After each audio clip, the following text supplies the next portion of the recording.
It's the Wee Wee song. Oh, that's too low. Holy Jesus. You got to crank that up a little bit, but lower your headphone volume. There you go. That's better. That's good? Yeah, now we got it. We're ready to broadcast. Oh, wow. Good morning. Hi, everybody. Swine flu is officially over. Go back to your regularly scheduled activities. Life. Yeah. Nothing to see here. Nothing to see here. Well, the big headline, Mexico to resume normal business tomorrow. And what is that? Nothing? Yeah. I mean, you know, what's like an export or a...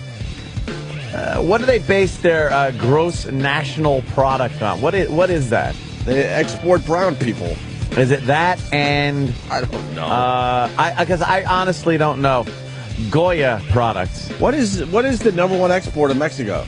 And people go, Mexican! But it's you know, there's got to be something. I really don't know. Legal export of Mexico. Is it tourism? Do they make their money off of tourism from like Cancun and shit like that? No. We'll find out. What the fuck could Mexico, what do they... It is Cinco de Mayo. Is it? Yeah. It is. Is that why they lifted the ban so everybody could get together for these big parties and just make everyone fucking sick? This is the beginning. Like, they finally got it under control, and if they just hang out a little while, everything will be cool. Mm-hmm. But now it's going to be like, oh, fuck, you just fucked it up with these giant Cinco de Mayo parties where everyone's sneezing on each other. Well, you got to have a Cinco de Mayo party in Mexico or the whole economy will shut down. You have to. That dumb swine flu is nothing. I was really hoping for something fun to check out. Yeah, I was hoping for 24/7 coverage on TV. Something where you're really worrying. Yeah. Like, uh-oh, if I get this. Well, no. We all want disaster. We just don't want it to hit us. Right. We want to make it through. Or our friends or our family. Most friends and family. Well, you there know are what? some families. You know what? You could take. I'll throw that one in as a sacrifice. What? As soon as you said that, I thought two names. I'm like, you know what? There's a sacrifice. Go get the swine flu, dummy. I never liked you anyway. Whatever. Star Trek 5 stars. Just kind of throwing the ball around a little bit here. Yeah, very not surprising, but kind of like, wow, you know, that's 5-star rating in the paper. Well, we so just amazing, fantastic. We were sort of talking about it. When we get really big stars in the studio, it means their project blows. Yeah. But J.J. Abrams was in yesterday. He didn't have to be here. His movie's getting 5 stars. What does he have to do? No, he should be home relaxing. Yeah, it's one of those things he really didn't have to promote. He just did not have to promote that. But he came in here, and it was really cool to see. Yeah. What a guy. What a guy. 5 stars. What a guy. And he sold the movie on me yesterday. I sort of said it. I want to say it again.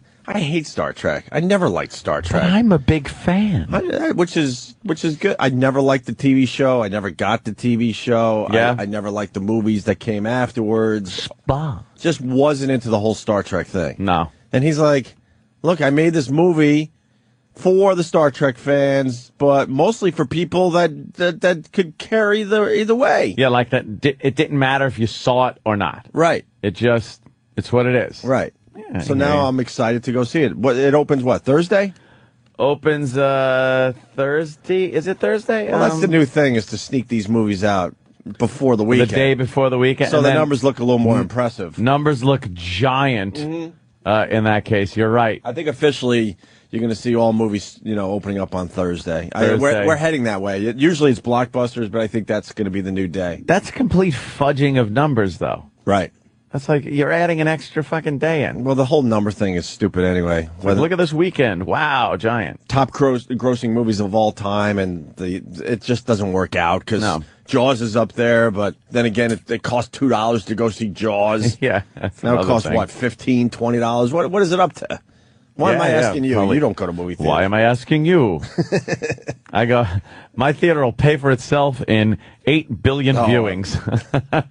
You should just have showings. I should just invite people. You see my neighbors, like this whole friggin' line of cars parked up the road. That would be a cool thing for the fans. Viewers. Set it up nice and have a showing every once in a while. Yeah. I'm not even kidding. Every so often, just open it up to the public. Have a showing. Yeah. A screening of something. How cool would that be? Triumph of the Will. You'd have to organize it. People Well, are of saying course. Mexico textiles. Shut up! Don't give me textiles. That's everyone's export. You know if what? you don't know what their export is, I really textiles? don't. I thank you because I don't know. I've never known. Like, I've never known what a textile was. Textiles are things like materials. They're texty. Textiles. They're tile-ish. Tiles and text.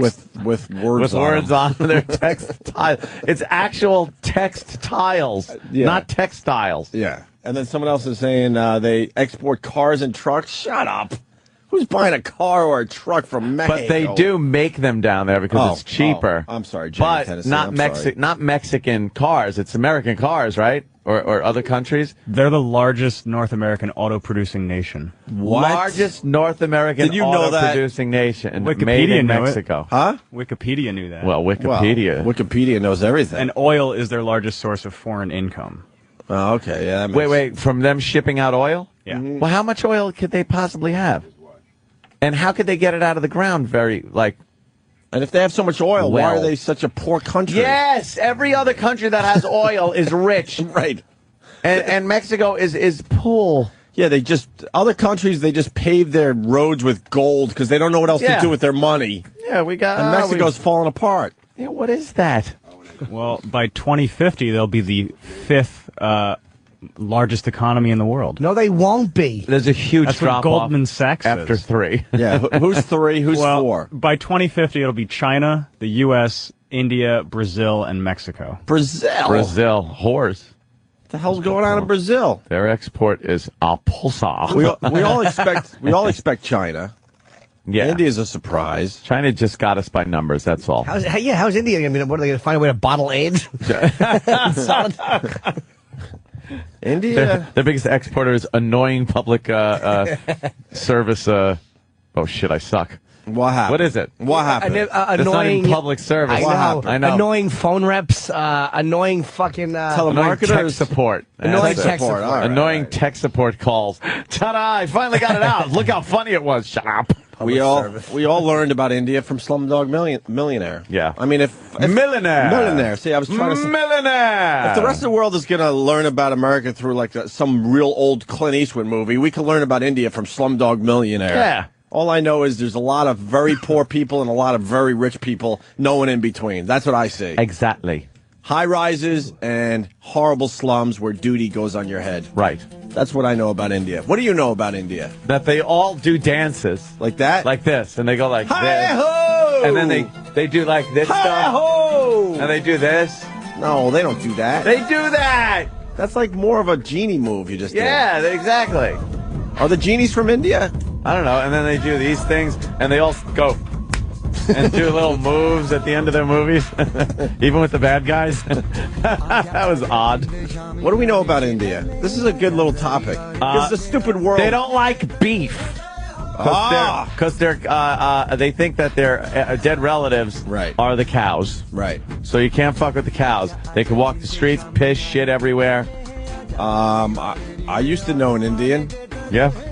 Are they called Indians? Yes. But not the woo-woos? Yeah, yeah. How do you... Indians aren't called Indians anymore. They're called Native Americans. Nah, we're still calling them Indians. Well, Not the woo-woos is right, actually. You know, Yeah, not the woo-woos. No, let's call them the woo-woos because, you know, if you go to a casino and you're spending half your paycheck, we're allowed to still call them Indians. The only reason they were called Indians was because they looked like people from India, from Europeans that came here, because they had the dark skin and actually looked like Indians, so they called them Indians. So all the Indians are the same. And the West Indies they thought they were coming to.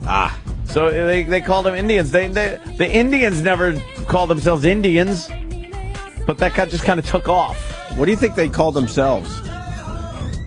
For real. Wanagana Hunaga. They probably call themselves Americans. Americans, yeah. We're such scumbags. They just call themselves whatever they were. It's one of my favorite things to discuss.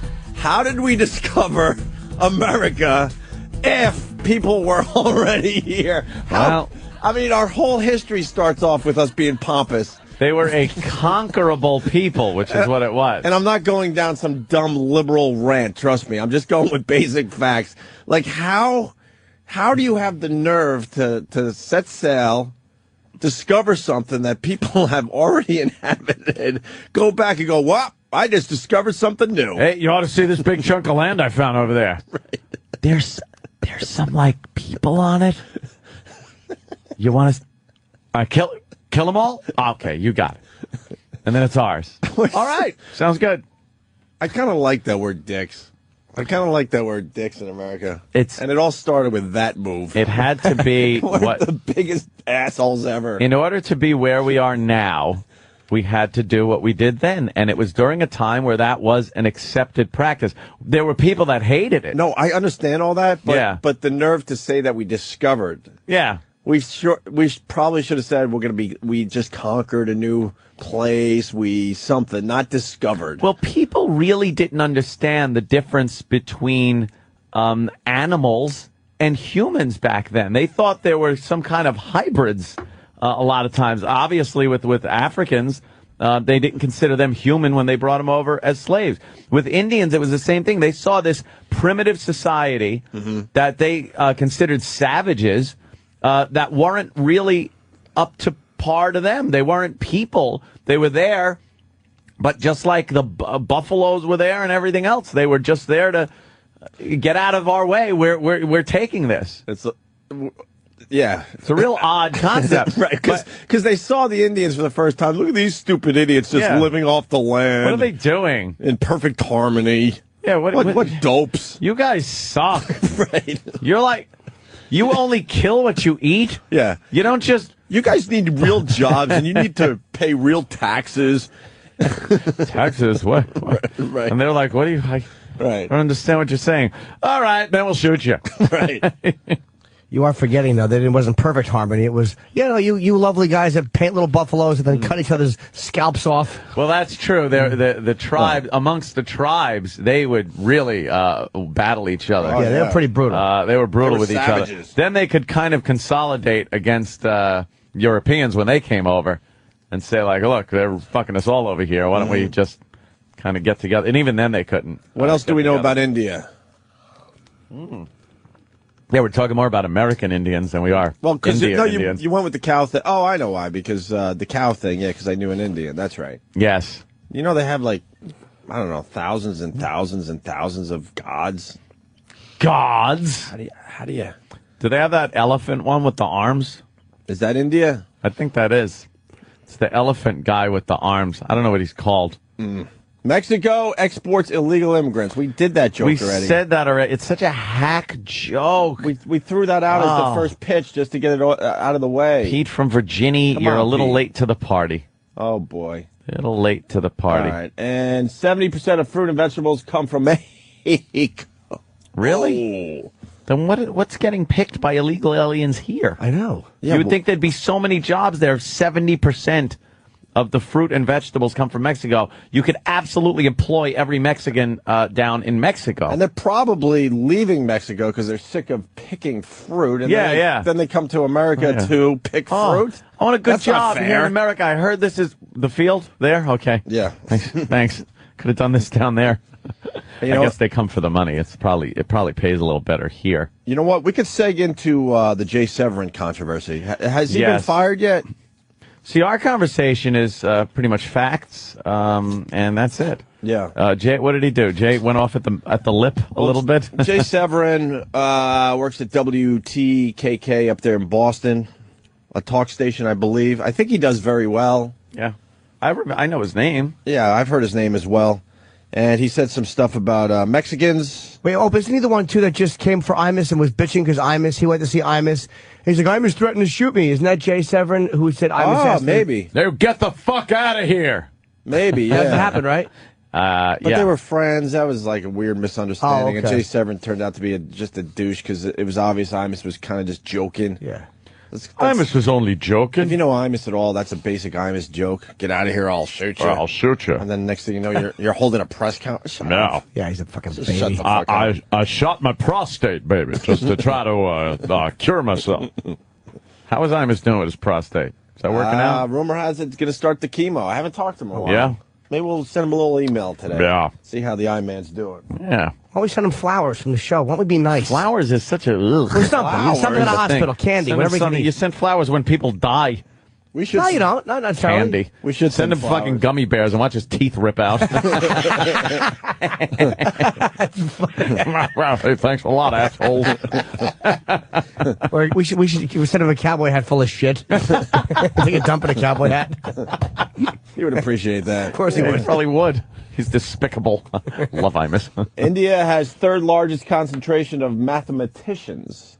Yeah, you know something? A lot of doctors. If you go to a lot of the hospital emergency rooms and stuff, you will see a lot of Indian doctors. You know what?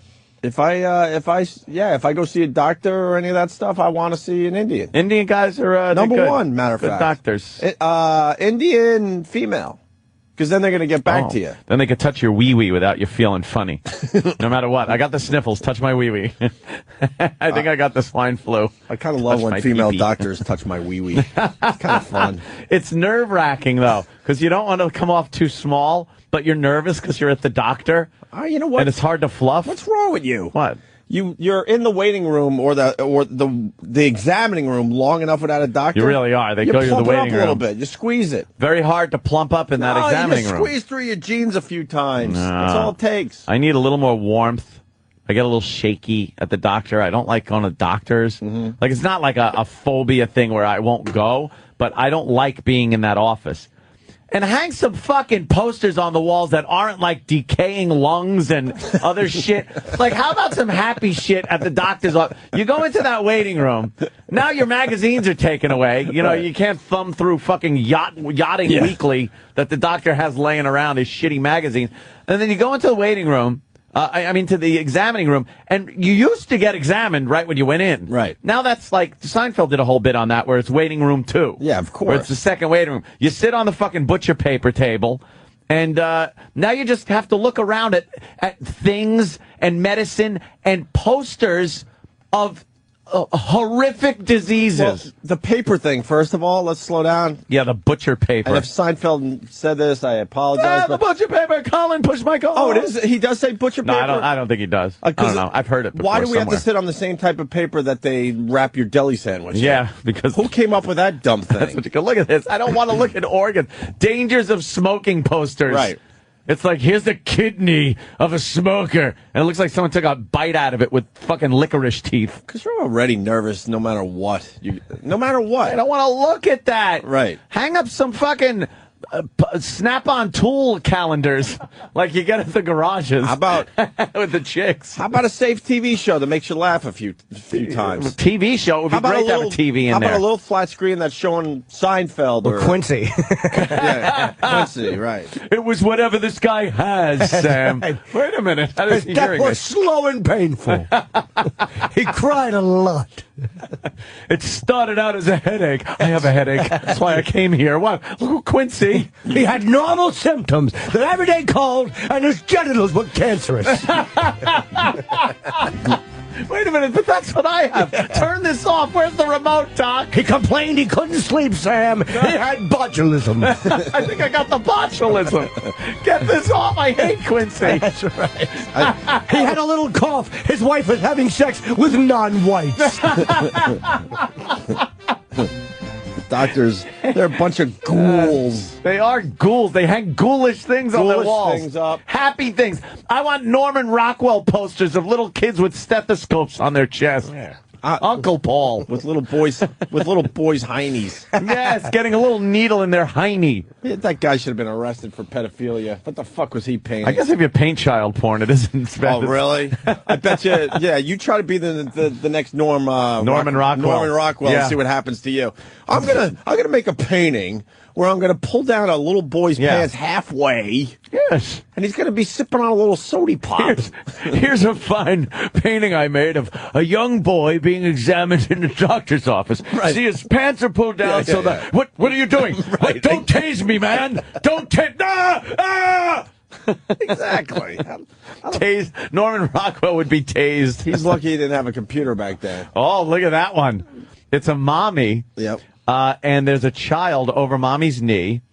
And mommy has what appears to be a hairbrush. in her hand, and she's spanking the young child. Why is she spanking the young child while she reads some kind of... Is it a book? It's hard to see from What's my the angle. title of the book, Dan? I don't know, I can't see. You can't read? What? It's too small. Yeah.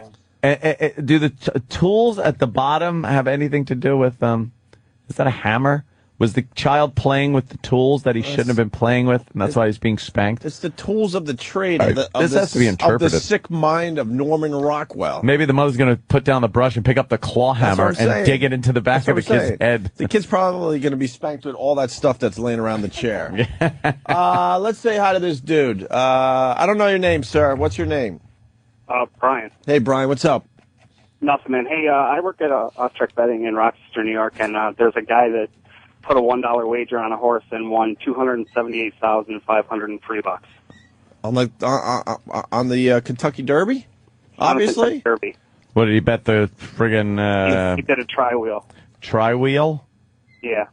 Now here's something, Ant. Who won the Kentucky Derby? It was, Shut up! That horse, the one smart river water thing. We didn't know yesterday. Somebody told us, and now we forgot already. I have that. Cinco de Mayo won it. It's It Mind was That something with a bird. Oh, okay. What was it? Something with a bird. Something with a Mind bird. That Bird. Mind that bird. All right. Ah, thank you. Well, I want to see proof that the guy won $278,000 off a $1 A bet. $1 bet. Is it in the If you paper? wheel something, it's going to cost you more than $1, right? I don't know. I don't know. I don't know. Wow. All right. Let's go back to the Jay Severin thing. So, Mexico, swine flu. Jay Severin does a talk show, so I guess he was trying to entertain his audience. A little outrageous. Said some outrageous stuff, and now they're Outrageous. discussing his future, I guess the paper was saying today. Discussing his future. That means fired, by the way. You think? Well, when they discuss your future, it means fired, so fired, completely fired. See, we hate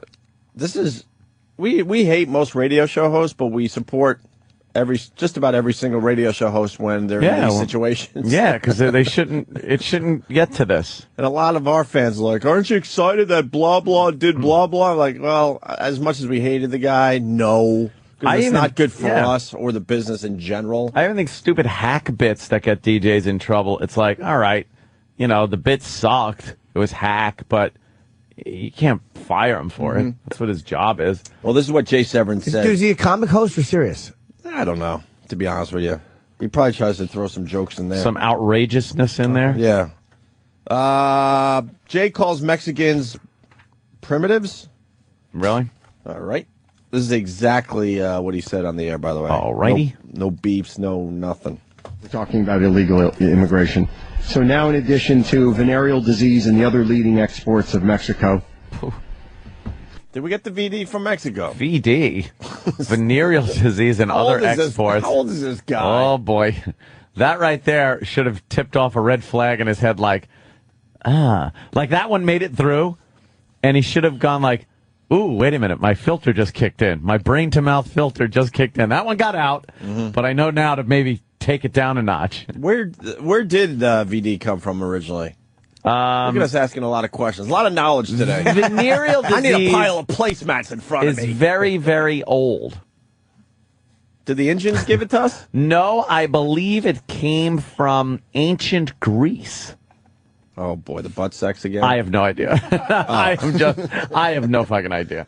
I think venereal disease has been around since the prehistoric age, to tell you the truth. It was probably just hanging out in a woolly mammoth, minding its own business, and some idiot decided to have sex with a woolly mammoth. Or a piece of meat. He took 2 slabs of mammoth meat and warmed it up over the fire, but kept it rare, and then just stuck his dick in there and fucked it. Let's learn about VD today, Dan. Danny, any origins on venereal disease? Way ahead of you. Look, All right. I like this. I like this. I like this, Danny. They want me to. I didn't say I have it, but They want me to. They want me to say. Patient 0 is Jay Norton. They want me to say, "This is Danny" every time you talk, because the listeners, need to know who everybody is. It's Danny. It's his Danny, voice. talk. If it's stupid, it's Danny. No, but they do need to be constantly reminded. Yeah. That's why I was saying that, Anthony. I know Jim Norton. And someone get me a goddamn cup of coffee down the hall. That's what Opie Opie. wants. Go ahead, Daniel. Sorry, that was my inner voice. That's all right, Opie. Danny? This is Danny. Thanks, Danny. Still looking. Cool. You find anything, Danny? I thought you said you were way ahead of us, Danny. That's what Opie said. This is Danny. I was just, I was looking for it. I thought When you had asked, it. I was already looking. Oh. Anthony's asking you right now why. Yes. I thought you had it up there. This is Opie. Anthony, why are you asking Danny if you already gave the answer? that he's Anthony still would looking say at that it Danny over here? already had it up on the screen. Right. And Anthony, saw it. So did Jim Norton. I did, Opie. I'm talking to you now, looking left at Anthony. But Danny to my right. Wait, who are you? I'm Jim Norton. Oh, hi, Jim. But Anthony had I'm said Opie. Jim. And Me. so I wanted, that Opie was asking who I was. Now, Danny, why don't you explain how long till you get this? You're about to hear Danny's voice. Not now, because I'm Right, Opie Opie. saying that you're about to hear Danny's voice. Right, Anthony Right jumped after I in. stop Yeah. talking, you will hear Danny. But in all honesty, I just hold said on. right. This is Opie. Danny Yeah. was supposed to talk, but Anthony, you talked when I said that Danny was going to talk. Opie- right when I stopped talking, this is Opie, Opie. I was just talking to let people know that it was you talking. Right. And not to confuse anybody, especially me, with Danny, because I'm Anthony. Now Danny will Oh, speak. hi, Anthony. I'm Opie. Hey, Opie. Nice to meet you. Jim Norton. Hi, Jim. He's a good friend of mine. Yes, nice to be here. Also sick of this bit. Go ahead, Daniel. This bit is so bad. It's great, though. It's got to be annoying them. I can only hope it is. That's why it's great. That's why we do Someone it. just said that. I'm like, it's great because it's annoying the fuck out of everyone. We're only here to annoy you. Oh, God. This is Danny, by the way. Hi, Danny. I'm still looking for it. All right, thank you. Okay. Somebody saying VD comes from the Vikings. I was going to go with Vikings. the Vikings thing. You know something? Let me see All what over John's the got. earth there with their boats and their dicks. Hi, John. Hello. John. I have learned this in high school that they comes from the Vikings. That actually they used to have a lot of that bestiality thing going on back then. Did they? You know what? I think if we stayed out of everyone's asses, we would have half the diseases we have today. The ass is such a disease haven. And we just love putting our weenies in there. Why does it feel so good when it's your birthday? I know. Exactly. It's like as soon as you relax and get used to it, it stops hurting. That stupid asshole has really fucked us up. Oh, the ass is just a disease All right. haven. This is our new bit, just throwing the ball around. I think we start every show like this now. Disease. Danny, no, I'm going to give this job to Travis. Oh. How many diseases have we gotten from the asshole? Oh, wow, that's a something tough homework assignment. That's gonna Trav. be a tough one. Tough homework assignment. 71. Yes, all of which I will show you when I pull my pants down. I want pie charts. I want cute diagrams. Yes, I want to know how many diseases were spawned by the ass. That's stupid asshole. You know what?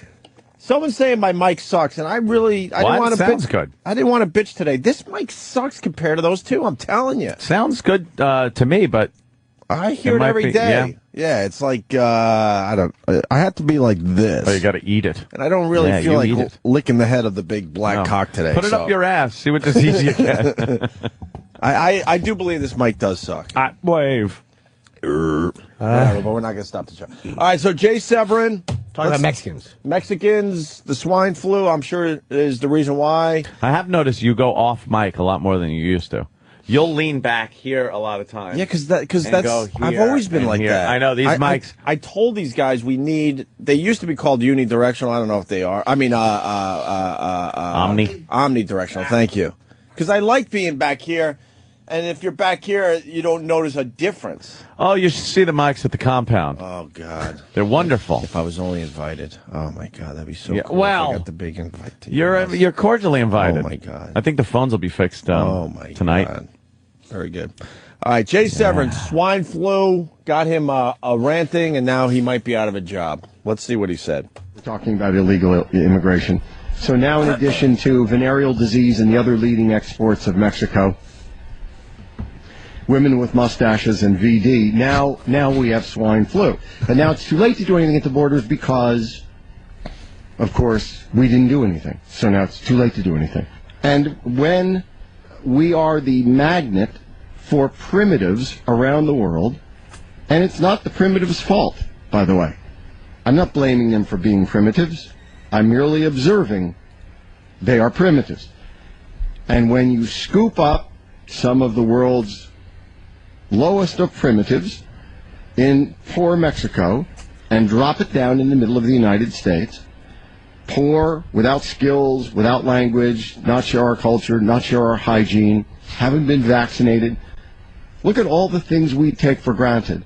Here's the deal. Let me hold on. Let me start because I see you revving up too. I hear nothing in that 1 minute of audio that should get this guy fired. I think he's an asshole. No. I think that He probably could have been a little more tactful. Well, no. I don't know his show, though. No, I'm saying I don't even really give a shit what he's saying. I think he's an asshole because he's trying to be shocking and he just comes across sounding like a douche. Yeah. I think I'm not sure of his show's format and context, and we've been accused of that so many times that I'm not going to jump on the bandwagon because a lot of people take our show as some kind of news show, and we get in trouble for saying like outrageous stuff, knowing that it's a comedy show. I would say he's more newsy than we are. I but, would assume but more not issues oriented, but not as newsy as obviously a Rush Limbaugh or a Sean Hannity. He's news oriented, but it sounds to me like he's that speak your mind kind of guy. He's like news-ertainment. I'll say it like I want to say it. Right. And again, freedom of speech on the one hand, but you do have a company that you have to adhere to their rules. I hate what he's saying because I hate what he's saying because he's trying too hard to be edgy and shocking, and it's just. You know. Well, when he talks about using the word primitives is what got him in trouble. Everything else he said after that was completely legitimate. If you take a country like the United States, which is technologically very advanced, the life expectancy here is relatively high when you look at the world as a whole, because of things like inoculations. When the economy, we're in a recession, but good, stable economy. And you take people from other countries that don't have that and don't have the best of health and are carrying diseases, and you open them up to the country because of it's just the basic nature of technology. We have cheap airfare. Years ago, you couldn't just hop on a fucking plane from Ugugagu and fly to the United States. But didn't we bring the swine flu back from Mexico? Wasn't it tourists that were down there? Well, that's what with they all said, with all the illegals coming into this country, you would think that there would have been a pandemic by now. There were a lot of cases in California, in Southern California. Right. So, those are assumed were gotten through illegal aliens. But the amount of Mexicans in this country, and we barely have any real diseases happening. What he was saying was no different than what a lot of right-wing conservative radio hosts say. But again, he said it with that kind of I'm a man's man kind of hey, I'm talking with my buddies, and throwing in some shit that, he's all about offends. One of his big subjects, he goes after the illegal aliens on his show all the time. So what is there's a regular thing where he's really not pro illegal immigration. Oh, really? Right. Oh, okay. What's the definition of primitives?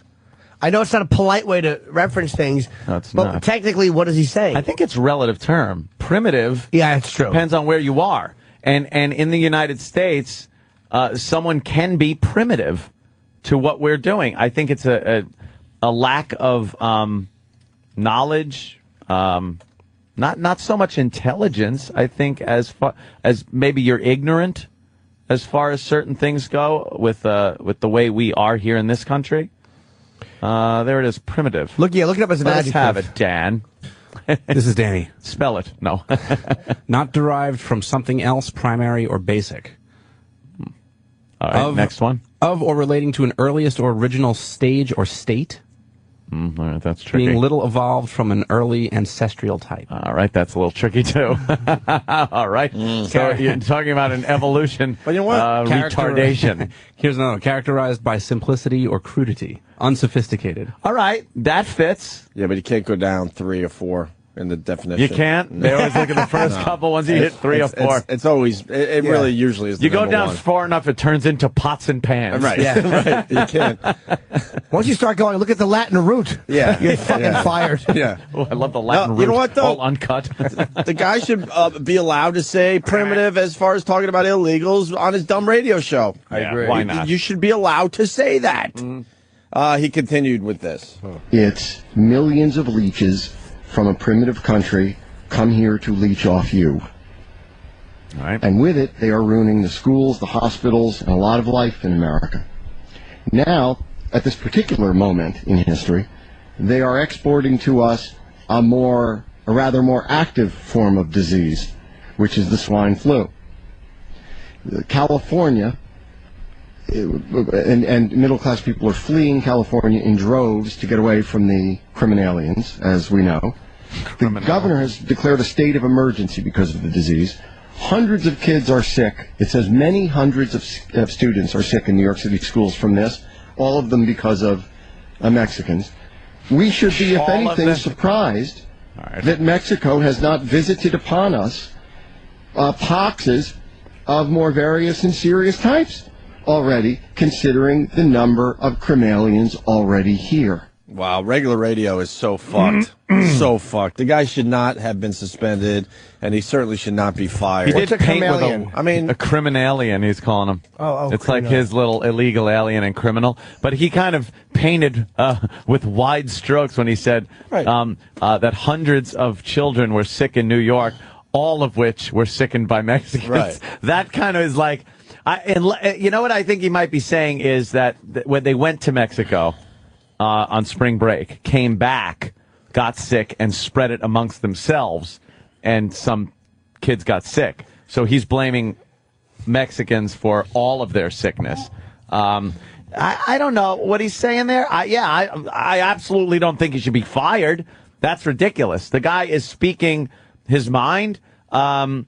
He might not have facts to back it all up, but there's nothing on radio that says you need them, unless you're doing 10-10 wins news. Yeah, I don't even feel like arguing whether he's right or wrong. You should be able to just be able to say shit like that this. shit on your radio show. Say it. You should be able to say that and worse on your radio show. There are liberals doing radio who will have the exact opposite viewpoint and talk about how wonderful it is and melting pot, and we should let everybody come in because everyone has something to offer this country. They say that all the time. Mm-hmm. This is the countering viewpoint of that. Yep. So why isn't that allowed?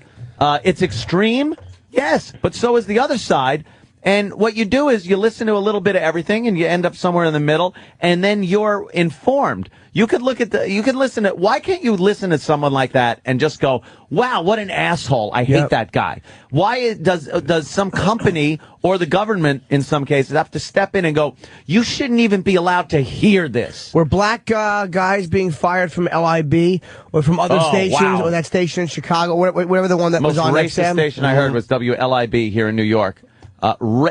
Blatant anti-white, anti-European racism. Blatant lies about how melanin is not only in the skin, it circulates through the entire system and actually makes the brain operate at a higher level than that of white people. This is directly what I heard while I was knocking fucking tin and listening to LIB, ready to throw shit off the roof. Were you annoyed? I was so annoyed. But he was doing radio, and I was doing a construction job, so maybe he was right. Yeah, that's right. You lack of melanin idiot. I know. Well, I was so annoyed. I'm screaming at the radio. What? What? And then some epithets. You know what? Had to. Well, we've argued that point. There's obviously a double standard. Sure. A huge double standard. It's so obvious at this point. But there's this guy, Jay Severin. He should be able to say this. Mm-hmm. With impunity. Absolutely. Just say, he's not inciting a riot. Exactly. He's not doing anything that is illegal as far as the FCC goes. There were no words in there that the FCC would deem obscene or anything else. So why is it even being considered that this is awful and perhaps he should be removed? Let him talk all he wants about illegal aliens in the way he wants to talk about it. It's his right to say that shit. Yeah. It's like, who cares if people like it or don't like it? He's not saying go out and hurt anybody. That's the problem. If you start saying go out and hurt people, but he's not saying that. That's the problem. And if the station has a problem with it, run a fucking disclaimer that says the opinions by Jay Severin in no way reflect that of the station or management. Now you've covered your ass with a disclaimer, and then the guy can get on and say whatever the fuck he wants. They're just going to make it so safe in the regular radio world. And then they're going to be like, why don't we have any audiences anywhere? Everything is just very, very... People seem to be listening to iPods and iPhones and their own music these days. I don't understand. Why? Oh, because some guy can't just chime in with his own idea without worrying if he's going to lose his goddamn job in the middle of some records. Ugh. See, a guy like Rush or Hannity, when you're on that level, like Yeah. those are guys that the president knows who they are. They would have to fuck up so badly to get fired It's because they dangerous. can get a TV show. It's dangerous to fire them for their ideology because then it really looks like you are taking someone's political ideology and trying to silence it because you oppose it. Someone like Rush and Hannity. It's very dangerous to fire them. Someone like Jay Severin, you could look at and go, oh, look, he's a racist. Right. You put the racist friggin' moniker on somebody, and it's so easy to throw them out of a building. Goodbye. Goodbye. Is that all he said, Oprah, or is there more? No, that's it. Oh, he drops the N-bomb 15 times and Sings it. condones the pre-slavery, the pre-emancipation proclamation dates. That lousy 2 minutes will most likely get him fired. Yeah. That dumb 2 minutes. Who's he work for? I don't know. TKK is whatever. Up in Boston. I don't know the company. I'm not really Who went sure. after him? Was it Media Matters or Who knows? who pursued it? Do we know? I don't know. know. Some idiot usually sends something in, and management's got to look at it. That's but all it takes. I hope they. Here's what they got to do. Management's got to do. Ignore it. You just sit and let the guy continue doing his show, and you know what happens to the complaints? They go away. Well, look at the New York Post cartoon. Front page news. That was, if I may speak like Yoda. And What? and Al Sharpton had to Why kind did I of say that? Al Sharpton had to put his head down and turn away and march back to wherever he came from, and it's over. Because they said it's this over. is a political cartoon. Right. And the second you start censoring shit like that, you're in huge trouble. Well, Whether you look- found it tasteless or not didn't matter. Well, and the company controlled the situation. Yep. Something that radio companies don't understand. They let everyone else. They let everyone else. Fire 'em. They let everyone else control their company. Yep. The controversy hit with the cartoon with the monkey, and the Post said, "All right, we've offended some people, so here's our apology." And Al Sharpton was like, "Well, no, we want more." We do not accept Right. it. And the company said, well, tough shit. This is our company, and We this is did. what we're going to do, and that's it. And they even End said, of story. yeah. And then Reverend Al had to sit out there for a few, other extra days, looking like a complete idiot, and went, oh, God. And then Yep. he had to walk away. And he walked away. End of story. You don't that's think Al what- wanted to accept it? Hell no. Oh, And that's no. that's what radio companies need to start doing. Al Wake up never. and control your own company. Don't let others control your company. Al uses the apology as the foot in the door, by the way. He demands an apology, and then once that comes, he doesn't go away. Then he's like, I don't accept it. Right. I want him fired. Right. And then the wheels are in motion, and the pussy companies wind up firing people. If he wants an apology, do it like that. Yes, and they even said if it offended people, then we apologize to them. Yeah. And they attacked Sharpton in their apology. Yeah, good.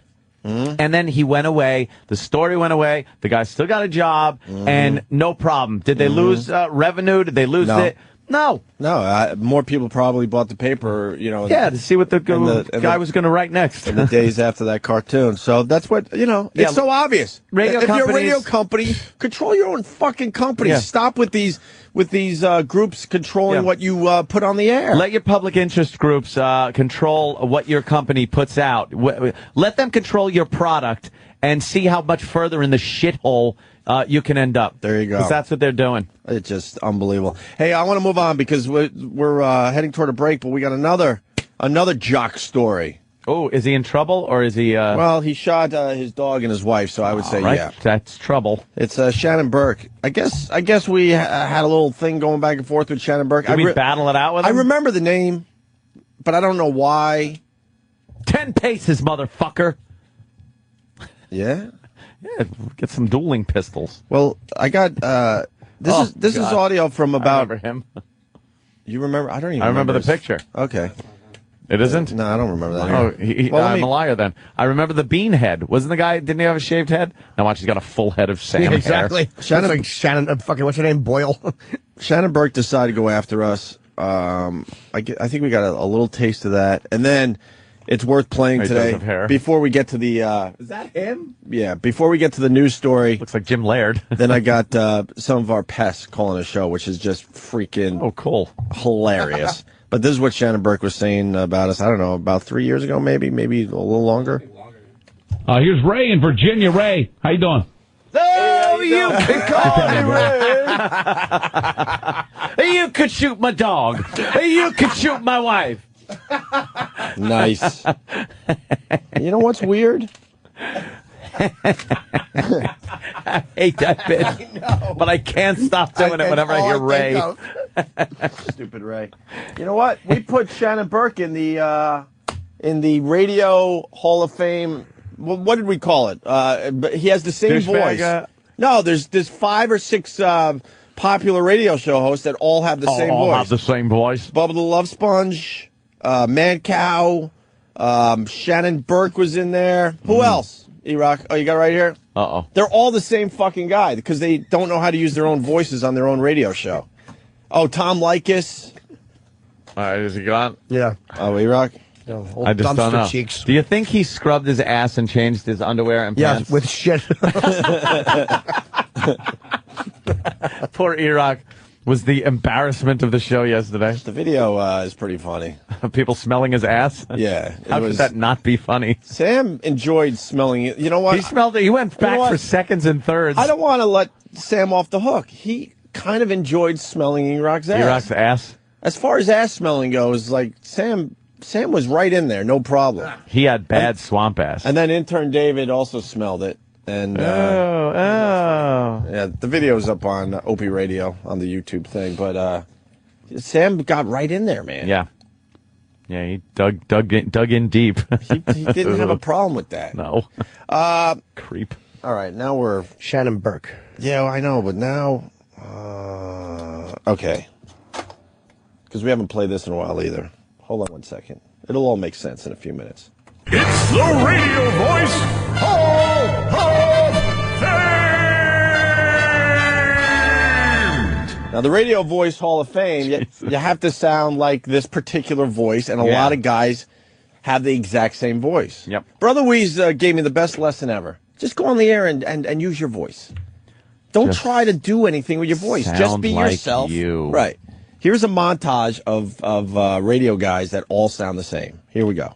And I don't like when people call me Todd Clem because that's not my name. My name's Bubba the Love Sponge Clem. I had it legally changed. It's like it's 101, the ongoing on-air adult education course that teaches men how to get more tail for less money. You never want to come on after a show that was popular, and I understand that. And I never wanted to do it. I never, ever, and it was offered to me at one point, and I don't want to do it. I didn't want to do it. Oh, a great movie. You don't know what you're talking about. Cinematic masterpiece. You have no idea what you're doing. If I was a hot chick, I'd be the same way. It's like, I'm not paying for anything for you, dude. I'm hot. There's a bunch of dudes that can pay stuff for me. That's why it's asinine, the control corporate press claiming that we didn't own guns in the colonies and that most people didn't have guns. Everybody owned guns. It was a frontier nation. We just had massive wars with the French. Snoop Dogg's real name is Calvin Brodus. You hate him now, right? Huh? Huh? That's funny. That's not funny. They're not funny. Oh, that description That's is awesome. even terrible. I forgot we added that douche to the great. montage. That's not funny. Now I still do that to this Boy, day. was he fucking upset. Oh, he certainly was. Now it started with Bubba the Love Sponge because he said his name, and then I got completely lost. I don't even know when the voices started changing. Yeah. Yeah, it just becomes It's all the this same mishmash fucking voice. of radio voice. A bunch of dopes that can't use their own voice on their radio show. Anyway, Shannon Burke was one of those guys, and he had something to say about us. Here's Ray in Virginia. Ray, how you doing? Hey, how you doing, Shannon? What's happening, brother? Hey, first-time caller. I got up about 6 months ago. I was in Florida. I love playing these. I'm sorry I keep stopping it, but another thing to listen for, I love playing these older clips because all these guys said that we're losers, that we're failing. It's only a matter of time before the company fires them. So you're about to hear something that is, I'm looking at the date now, over 4 years old. Eventually, these 4 years old, this clip. Eventually, people are going to be right. We'll eventually be fired, and some idiot will go, see, I told you so. Failures. I heard you guys about the XM. Excellent. Came Christmas last year, about 10 trucks, about each one a XM radio. Now, I heard yesterday you guys are after the 28th. You guys ain't going to be there anymore? Yeah, you'll be entertained by the fabulous Tony Kornheimer, whatever his name is, and it's Kornheimer Sports Show or something like that, and then the great G. Gordon Libby. Yeah. Yeah, after I heard that, I called customer service and I told them to cancel my service. I got one more month with them. I got 10 radios working on 10 big trucks, 18-wheelers. Yeah. Got it. So after next month, if you guys don't come out anymore, I got 10 radios that are going to be canceled. We heard. At $9.99 a month. That's about $1,200 a year. Well, I appreciate that, man. Thank you, Ray. And thanks for the support, man. All right, a little criticism to E-Rock. If Shannon Burke's in the news and you're digging up old Shannon Burke clips, how about you re-listen to the clips and then just cut this down a little bit? We live in an ADD world. You don't have to. I'm a minute into this clip and no one gives a shit what they just heard. I want to know how many radios this guy had. He didn't allude to it. I believe it was 10. He kept saying that would be the big push to get management. Yeah. Right. I got 10 different radios and 10 trucks. Shut up. Got it. Cares. And E-Rock just walks by the studio. Now he's coming back. E-Rock, why wouldn't you just re-edit this clip? We just heard a minute of nonsense. Cut that fucking 10 truck loser out. No one gives a shit what that guy said. A minute in, the guy's not even talking about us yet. Sorry, I just pulled it from the book. That's what we had highlighted from last time. Re-edit it. Listen and go, okay, you know what? I could cut this down a little bit. Okay. And how's your ass today? Everyone wants to know. Exactly. You scrub-a-dub-dubbed? Oh, yeah. You fire hose it? Febreze antibacterial and everything. Wait, what was the deal? Febreze your ass? All my pants. Why not I was paranoid Why over not just everything. launder them? They were. No, but they weren't. That wasn't a fart.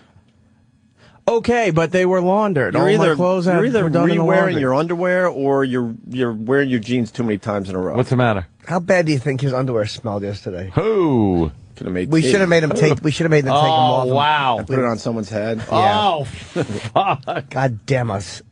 How many days in a row you wear jeans? I'll wear them 5 days in a row. You do 5? No, you won't. 4 days, yeah. To work only. I used to do 5. I don't care. Oh, to work only? I don't give a fuck. My ass doesn't stink. I'm down to 2 or 3 days in a row Shit now. comes out of it, Jimmy. Big deal. Fingers go in it. And all we can do is just, call XM, be nice to them, and they'll, there's a chance they might move it. Let it be known we're a minute and 10 seconds into this clip, and it still means nothing as far as today goes. No. Thank you, E-Rock. Somewhere else. Yeah, I tried that for about 2 weeks, but after I heard that yesterday, just wanted to call in and see if the other drivers wanted to do something like that. All right, we're now a minute and 20 seconds into 20. this clip. We I only got it have here. 35 seconds left in this clip, and still there's no my reason God. for playing what we it. just played for everybody. Unless he says 10 trucks one more time.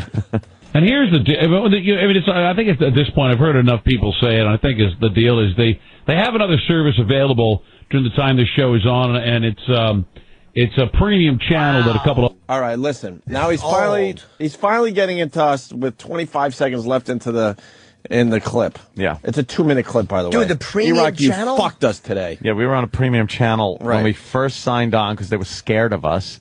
That we would do something really stupid. So they put us on this premium channel that you had to pay extra for, which they took us off of how much later? January of 05, I want to say. You know what? Hugh Pinero did it. It was the stupidest thing ever. He was a douche. And as soon as Logan came aboard, he's like, dumb. He said, no, take him off of this stupid thing. Immediately. It's a dumb idea. That was literally the first thing Logan did. Yeah. Yeah, it was, to get us off that stupid premium channel. Yeah. Because Hugh Pinero didn't trust us. Thought we'd get on and fuck his whole platform up, which he did single-handedly anyway. Wow, no kidding. Oh, no. He should have been put in a premium fucking category for CEO.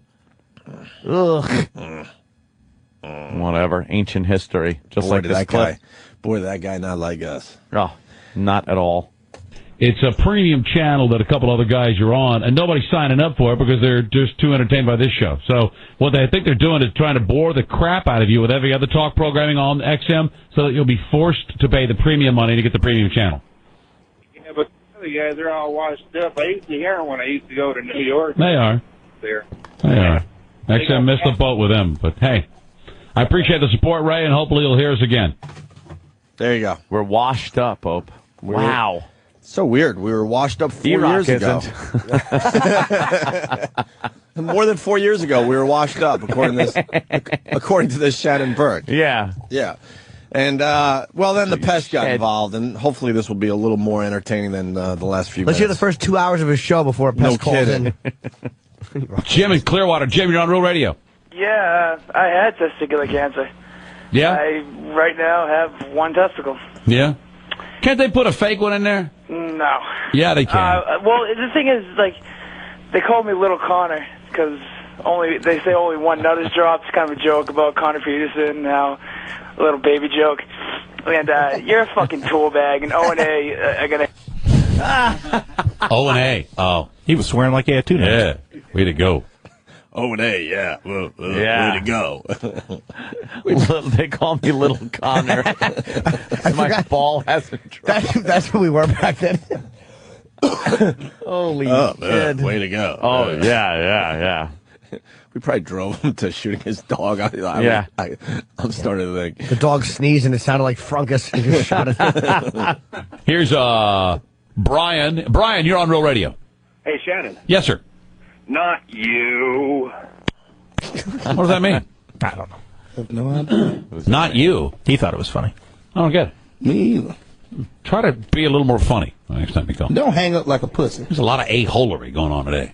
Notice that? The level of a-holery is at an all-time high. A-holery. A-holery.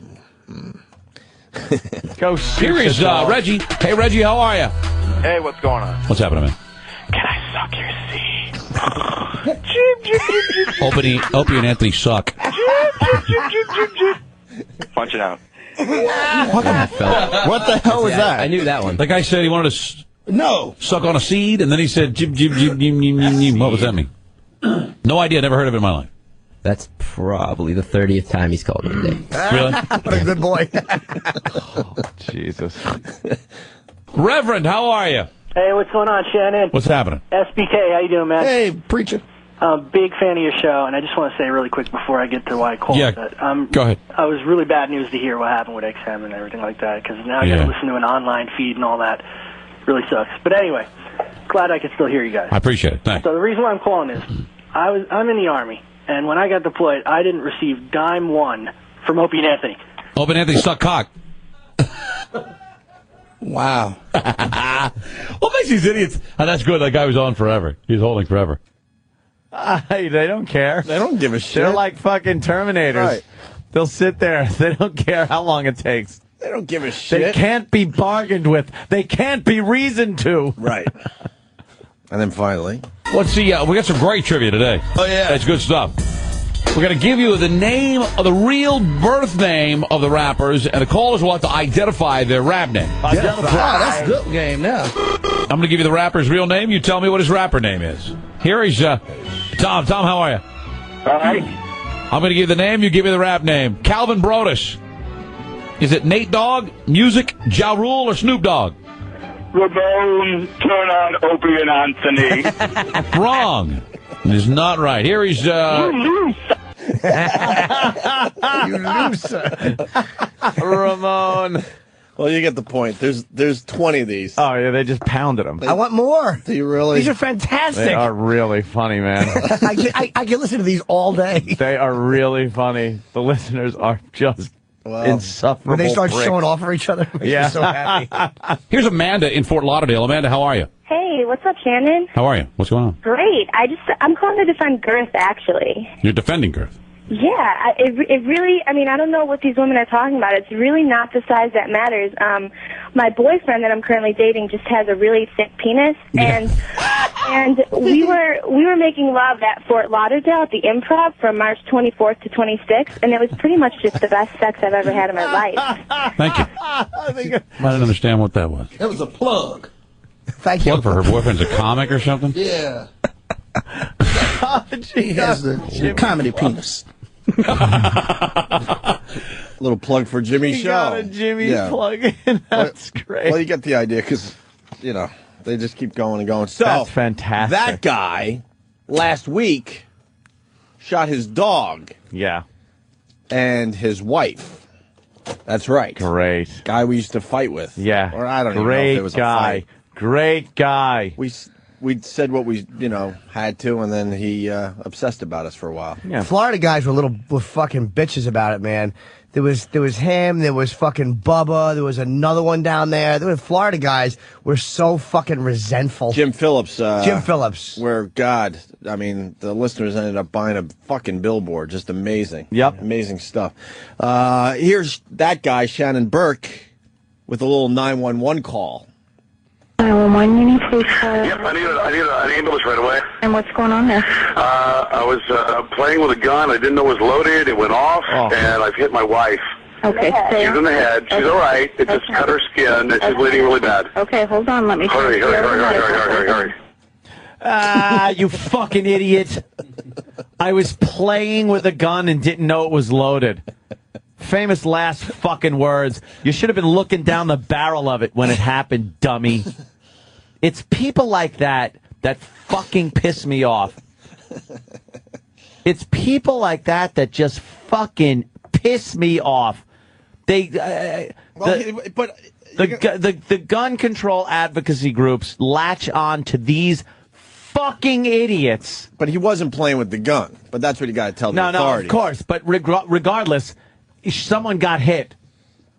And it wasn't somebody that he was, trying to hit.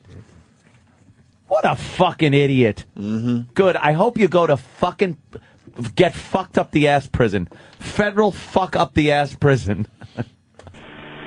Don't call anybody. Don't. Seminole with the medical. We're on the way. What's the emergency? Yeah, I need a... Wow, what did douche. he say? I think what he's saying here is... Don't tell anybody? He's telling his wife not to call anyone. She just got shot. Don't call anybody. I shot you in the head, but don't call anybody. Because he's probably going to try to get his story... get the story straight. Straight with her.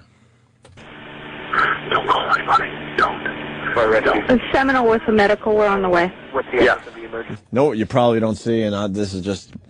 He probably has the gun pointed at her going, Don't you fucking call anybody. Don't you call anyone. I nicked you the first time. Don't call anybody. Don't. Seminole with the medical. We're on the way. What's the emergency? Yeah, I need an ambulance. What's the problem? I was playing around with a gun that I didn't know was loaded, and it went off, and I skimmed the side of my wife's head, and she's bleeding really bad. Are you with her right now? Yeah, we're with her right now. She's all right. She's conscious. She's good, and we need somebody here. Get him on the way. How old is Thank you. How old is she? She's 47. Just leave her there. Hello? Yeah, I'm here. She's conscious right now. Yeah, she's conscious. Breathing right now? Yes, she's breathing. She's making a phone call. All right. When did it happen? Divorce lawyer, I hope. Just now. When did it happen? Just now. We need the news story if you could find it. Oh, you got it right there. What a fucking lose his job after arrest. What happened? He lost his job? Oh. Can you read that from there, Ann? I don't... What happened? What does it say? It says a Central Florida radio talk show host has lost his job several days after being arrested for allegedly shooting and injuring his wife and dog. Officials at Clear Channel Communications terminated 43-year-old Shannon Burke's contract on Monday. He had hosted a show on Real Radio 104. Authorities say Burke was at his Montes Springs home, whatever, Thursday night when he fired a shot that went through his dog's leg, then grazed his wife. Burke told deputies that he had become angry with the animal and began waving around the gun, which he thought was unloaded. That turned out not to be the case. Burke's bail was set at $10,000, but he was still being held on Monday for an Orange County probation violation. Oopsie. Well, how about that? You fucking asshole. You shot your dog and wife. You're an idiot. You're still in jail. What? Waving around a gun he thought was unloaded. That's what he's... You fucking lying sack. Yeah. That's what I think. They're on with medical right now. Is the bleeding serious right now? It's pretty bad bleeding, but it's but I think I've got it under control. All right, she's completely alert? Are you completely alert? Right. Yes. Are you completely alert? I'm a little woozy. She's alert, but she's getting woozy. Please hurry. Is there more than one wound? No. Just one wound. There will be two if she keeps this phone call going. If she picks up that phone one more time, she might need a kneecap surgery. He's a little too calm. Yeah, he's a little too calm with this whole thing. He really looks like a fucking bruiser. I'll tell you one thing. I wouldn't want to tangle with this motherfucker. He looks like a psychopath. He looks like he would be a problem. He looks like a problem. And what's his probation violation for? What was that? I'd like to see what his past charges were that he's still in jail.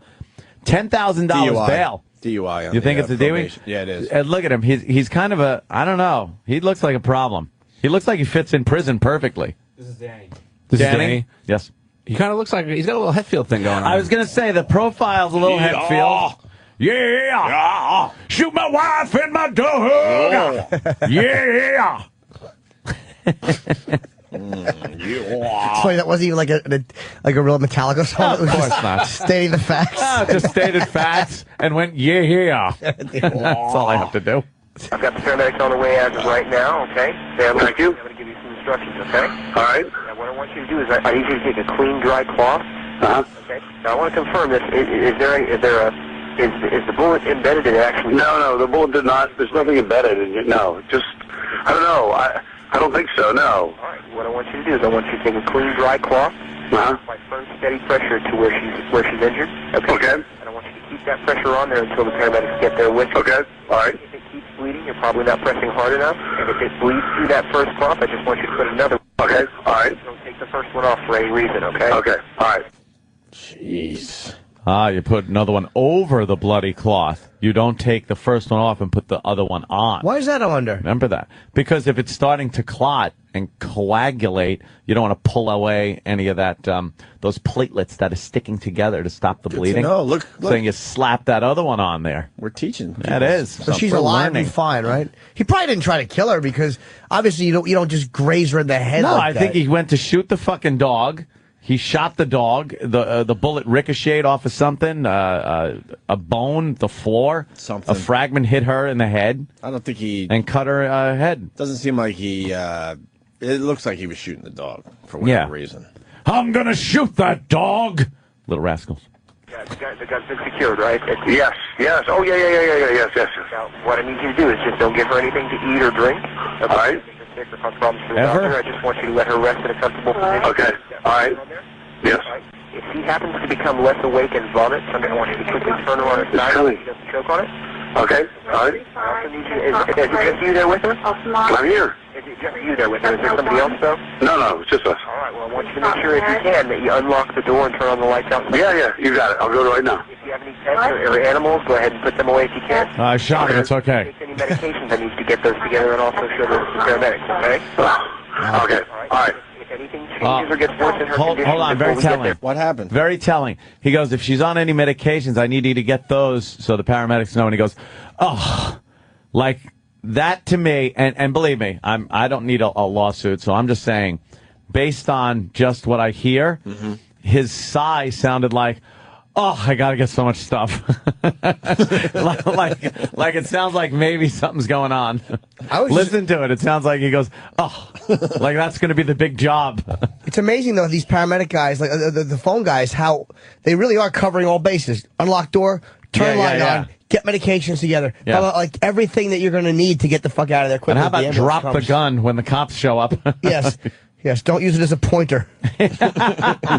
Lock the door and turn on the lights outside. Yeah, you got it. I'll go right now. If you have any pets or animals, go ahead and put them away if you can. And Okay. If you take any medications, I need to get those together and also show those to paramedics, okay?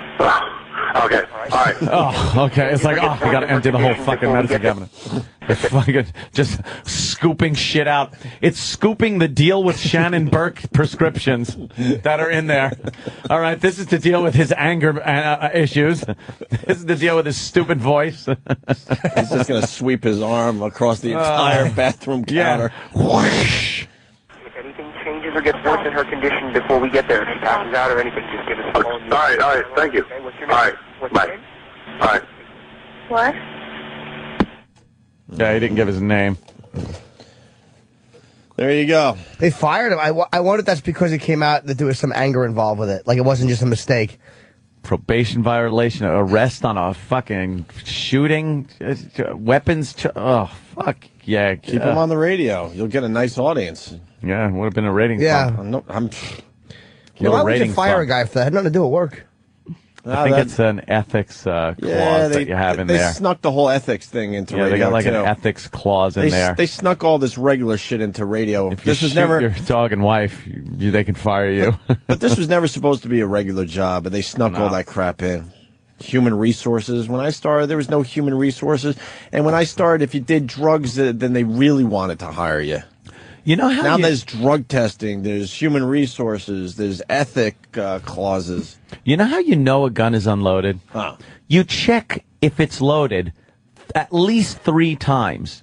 At least 3 times. When you're handling a gun that, let's say, has a magazine in it, you pop the magazine out, you pull the slide back, and then you do it again, and visually inspect the chamber every single fucking time.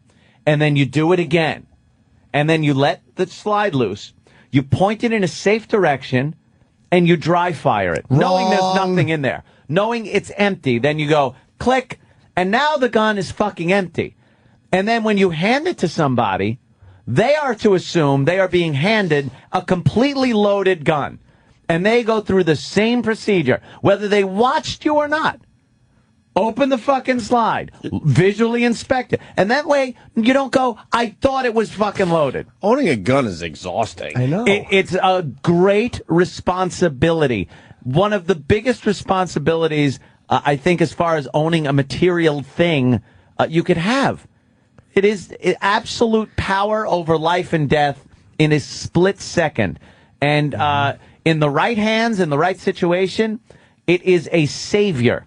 In the wrong hands, in the wrong situation, it's another tool that could be used to fucking destroy and kill. And this fucking idiot has no idea to check if his gun's loaded or not. That's why that's bullshit. He knew it was loaded. He pulled it out, went to shoot the dog that was annoying him, probably pissing the wife off, and then it goes through the dog's leg, and then took a dog leg right. You're guessing. I'm guessing, of course. It's speculation here. What am I? I believe the bullet went through the dog's leg and then hit the missus in the head. And this asshole winds up having to put compresses on it. She's got a subdural hematoma. The head has got a little bit of floor linoleum on it. It must have ricocheted, Sam. It has a little doggy hair on it. I have to disagree with you, Quincy. I believe the shot hit the dog and a piece of dog bone hit the woman's head, not the bullet. Preposterous. How could you say preposterous? It is exactly what happened. I saw Martin Landau shoot the dog. Yeah, well, I was talking to Johnny Cash. You smoked so many cigars, you got cancer in the mouth. My Asian friend disagrees. He cuckolds me with my flat-ass girlfriend. I service him. Quincy servicing the bull. I have to prep the bull. Sometimes Lieutenant Monahan will come over and fuck my mouth. That paper ass she had. He took coroner notes on it. While Sam fucks his girlfriend, he sucks Monahan's dick. Oh, shit. And then fucking, what was the guy's name? His boss with the cheesy mustache just jerks off watching the whole thing. Go ahead, Quinn, slick it. Quinn, suck it. Oh, that's terrible. We gotta take a break. Oh, shit. First time we've ever been told we have to take a break. Wow, damn. Could do another 20 minutes here for everybody. I don't know. I read a few things about how lazy we are starting the show, and shut up. You blow me. It's not what Jimmy meant. Do we have she enticed me my entire life? She enticed me. Still the greatest 911 call. By the way, how does he have a gun if he's on probation? That's a good question. Yeah, and on the phone line, more, it's like more he wasn't a felony. More shit's going to be coming out, obviously. Yeah, well, all right, we're gonna go to break. Probation and firearms and where was this? Where did this happen? Orlando, Florida. Florida's one of those states. Do anything you want. Yeah. All All right, we'll take a break. We'll figure it all out next. Opie and Anthony. Yeah, the Opie and Anthony show. We got Jose. Is it Mangin or Mangin? Mangin. I'm going to go with Mangin because that's how it's spelled. Jose Mangin. He's coming in to help us out with Cinco de Mayo. Oh, yeah? We're actually trying to do a Cinco de Mayo bit finally after all these years. Oh, finally. I think he's a host on Liquid Metal, Sirius 27, XM 42, weekdays 4 to 9, and he also does Hair Nation. Oh, I know Jose. Yeah, I've heard him on Hair Nation. I saw him backstage at the Metallica concert. I know who he is. Cool guy? Yeah. And he's going to come in with some, like, Cinco de Mayo foods and things. Really? Oh, good. I'm and hungry. Maybe just hang with us. Yeah. He's only hosting... Does anybody know the Boneyard sounds different than it sounds? I don't know if you guys listen to it. Uh-oh. No, it's better. I'm wondering if there's a new programmer or if they've seemed to make it.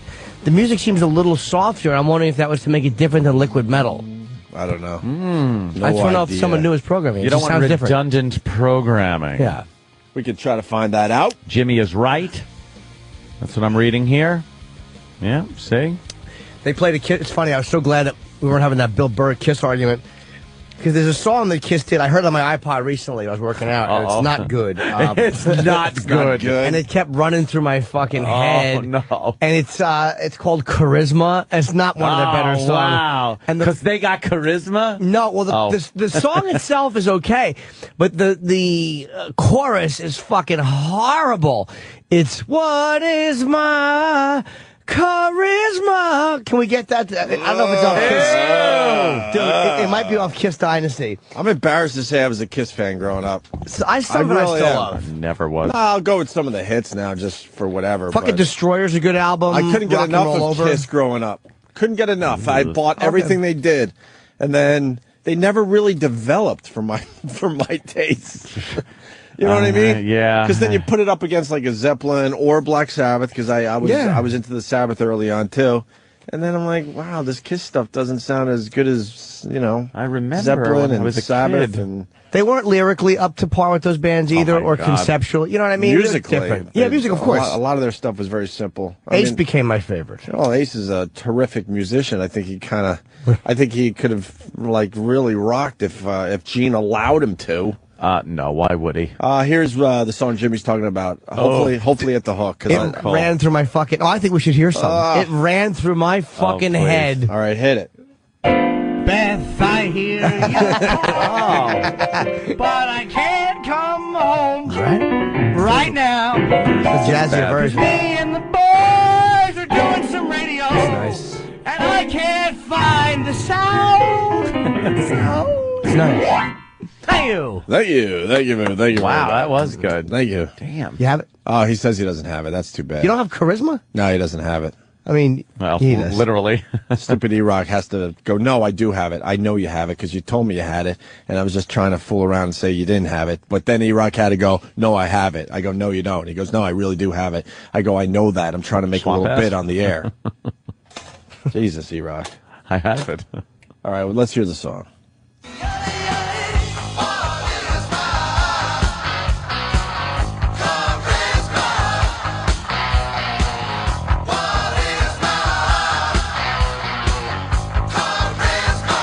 Ugh. Why were they ever popular?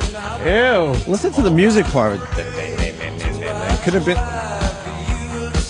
What is ma charisma? I don't like this. We're gonna get you off your Kiss. Never. Kick. Yeah, we're gonna. That's our new goal. Never. Make Jimmy hate Kiss. Never happened.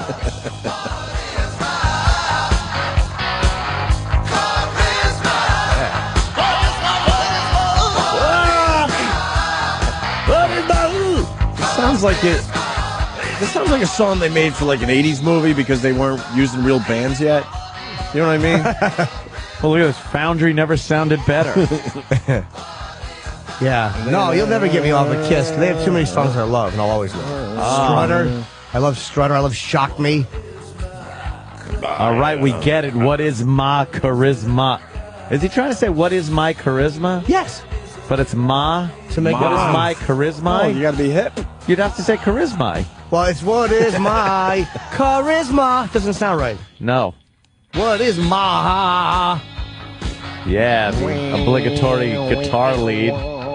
Very Not a very good charismatic. one. All right. That's good enough. Thank you. We were talking about E-Rock's ass yesterday, and there's a video up and all that, blah, blah, blah. A little swamp ass happening.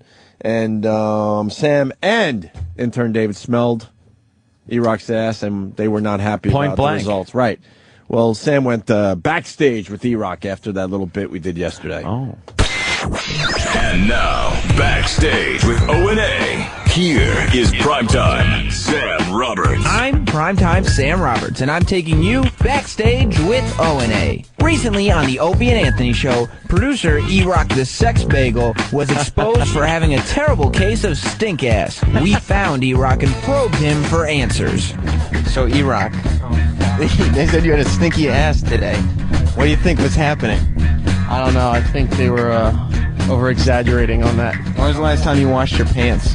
These are brand new out of the wash. This is the first wearing of those pants? Yes. That's a lie. No, it's not. How come your butt smells like doo-doo? I don't know. It shouldn't, but it does, I guess. You admitted it just now. Your butt smells like doo-doo. We didn't get enough information from E-Rock. Thank God we were able to hunt down some witnesses to the horrible stench. Hey, Danny, level with me here. Eric's butt, did it smell like doo-doo? It wasn't so much doo-doo. It was more of a filth. It was like filthy, unwashed staleness. Travis, you smelled Eric today. Did his butt smell like doo-doo? It smelled like double doo-doo, I'd say. David, you smelled Eric's butt today. Did it smell like doo-doo? It smelled worse than doo-doo, like disgusting dog shit. How bad was it? It was very bad, very, very bad. Thanks, everyone, and hopefully E-Rock, king of the stinky ass, will learn to wipe, or at least wash. I'm Primetime Sam Roberts, and this has been Backstage with O&A. Man, that's not bad, man. Wow.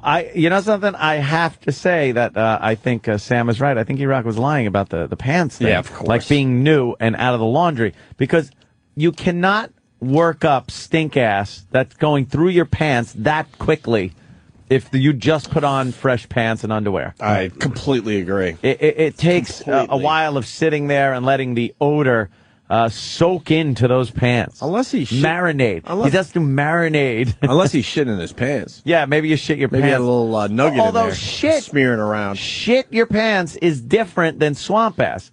Swamp ass is a sweat running through the hemorrhoidal tissue and making a stinky, swampy, musky odor. And depositing at the bottom of your underpants. Right, and then drifting through the odor sweat to your pants. Sweat slides through the crack, picking up all that nonsense. Picking up all the goodness. Let's just call it nonsense. all the nonsense.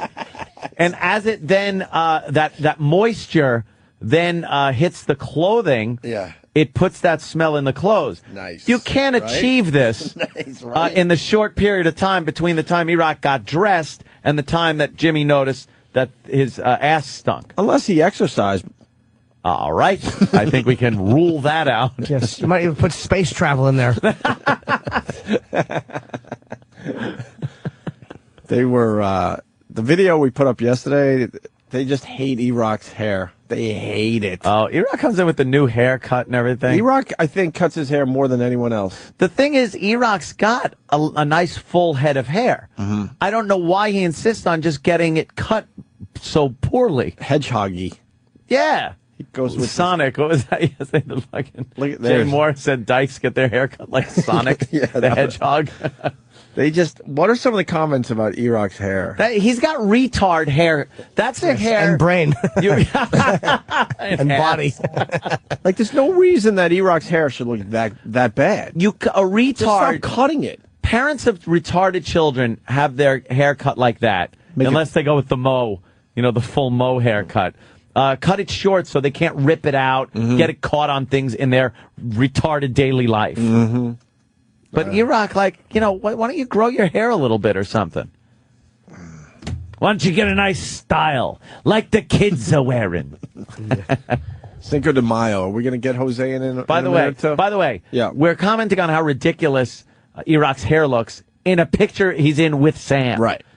And it's E-Rock we're commenting on the hair. Well, the only reason Sam's still growing his hair, and Danny, because they refused to... Oh, yeah. The contest we started over a year and a half ago is way over. But Danny and Sam, for bragging rights, refused to cut their hair. That's what that's all about. It's going to be a sad day when one of you come in and it's cut and then the other one comes in. But they're not cutting it anytime soon. Danny, when did the Afro contest officially start? Oh, hold on. This is Sam. I just want to cut. I don't want to cut my hair because I want to be like my hero, Danny. Oh, Sam. This is Danny. Yeah, that's right. Thanks, Sam. Jesus. It's uncanny. Oh, my God. Uncanny. Look at Sam run. Oh, so look at him. Look at him. He looks so silly. Look at his So feet. silly. His straight leg run with those dumb fucking Mad Magazine feet. Sam, when did we start the Afro contest? This is Sam. Oh. Not that other guy. Wow. That was Danny pretending to be Sam and doing a terrible impression. You know, he started with an afro, and then the afro got so crazy that he had to put his hair in a ponytail, so then he had a tiny little afro, but now the ponytail afro is getting Its own completely afro. out of control, so now you're going to Yeah. have to add a second ponytail to the afro that's sticking out of the first ponytail. Well, I think. Wow, that's right. You're going to have to start wrapping that up. I was actually thinking that today. Like, I'm gonna have Multiple to- ponytails. Yeah. Well, that'll look great. Thank you. Thank you. I think, let's see, it wasn't 2007, so it would have been, I haven't gotten a haircut since October 2007. I have a video A year and a half. that was then. taken at CBS.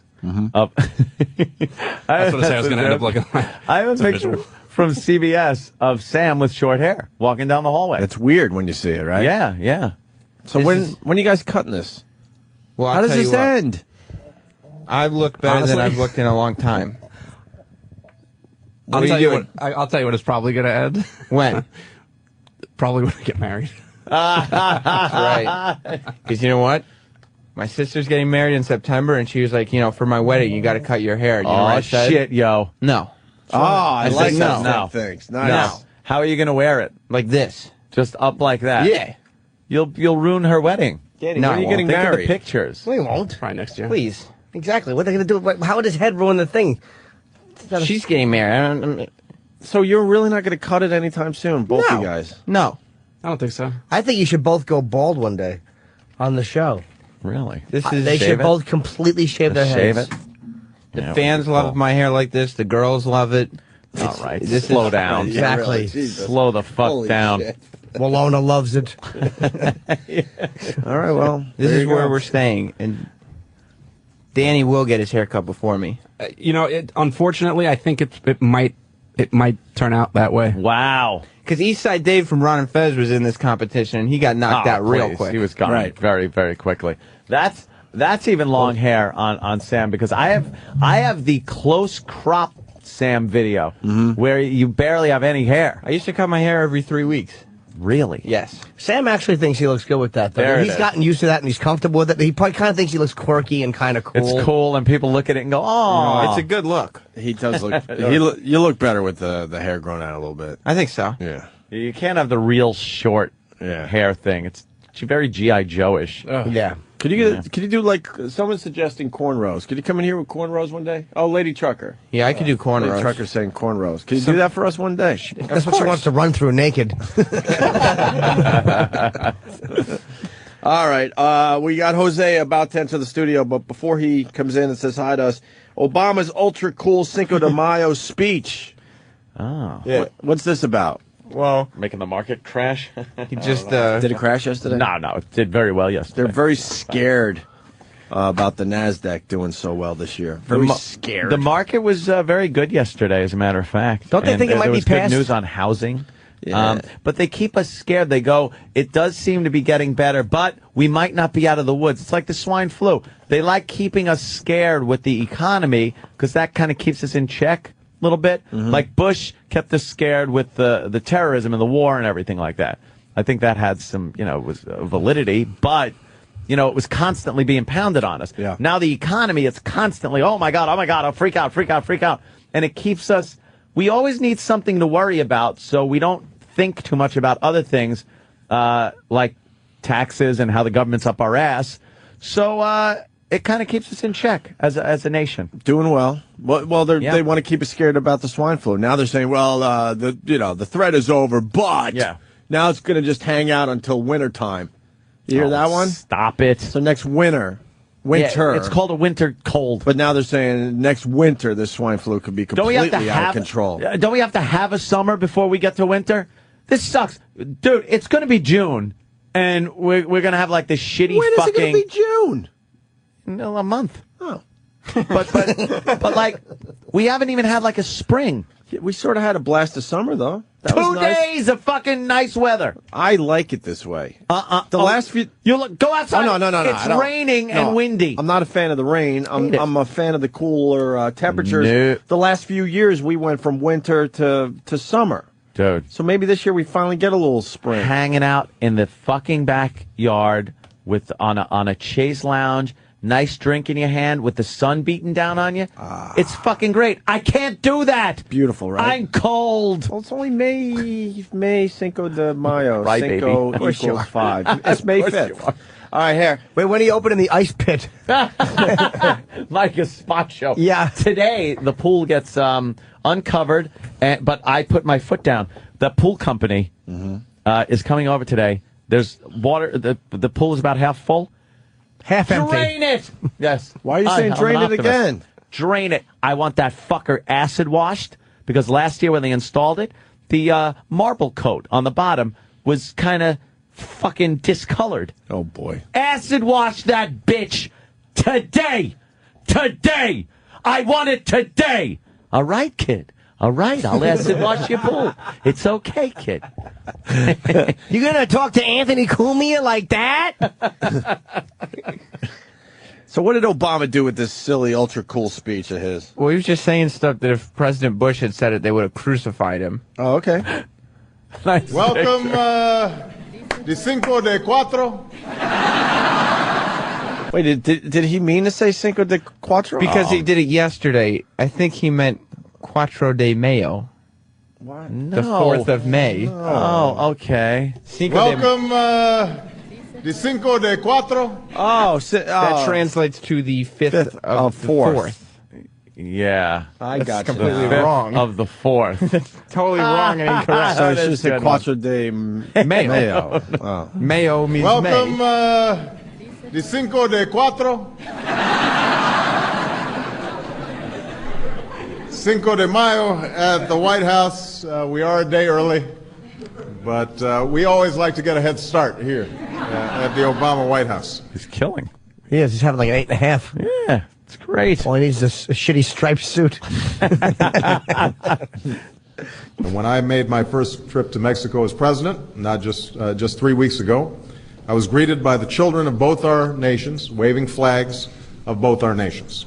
And while I was there, I found it impossible not to be touched by the warmth, the vigor, and the forceful vitality of the Mexican people. A love of life I've seen in Mexican-American communities throughout this nation. And that's what we'll celebrate tomorrow. That's what we will celebrate tonight. And that's what we will celebrate in the future. So, Feliz Cinco de Mayo. Thank you very much for being here, and party on. Thank you. Party on. That sounded, at first, it Isn't started that Wayne's sounding World? like that. Yeah. It started sounding like the senator's speech in The Godfather, too. Italian Americans have done a great job in this country. This country was built on Italian Americans. I will not stand by. Mexican people are amazing. Their warmth and vigor. Shut up. Party on. He's a nerd. Obama's a nerd. Yeah, he really is. He's a black guy, but don't be fooled. He is a nerd. Yeah, that came out during the campaign. He's not a cool guy. He knows how to be funny. You were hoping for the first cool president. A lot of people were hoping for the first black president. I was hoping for the first cool president. And, man, we fell short. You know what it is with his speeches? He is a nerd. He knows how to be funny and charming. I think Bush was to much people. funnier than he is. He was a laugh riot. No, but Bush was a funny guy when he talked. But He actually was. I don't think he realized he was funny, though. This guy's got a nerdy, that geeky, nerdy thing going. But there's something very everyman about the way he talks. He said Cuatro de Cinco. Yeah, like he'll goof on himself about that. But he's an awful president. I mean, he's, as far as hanging and shooting the shit, why not? He sounds fine.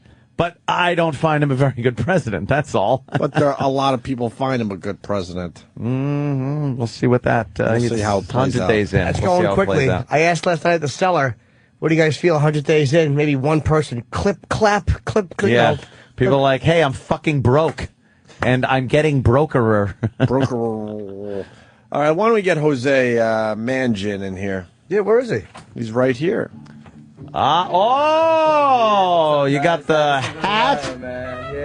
Look at that mariachi. What's up, O&A? What's Hey. up? What's up, Jose? How are you, my friend? I didn't know. guys. I didn't know it was you coming in. I know you. Yeah, dude. What's going on, guys? What's up, brothers? This is your. This is pretty much. Your headphones are a little rough with. I forgot. I have a sombrero on my with head, the dude. sombrero. Hey, happy Cinco de Mayo, everyone. Yeah, Happy dude. Cinco de Mayo, What's sir. up? Hey, Hanging, man. Yeah, this just is kind of. hanging out here. I hope this stands on my ear. Oh man. Yeah, that's a tough one. Wearing a sombrero to put headphones on. Or having a mohawk too. So it's either or, man. Oh So- yeah. It kind of screw puts a crease in your mohawk, doesn't What's it? up, guys? What's Hi. up, everybody? Yeah, Hanging, waiting this is for cool. waiting for actually the show to end so I could start my Cinco de Mayo celebration. Yeah, well, what have you guys been doing so far today about for Mexicanos? Well, we were talking. we played We covered the Severin audio. Severin audio. Yeah, Jason. That was calling the Mexicans primitive. Primitive is what he did. Primitive people. Yeah. Are you from Mexico? No, well, I'm actually from 9 blocks from the Mexican border. I was raised in Douglas, Arizona, which is remember the drug tunnel in 1990? 1990? Mm-hmm. The big drug tunnel, like the real elaborate one, like the James Bond looking one, where the pool table in the Mexican house lifted up on hydraulics, and there was like a round staircase to go down really? to the. It had pulleys and drainage systems and lights going into a warehouse on the Arizona side, 9 blocks south of my house. Nice. How long was the tunnel? Dude, it fucking, I don't know. Like, I mean, I don't know how many feet. Yeah, but I'm it was- pretty high it right was now. pretty so. far. He's celebrating. No, I'm just kidding, man. What's up? Hey, Cinco de Mayo. I want to have. I'm going to go down to. You know where I'm going Where you today? going? I'm going to Poco Loco. In my town, which is a great Mexican restaurant. I'm going to have some Dos Equis. Yeah. And a nice platter with a couple of tacos. But you're not Mexican. An enchilada. Hey, it doesn't matter. You gotta Today, celebrate. everybody can be a brown dude I today drink or a on- brown chick. A drink on St. Patty's Day. Yeah, man. Hey, guys, you know what I did too to welcome you guys Was a softball no one to the hit? building here? What'd you say? I said I drink on St. Patty's Day. Oh, well, you do. We're just looking for a day where you don't drink. Exactly. What day would that? Just any. Some of these jokes drinking don't need to excess. Some of these jokes don't need to be said. Let the listeners write them. Everyone Okay. is right there with you. What day don't you drink? He gets drunk at the Mothers Against Drunk Drivers dinners. Dudes, well, to celebrate today, man, I made a bunch of tacos, stayed up till 3 in the morning, Wow. and I Really? made a bunch of cool tacos. Yeah, they're all They're in pot tacos, are they? Yeah, no, actually they're not. But they're really good, though. I made each one with, like, tender love, and I was like, this is for the O&A show to welcome these guys to the building here. Nice. And I've been here 9 years, dude, on this floor and upstairs. You've and been stuff, here so- 9 years. Yeah, man. I'm What was going on? OG serious. Wait, dude, what was yeah. going on 9 years ago? We were just building the channels up from nothing, like, starting with the metal channel. Well, what do you play? Black Sabbath, and then you start from there and you just One expand. subscriber. No, actually, it was before. It was years before there were Pre-subscribers? anybody subscribing. We were just building the channels, making them this monster, and believing that someday this was going to be a huge fucking deal. And as a metal dude in the middle of nowhere, Arizona, having this opportunity, it was like, oh, this is a fucking dream. And I just stayed here. I championed this place. I'm a whore for it. And look where we're at now, dude. It's like the music channels it's have done happening. so Yeah, well. And Wait. But you look too young to be here I'm 9 32, years. dude. I have a lot of white hair, man. I have 2 daughters. I have a house. My Wow. whole life has changed, dude. Yeah, man. So, but because of the music and the rise of the metal and the hard rock and making this place a brand, dude. He was also featured. You feel the metal, Jim. I love metal. You're Jim also feels the metal. You were also featured on the Man Cave thing. Yeah, What was that? I was actually the first dude in this building to get a man cave before anybody else did. But what show was it? They featured your Man Cave. No, that was on NBC Today show. No, I was actually I wrote in as I'm a home dude. I have a tool belt and shit, and I like to do projects. And I wrote in one day on a Sunday. I was all pissed off after watching these shows. They feature a bunch of tools all the time. Where's the rock? Where's the Latinos? And I wrote a nasty sort of essay about why I deserve a man cave. And I was very colorful in my language. And I was like, I need a place for my bongs. You know, I was real like funny and the band, the producer the next day, dude, send me pictures. And I sent him a picture of me and Ozzy, like fucking doing claws. And he was like, dude, and I sent him a picture of my hot wife and whatever. And my kids throwing the horns and shit. And he was like, dude, can we come over and film you? And I was like, yeah, come over. So I actually I did it the legitimate way. And then they found out that I was a DJ at Sirius XM. They were like, or Sirius at the time, you know, and they were like, cool. But I was like, just a regular dude. And I had the metal show. I had the rock episode of Man Caves. Nice. Yeah, day on Cinco de Mayo. So there's food? Yeah, dude. I'm fucking starving. Yeah, I'm so bro, happy. dude. I made some tacos for you guys, man. It's pretty cool. All you guys got to do, anybody listening in the back room, all those dudes in the back, just obviously remove the foil before you put it in the microwave. But about 30 seconds, dude, is all you guys need, man. I cooked it. It's all ready to go. But if you zap it any longer, you're going to fuck up the cheese and the tomatoes and the lettuce. 30 seconds, that's it. First girl I ever kissed in my life. Mexican? I was, yes. She was a Mexican girl. Denise, I believe her name was Yonki, with the J. Yonki. And that's what she called you. And her mother actually taught my mother to make tacos. This is back in the 70s. And she didn't buy the fucking shells or nothing. No. She bought corn tortillas in oil, fried them, and then you got to fold that shit dude, over. That's what I did all night last night. No way! Dude, that's authentic shit, bro. I don't F around when it comes to tacos, bro. I think I have panty melting skills with tacos, and it's like one of the things that I can do is like that and metal, and give good foot massages. But I think for me, what a big submissive he is. I love that. Wash your hands before you make the tacos. Yeah, dude, I'm a big hand washer, but that's how you're supposed to make them. Yeah. So everybody, Cinco de Mayo, you do not go out and buy those Taco El Bell Paso crunchy fucking shit cardboard tasting crap. No, grab yourself some corn tortillas and a fucking little a pan, some vegetable oil, fry that shit up hot. Bam. And the tricky part is making the bend and then holding it there. Take your time. You got to hold it there and then take it out when it cools. Yeah. You got the bent taco shell. Yeah, and then man. my mom would make tacos. Let's and this was eat before these like fucking tacos. Yeah, dude. I made a few vegetarian, but I kind of made them too late in the process. So I was like, hey, what's the best Mexican restaurant in the city? Dude, really, I can say hands down for food, I'll say Florencia 13 on Sullivan and Bleecker. It's the city's first Chicano restaurant, and that's what I am, a Mexican American. I like to eat beans, and Florencia 13 and take Spanish and get a B and hang out with Jim Norton and Opie and Anthony on the Cinco de Mayo. You got a guitar? Can you play something for us? Yeah, dude. You want to hear some Metallica? Yeah. You want to hear some Metallica? Yeah, of course. Yeah, I want to do a little. I feel like now having Robert Trujillo in Metallica, Mexicano. I heard you guys mention that we saw each other at backstage at the Metallica show, one of my favorite bands. So this is a cool song. Ready, you guys? Oh yeah. I forgot what I was gonna say, but here's the song. Ready? Here we go. Ready, Jim? Yeah. Are you ready, Jim? Let me take out my ring. I didn't know Robert was Mexican. He's fucking phenomenal. Robert, you didn't know Robert was Mexicano? I knew he was Latin. I knew. Yeah, dude, he's Mexicano to the bone, dude. That's why it's so cool. It was so victorious for us, man, when he joined Metallica and he became this member.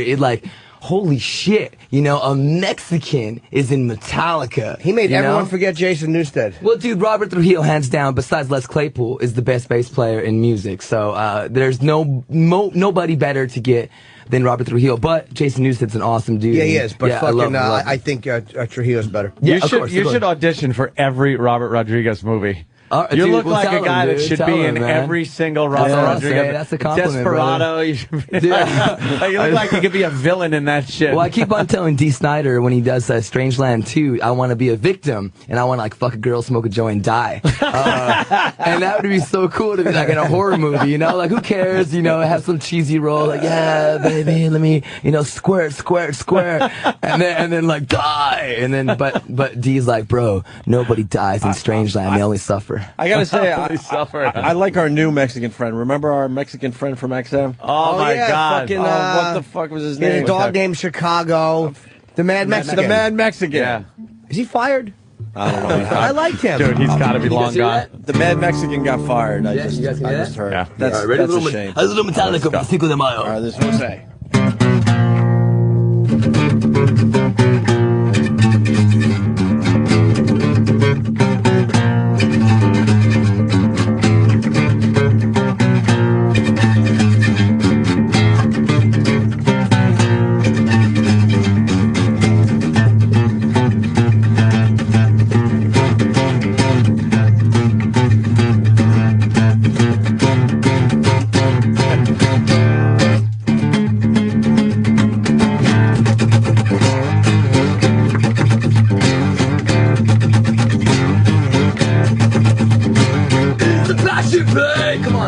I'm sorry, did I scare you guys? Oh, shit. On an acoustic guitar? You gotta be kidding me. Master Puppet's very nice. Yeah, dude, thanks, dude. You know what I Puppets. do for my daughter's kindergarten class in April? Yeah. I went there, I'm losing my breath, and I went there and I did a guitar lesson. I took my Guitar Hero guitar, I took an acoustic, this one, and I took my Dimebag Dean guitar, and a little Marshall Micro Stack, and the crosswalk lady came by, some other teachers came by, a couple sixth graders, and the kindergarten class, and I did a whole lesson on guitar and where it came from, and the differences, and I jammed out some La Bamba, I jammed out some freaking, A, B, C, D, E, F, G, H, I, J, K, L, M, N, O, P, Q, R, S, T, U, V, W, X, Y, and Z. Now I know my ABCs. Next time, won't you sing with me? You know, things like that. And the kids were flipping out, dude. I was like, yeah. And then I did some Megadeth and Pooping Pantera. their pants. You know what, dude? But if I made one of those little dudes or those little chicks into a rock fan, then, check mark. I did my job, bro. You got to be the coolest father out there. They were cool. They were like, Maya, is that your daddy? With just covered with all Azteca tattoos, the Cinco de Mayo. Yeah. Who's your favorite band? Favorite band in my life, dude. 32 years of living, I have to say Pantera is the absolute best metal band that's ever walked the face of the earth. I would say Metallica, Megadeth, Sabbath, Korn, Lamb of God are all big, huge bands. Motley Crue, Rat, Skid Row, Sebastian Bach, one of my favorite singers. Pantera. He is a talented gentleman, that's Sebastian Bach. Yeah, dude, he's cool. I did Piece of Me on Jim Brewer's show. I sang it, metal really? karaoke style. Yeah. Oh, man. shit. Yeah, I do La Bamba. I do a lot of karaoke stuff, and I try to make them all more metal. Like one time I did Tiffany, a Tiffany song, and I just did it in metal, just completely rock. Well, give us another song, man. What do you want to hear, dude? A lot of your listeners are huge Pantera fans. I did a acoustic bongo version of Mouth for War with Vinnie Paul. I gave him some bongos here at the studios, and I was like, yo, Vinnie, play the bongos, and I'm going to play guitar. My friend's going to sing. He's like, all right, let's do it. And we just did the first acoustic, the whole song, not just the piece of it, the entire song with Vinnie on the bongos, and we were rocking out, dude. Live on the radio. No practicing. We just said, let's just go. Bam. Have you interviewed Anselmo? Yeah, dude. I have to say, as a metal dude and as a rock fan, as you are, I've interviewed and hung out. Thankfully, dude, I'm very blessed. But with every one of my favorite singers or guitar players or any one of my favorite bands, except the dudes that are dead. But every one of my, all these dudes, yeah, dude, from Anselmo to Vinnie Paul, who hey, tacos. Wow, look at that. Dude, did you heat them up a little bit? That smells good. Oh, damn, look at this. You guys got help and shit. Wow. Yeah, dude. So these are the tacos that I made last night. Oh. These are the ones you fry by yourself. You can see the little bubbles in the tortillas. I love those little fry bubbles and shit. Those are cool, man. So this is a really cool way to celebrate Cinco de Mayo. Remember, dude, everybody can just celebrate today. Like you said, you're gonna go fucking drink and have some tequila. Poco Loco later. Yeah, or San Loco or any kind of loco you want to get. Damn. Jose, they smell awesome. Yeah, dude. Yeah, bro. No, but just at least have one. Or Have one. You're racist. Have one. Yeah. Racist. I'm just... You know what, dudes? But thanks for, it's the cool thing now. We're all one family now. You know what I'm saying? I mean, Absolutely. It's a cool. As far as on the music Jose, side. how high are you, man? No, I'm not, bro. Just on life, man. No, dude. I drove in here. Shit, yeah. That's good. Yeah, right? Are these the veggies? See, no, I don't think so, man. But the thing is, that's the real once deal. you zap them on the microwave, they're not the same. When they're freshly made. Yeah, when you take them right from. Holy shit. Holy shit, right. If you guys had panties, they would melt, right? That's the real deal. Nice, dude. What Panty the melters. fuck? I'm never going to Taco Bell again. Taco Bell's a good second choice. Hey, dude, but Liquid Metal, and I do Octane too now, guys. Do you really? As of Tuesday, I'm doing the Octane channel. And you do Liquid, Hair Nation? Liquid Metal. I do Hair Nation now. I did Buzzsaw for years. Buzzsaw is like the equivalent to Jim, as you love Boneyard. Boneyard. Yeah, you listen to Buzzsaw. I remember we talked about it before back in the day. What channel is it now? Buzzsaw used to be around, and Buzzsaw is now Boneyard. Yeah. Okay.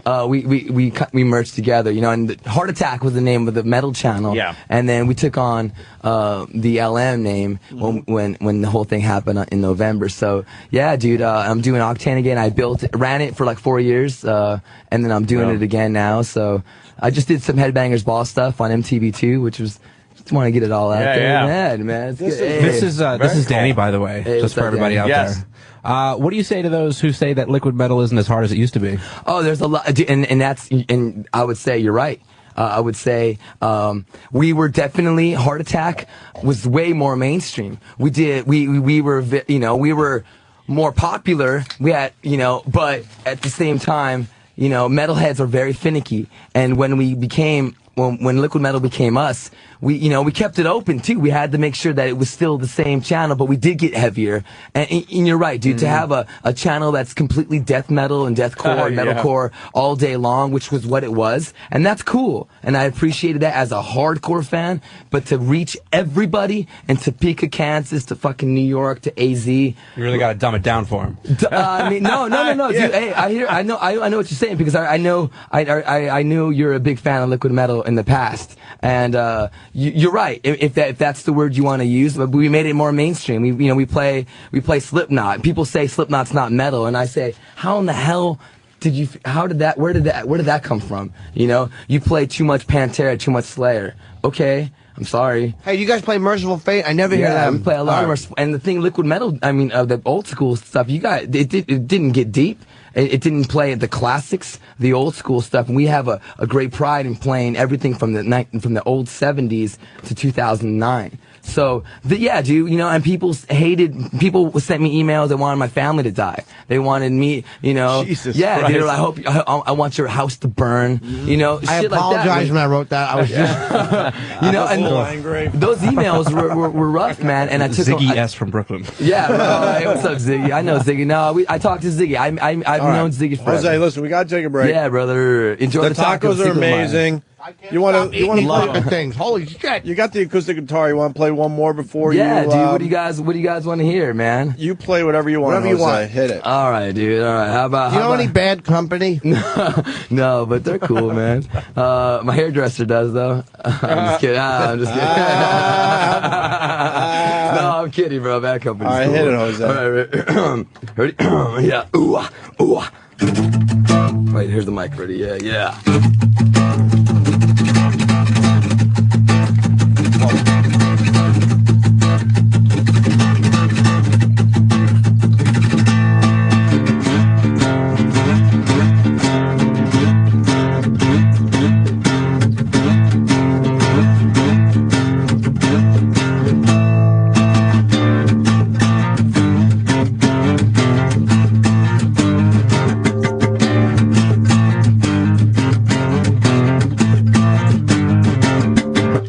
My open, Anthony. Yeah. Nice. Awesome. Thanks for the grub, man. Absolutely. Phenomenal food. Let it be said, best taco I've ever had. Unbelievable. Just went down my gullet. This is my third dude, one. Thank you. They're dude. ridiculous. Well, there's more, and I made stuff for the crew and stuff. So yeah, man, have a good one, guys. Jose, you rule, man. Yeah, Come back thank you, man. Yeah, Mexican metalheads today, everybody. What channel is Liquid Metal? What channel is Liquid Metal? Oh, Liquid Metal's Sirius 27 XM42, and I'm actually hosting a Latino comedy special on Raw Dog today. Okay. Sirius 108 XM150. Jesus, how many channels do you do? Sorry, XM, XM Sirius 104. But I'm doing every year. I do a Latino comedy special, and I'm doing a live show from 5 to 6 Eastern today, where I'm just kicking the piñata, having some friends in, just playing some metal, some Mexican stuff, mariachi music, whatever. So it's pretty cool, man. I did a mariachi version of La Bamba, but a metal real one in the studio last week. It's pretty cool. Anyways, yeah. Insane, man. Yeah. Hey, man, thanks, Danny, for listening, dude. Yeah, man. It's Jose Mangin. Yeah, Mangin. It's Mangin. Yeah, my dad's a French white dude from Chicago. My mom is a beaner from Mexico. So right on, man. Yeah. All right, we're gonna take a quick break. Later. Continue. Opie and Anthony. Cinco de Mayo. You're checking out the Opie and Anthony Show. Want to thank Jose for stopping by today. The Opie and Anthony Show. I've seen him walking around the halls many, many times. I didn't recognize him with that sombrero on, though. Is he walking around with the sombrero all day? It's his day. Hey, we upgraded our Mexican. I like this. Yeah. I like the Mad Mexican. Worked well. He was all right, but He was crazy. He's a nice the guy. Mad Mexican. he was a little nuts about Nice his dog enough. Chicago. Yeah. Nice enough guy, but that Mad Mexican guy He was would give us crazy. shout-outs in Spanish. Yeah. LeBron James MVP. Good for him. Good for him. Yeah. Oh, he kicked everyone's ass too. Wasn't even close this year. And LeBron James 24. He's got a son that's like 4 or 5 years old already. Man, he started everything just way too early. Well, I was going to go another way. Will. That well said a lot, okay? I just say well. He was 18, said, fuck college, I'm going right to the NBA. Fuck marriage, I'm just going to have a kid. He's just doing things his way. Yeah. Well, maybe not That's his good. way, right? Doing it the way that... Bye. What were you getting at with your well? Bye. And happy birthday. Oh, thank you. Opie. I can't believe you share your birthday with Bill Ward. Oh, is it Bill's birthday? Let me guess how Bill old he is. Ward. Is he 60? Wait, hold on. Is he 63? No, he's not. 61? No. 40. I'm 57 years young. You got to be 58 by now, I'll be Uncle Paul. 58 in March. Uncle Paul. No, that means you just turned 58 then. Yeah. You've been No, 57. next Or you month. just turned 57. I'm 57 years young, Greg. I used to babysit you. Oh. He was a fresh boy. And Kurt Loder. Well, how old's Bill Ward? I'm not telling you. Opie. No. You should know that. No, I let him. Now he's 60. The big 6-0 for Bill. And then Kurt Loder from MTV. Yeah. Want to feel old today? Do you? What's about, how old is Kurt? 64. Maybe there's another Kurt Loder. No, that's him. Is there another Kurt Loder? Wow, that, you know something? He can't be 64. But he was considered the old guy on MTV. I understand Back that. when he was on MTV. He was Yeah. 50 and 48 back then? I didn't realize that. Wait a minute. What is he, 64? They're saying he's 64 years old. I I think we want to double check that. Did I see the No, he could have Capitals? been in his late 30s. Huh? No, not that long. It wasn't 30 years ago. MTV? MTV is getting up there. He was on Jimmy. until recently. He did the breaking news that Kurt Cobain shot himself, and that's how many years ago now? What are we up 5. to? 14? Wow, 15, something like that? I think, right? Yeah, 15? he's 7 years older than So he me. could have been 49 when he was doing that announcement. And I did not watch the Capitals-Penguins game. Someone's asking. Playoff hockey does rule, though, but maybe I should watch. How are the Devils? Devils are out, Jimmy. They're done. Rangers are out, Jimmy. No local teams. Nope. For New York. Nope. Oh, that's what I wanted to say. Chris Cornell coming in. Yeah. We Yeah. like Chris Cornell a lot. Yes, he's Oh. very talented. You think he'll say anything about Rage Against the Machine? We could ask. I mean, it was Audio Slave, obviously. Audio Slave. I wonder if it was because Tom. What's the guy's Tom? What Morello. is he too political? Well, I don't know. I guess we could try to ask him, but when he came in with the Rage Against the Machine guys for Audio Slave, it seemed like he was doing his own thing, and the rest of the guys were doing their own thing.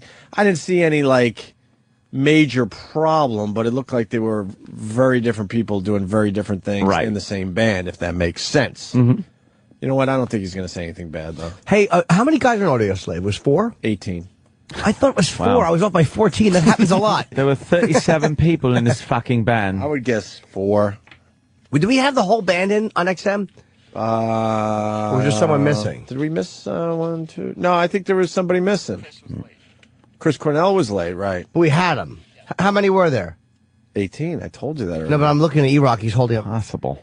Huh? All right, E-Rock. E-Rock. When E-Rock talks in your ear, it's like a verbal fist. It's like 4. It's like, Jesus. As he throwing his hands up in the air right now. He put his hands up with the 4.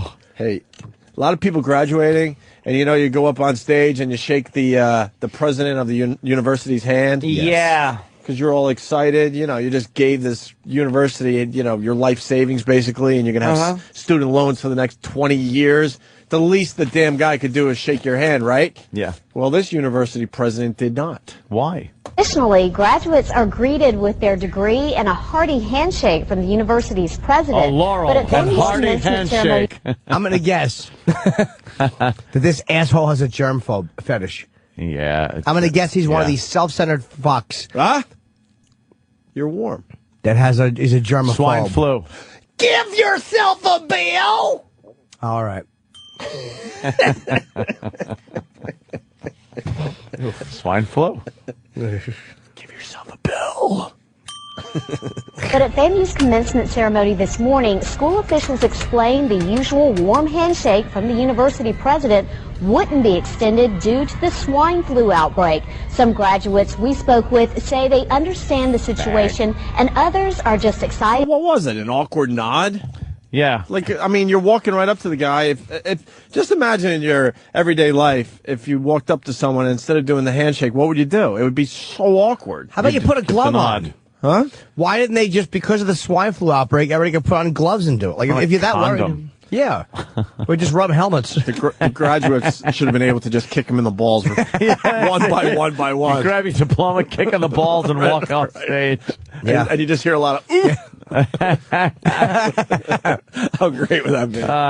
He'd be like, Situation, only and 80 more to others go. are just excited about getting their degree. We're taught that in the health field we have to treat everyone as if they have an infection. So, I mean, it's just for safety precautions. So I understand. That was a little different. Like stand there, don't breathe on them, don't nudge against them. It was a little different, but whatever. I got this. That's all I'm really worried about.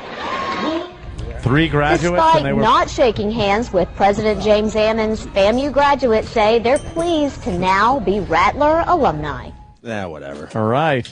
Congrats. Yeah, good for Congrats, grads. you. Yeah.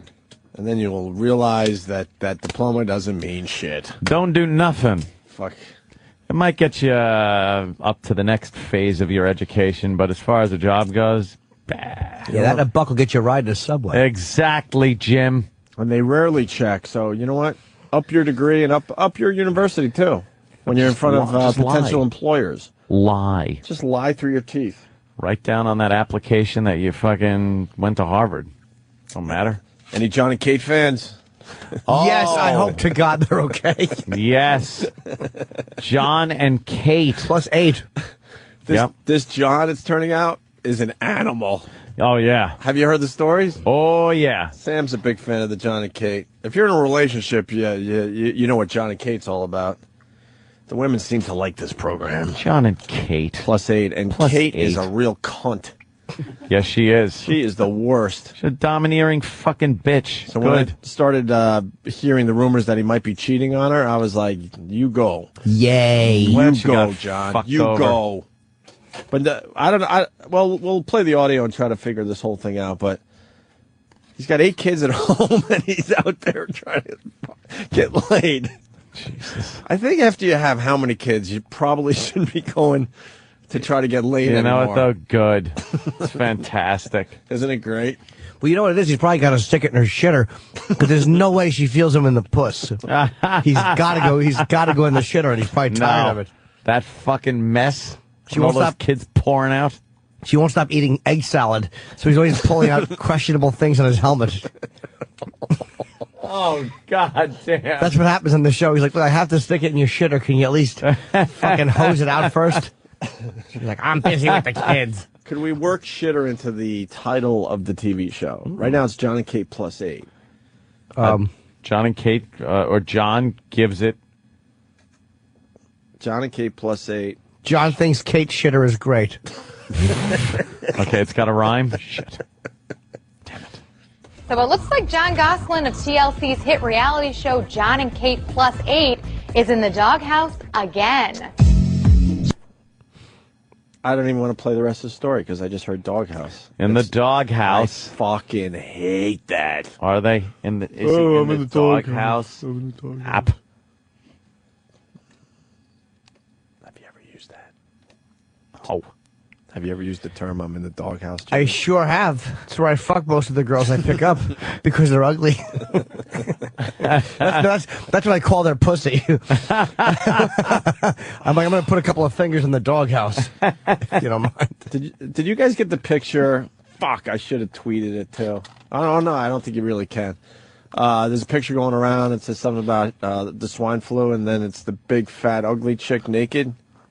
Oh, yeah, I've seen that. Have you seen it? Yeah. Danny, could you find that? I know that's a little broad, but it's been making the rounds, and man, it makes me laugh my fucking balls off. Don't get the swine flu or something like that, and then you click on it, and it's this mess on all fours naked. All right, whatever. Did you see the email somebody sent out? It was actually a pretty funny tie-in about... you found it? What, Danny? This is Danny.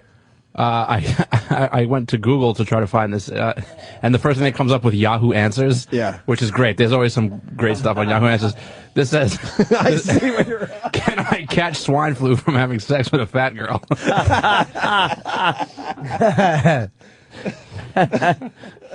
Somebody put up an email out about, like, a lot of people said that we wouldn't have a black president until pigs fly.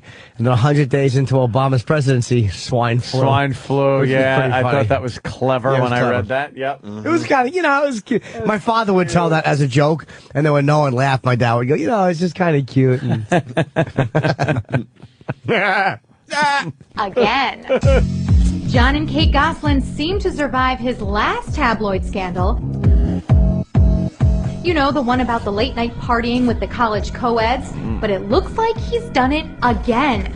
The dad of 8 was snapped recently by Us Magazine with another woman and no wedding ring.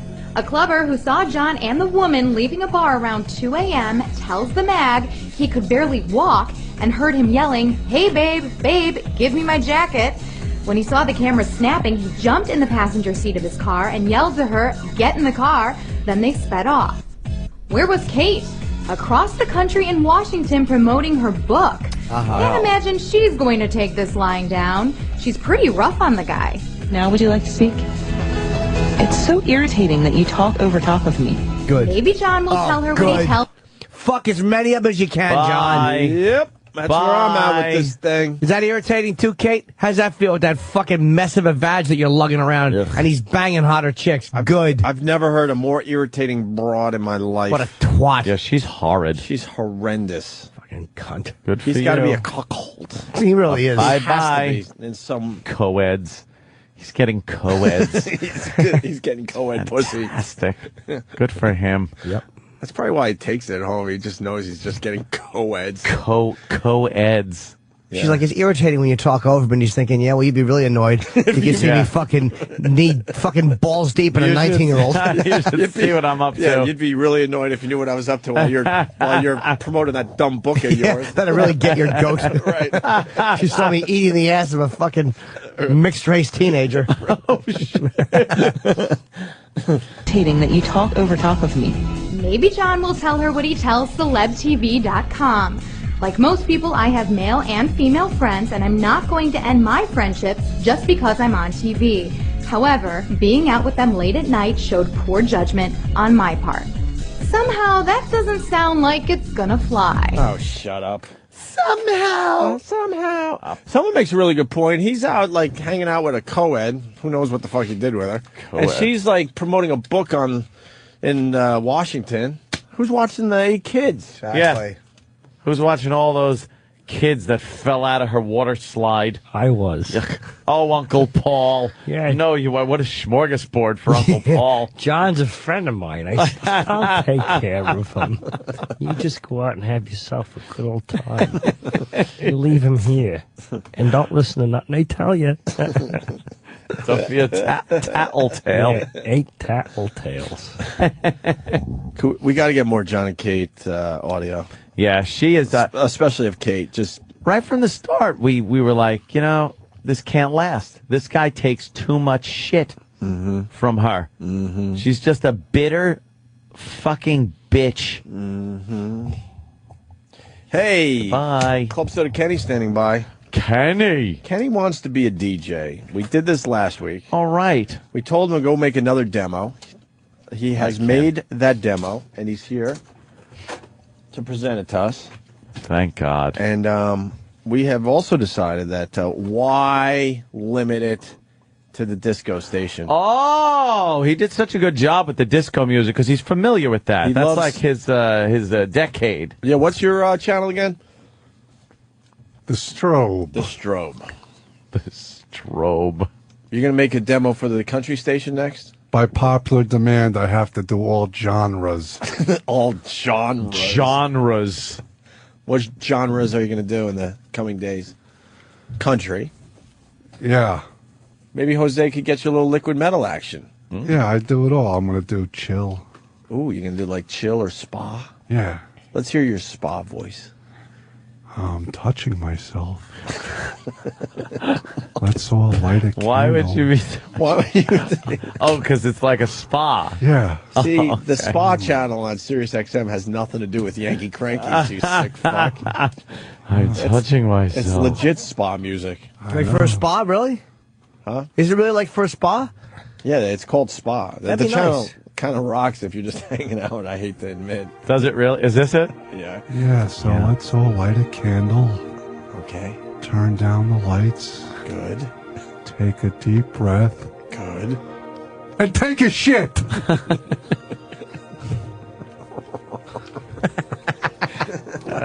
Kenny. All right, let's hear another one for spa. And you need a name, remember? You need a name for all these channels. I have a new name. For spa? No, I gotta think of a spa name. You got a new name for the... Maybe I can be... Hi, this is Kenny Cool. Kenny Cool. Kenny Cool Kenny. I like that. Kenny Good Cool one, Jim. Kenny. Thank you, Jim. Calm Kenny Cool Kenny. Thank you, Anthony. Big long name. Thank you. Yeah, but you got nothing but time to kill when you talk over this shit. No rush. Yeah. Take your time. Yeah, Take we your just time. chill. You know, not enough people stop to, I don't want to seem cliche, but smell the roses or E-Rock's ass. Yeah. No one takes time to smell E-Rock's ass. Why pass that up? Fuck. Can you do like a little home? It is a spa channel, a little home. Yeah. Let's do it in unison. Ready? On 3. 1, 2, 3. Perfect. Was it? Now, on the spa channel. Now you start a chant. You know, ah, da, da, da, you know, make one up. I'm not that creative on the spot. I know it. All right, well, Kenny made his demo, his second demo for the disco channel, the classic disco, classic dance, whatever it's called, the Strobe. Yeah, the Strobe. And I'm trying to emulate my hero, Joe Causey, who's the king of the Strobe. Have you talked to Joe Causey yet? I say hello to him here and there. I'm a secret admirer. He don't know. Really? The king of the Strobe. Is he here right now? No, I didn't see him Where yet. is he? He comes out there on the computers to like prepare Holy sometimes. shit, you're a fan of Joe Causey. He's Brooklyn's own Joe Causey, the extreme cuisine. Oh, shit. He's a super fan of Joe. Yeah, he's a good guy. One day they're going to find Joe's body with just Ken standing over it with a pistol. You're dead, fucker. You're dead, fucker. All right, here's Club Soda Kenny trying to get a job on the Strobe. That song made my asshole itch. Hey,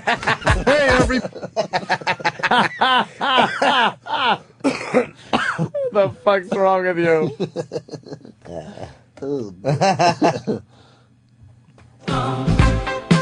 That song made my asshole itch. Hey, everybody, it's One's own Clubby, the disco baller, on the Strobe, XM 83, Sirius 81. This song really cracks me up. Just listen and you'll see why. It's Mandu the Dingo and Sol Makosa for no reason. Oh, yeah. You did pretty good on that one. I do really good. Oh, yeah. Yeah. Well, yeah. We got a lawyer on the phone. Hell they want. Chip from Yes, sir. Virginia. What's up, Chip? Now, Chip. How are y'all doing? Good. Yeah, I love that Kate's getting her just desserts, but the problem is the law's going to support her with those 8 kids if she can prove John's out there. Oh, hell course. yeah. We What? know that. No surprise there. We all know that. I mean, but when are we actually going to do something about that bullshit law? It's all over the place. Alec Baldwin's trying. Yeah, it doesn't make any sense. Women cry about the glass ceiling and everything else, and I'm discriminated against. I get less pay. I get this. Fuck you. You make out like bandits in divorces, so go screw. John's not going to see the light of day if he has to pay for 8 kids the rest of his life. Mm-hmm. You know what, though? The other side of the equation looks pretty good for John, though. Oh, no shit. Well, at least he's getting the fucking pussy. Pussy. You imagine having to support 8 fucking kids and that fucking twat of an ex-wife? Oh, yuck. You think she would let him off the hook? No! And I need pamper. And Horrible. Can you imagine it? Horrible. No! Oh, God, that would be That's what I'm fucking saying. petrifying. Can you imagine? Not at all. Ugh. Oh, I get quite fearful just thinking about it. See, you're almost done. And I know you don't talk about it, but you're almost done. Can you imagine if you had the kids, then you're not done until at least they're, 18? So you'd still have, like, a lot of time left. Dude, so much time. I couldn't even, it's frightening to think about. If I would have fucking impregnated her, holy shit. Yeah, because your kid probably, give or take, would have been 7 or 8. Now, no. Yeah, about. What? No? Now? Oh, wait, you've been, dude, you've I been could have gone had a long time I could have a ago. 7-year-old kid with the girl I took off with. Holy shit. I could have a fucking 10-year-old with the. How long ago was your divorce final? I could have. Let me be realistic here. Holy shit! I just lost a few years. I could realistically, Right. if I got her pregnant right when I had gotten married, so no bastard child, I could have a 19-year-old right now. Wow. No shit. But you got divorced. No, I'd rather have a 19-year-old, but Well, yeah. in different circumstances. Wait, you get not related and female. When did you get divorced? You're allowed to say that. 1999. That's when it started. It didn't end until fucking, well, it's still going. So you've been. Well, the payments. Oh my God, it's been 10 years. Yeah. 10 years. And if you had a kid, then it would be longer, a lot longer. Yeah. Yeah. I could have a 19-year-old kid. Imagine that. Hey, Dad, you're an asshole. Go fuck yourself. Get out of my house. You'd be a good dad. Leave my house. You don't want to be a dad. That's cool, but you. I hate you. I hate you. You would be a good dad. I'm just having horrible conversations with my imaginary 19-year-old kid. You would probably you'd be the cool dad hanging out with your son. My kid that did end up. I did have one kid that ended up in ectopic pregnancy. You know when it goes into the tube, the fallopian tube, and blows up. Oof. That was my kid. With Congrats, who? kid. With who? The ex-wife. Boy or girl, you don't know. What was that? Oh my God, that was at the beginning, right at the beginning. That was my 19-year-old son. My 19-year-old son ended up getting fucking sucked out. Is that what? Do they have to suck you out when that happens? Oh yeah, it ruptured and everything. Yeah, that's How old was the kid? That's really It was dangerous. pretty- No, it the kid was- can only be a month old. It was or something. no, not even. Yeah, See, what happens is the egg is coming down from the ovary to the fallopian tube, through the fallopian tube. The sperm cell swims up the fallopian tube and impregnates the egg. And instead of the egg going down the fallopian tube into the uterus and attaching itself to the wall, it starts growing in the fallopian tube. So as it starts dividing and growing, the fallopian tube is like a hose, and it gets a big bubble in it and then bursts, and you get internal bleeding and pain like ridiculous. So I had to go to the hospital. And So wait, by the time you notice Take it, her in. usually it's already burst. Oh, yeah. Well, no, there's a pain. Yeah, I guess they usually burst at that point. It's And extremely it could be- dangerous. it could be fatal very quickly. Absolutely. Can they go in there if they catch it before it bursts? and push it down onto the wall? No. Why not? Because it's not attached. It has to attach to the. It's just everything went wrong. Why too can't soon. they just suck it down gently? No. You know, they cut just in stick and it they to the wall? They actually Yeah. they open up Like the a Post-it fallopian note? tube and pull it out, and then sew the fallopian tube shut. And you were that close to And- being a father. Yeah, it was pretty. You were one jumping jack away. I was pretty fucking close. Wow. Holy shit. Let's go back to Kenny's disco demo. Yeah. I love that song. Hey, it's the Strobe XM83 Sirius 81, and I'm O&A's own Clubby, the disco bowler.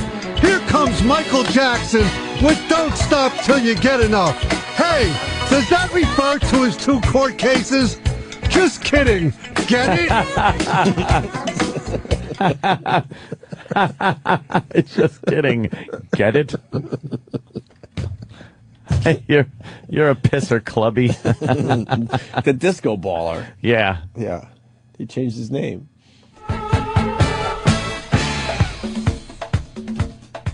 Stinks. I'm O&A's own Clubby, the disco bowler.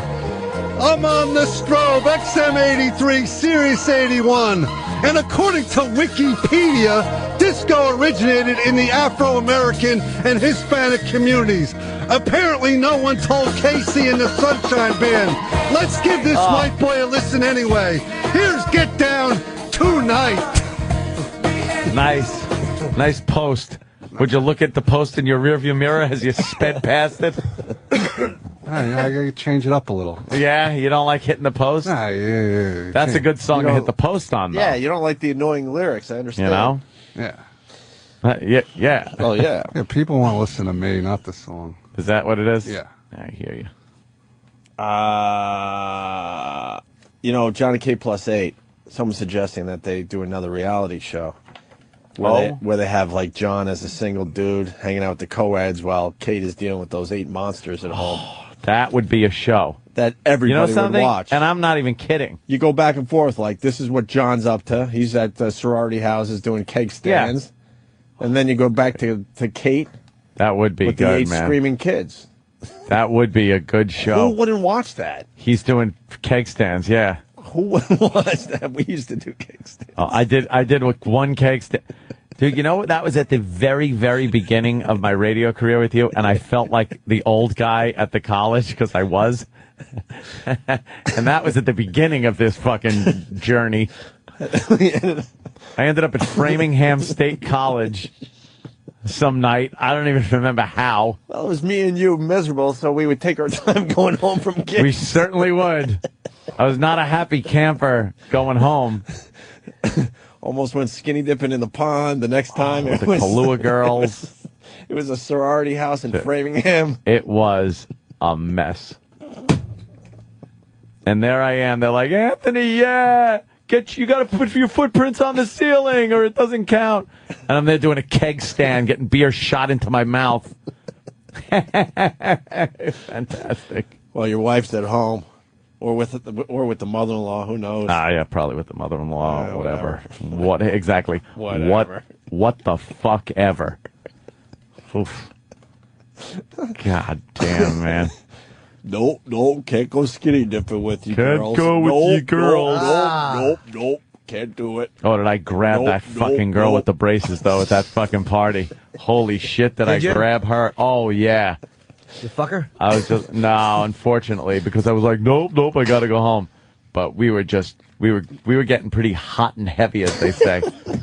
Put it this way. It was heavy petting. I had braces marks on my gums. You had some heavy petting. She sexy? Yes. Oh, yeah, She was cute.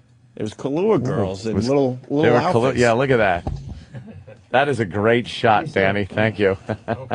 Wow. Oh, And we got to remember some of the other ones. there is something about braces. We tell the You know they can't run as fast. Oh, teeth. Fantastic. Oh, shit. I like girls with polio. That's just great. well, What are you going to do? we tell the same stories. I know there's a few more though. Yeah. The time we said no to the girls that wanted a skinny dip with us. Skinny dip. Because we were taken. Fuck.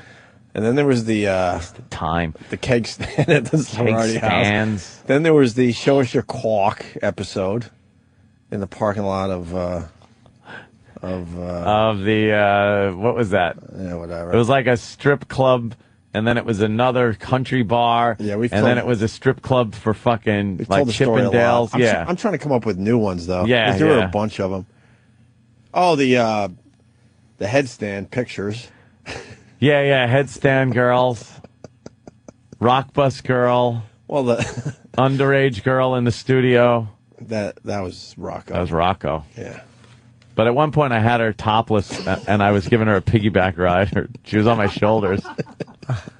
She was on my shoulders. What a creep. You know that girl is now? She's pushing 30. Well, 90. When did we get fired? 98, 11 years ago, probably 12 years ago then. So She she's, should be about 27. 28. 28 now. So people are doing math and going, oh, my dear, sweet Jesus. Come on. Yeah. Lighten up. She was very hot. All right. More Kenny. Too fucking wow, where are we? Oh, we're doing a radio show. All right. Kenny and his second disco demo. I'm coming out of the closet. Hey, it's One's own Clubby, the disco baller, on the strobe, XM83, Sirius 81. And this next one reminds me of the movie Boogie Nights. You know, I'm hung like Dirk Diggler when he was 8. Wow. You sexy thing. Oh, then chocolate. Then you fuck it up. You fuck it up. You hit the you post. hit the post perfectly, by the way. Right. That was a perfect post. And then he hit. jumps back in. Hold on a minute. I'm coming out of the closet. Hey, it's One's own Clubby, the disco baller, on the strobe, XM83, Sirius 81. And this next one reminds me of the movie Boogie Nights. You know, I'm hung like Dirk Diggler when he was 8. I believe in miracles. You sexy thing by Hot Chocolate. Oh, he said sexy thing in the wrong. Sexy I know. thing. I screwed up that part. You messed it all up. Yeah, I screwed up that part. Yeah, you certainly did. Get down and get back up again. It's me, One's own Clubby, the disco baller, on the strobe, XM83, Sirius 81. Get ready to fuck, because here comes the Bee Gees with Night Fever. I meant funk. Maurice is my favorite. Get ready to fuck. Holy shit. That's funny, man. I like that one. Why can't, whatever. Why can't we do this for real? If there was a channel like this on Sirius, I wouldn't listen to anything else. No. Why do you always have to, play it serious? Oh, God, is that great. One more from the disco baller himself. Oh. Love blue suede shoes.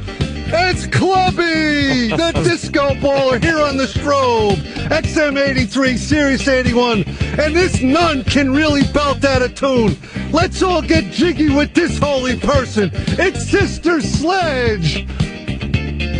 5, 4, 3, 2. What the fuck? 1.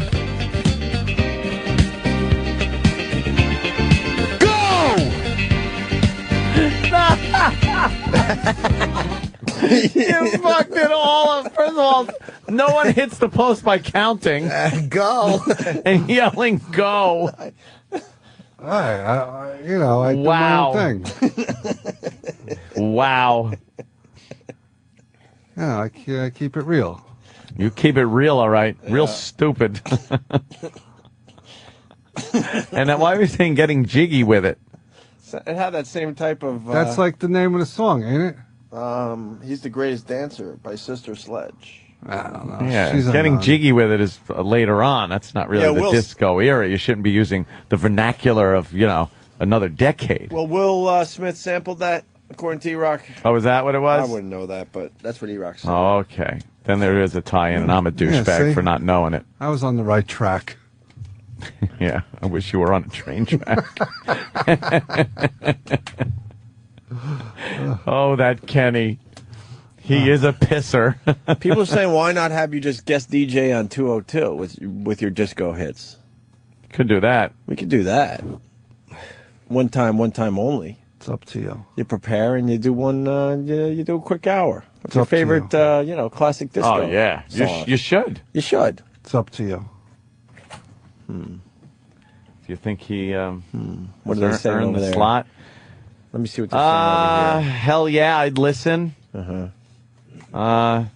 He sounds like those ride operators on the boardwalk in Jersey. Right? I'd rather listen to Kenny than that Limey. Some people. Oh no. What would management say? Oh, people like that. Well, I guess they're wondering what management would say if Kenny actually did it. What Limey? I don't. Who's the who? Australian guy. Right? Wow, am I lost? What? I'm lost too. Actually. What's his name? be He's on our honest with you. fucking channel sometimes. The Australian guy. Jesus. What? Okay, Jason Ellis. Yeah, some people Jesus, don't like I lost. Jason. My name is Danny, and Anthony's talking about Jason Ellis. There was somebody that didn't like Jason. I like Jason. And my name is Danny again, and this guy Rich on feedback Hi, says Danny again. that Kenny should get his own radio station in the next GTA. What would management say?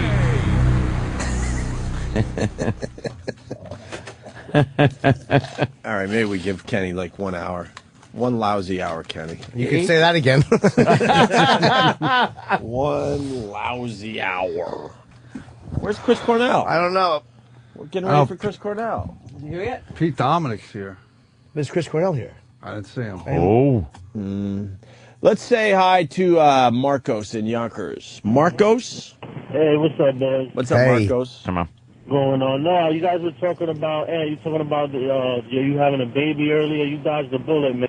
Because when you break up with a girl, you don't have no kids, you don't have to see their fucking face again. But when you got a kid with a girl, she's in your life for the rest of your life, bro. Yep. How about that shit, right, yo? Oh, man, I regret it, man. I love my son, but I regret it, man. So you dodged the bullet, bro. I just wanted to tell you that.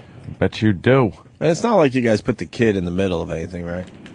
Nah, but still, man, you always have to see her face. You always have to deal with her. You always have to talk on the phone. It's ridiculous. Yeah, you got to talk to your ex-girlfriend or ex-wife forever. Even after you're done paying at 18, you still got to talk to them. It's with the wedding and the Seeing fucking... them at like events. Yeah, it's just a constant attachment to someone you hate. And it's like, oh, the baby needs this. Oh, my light's about to get turned off. Can you send me some money? And it's like, oh, you got to do it because if not, your kid lives in the dark. Yeah. Yeah, wonderful. Thank you, Oh, sir. just get your kid a flashlight. Fuck the That's all you mother. need. Let's go to Angie. Angie, Pennsylvania. What's up, Angie? Not much. The John Gosselin partied with some of my friends here at my college. Really? Seriously. And? Not much happened. I mean, he played beer pong and posed for pictures and bought a bunch of people drinks, especially even like guys. So they made a lot more out of it than it actually was. But it was kind of funny. Yeah, I'd imagine that nothing was really happening. Yeah, they were trying to track down one of my friends because she was in a picture with him on Facebook, and Oh, really? it's funny. Oh yeah. You know, it's so easy to be like a TMZ star. Just give him a call and go, look, I let him, pop me in the shitter. Pop me in the shitter. And the only way I'll give you an exclusive is if you say exactly that on your TV show. He popped me in the shitter. He popped me in the shitter. I guess my roommate was watching John and Kate Plus 8, and they mentioned his indiscretions with co-eds, and Kate was like, well, he's not going to do that again. Okay. Bullshit, because his mom lives in the town where our college is. Right. I think he's just having a good time. Yeah. He's enjoying his celebrity. A little fun. Yeah. All right, Angie, thank you. Thanks. We're going to take a break. Thanks. And hopefully... Oh, he's here. What the fuck? He's here. All right, we'll take a quick break. We'll talk to Chris Cornell next. Opie and Anthony.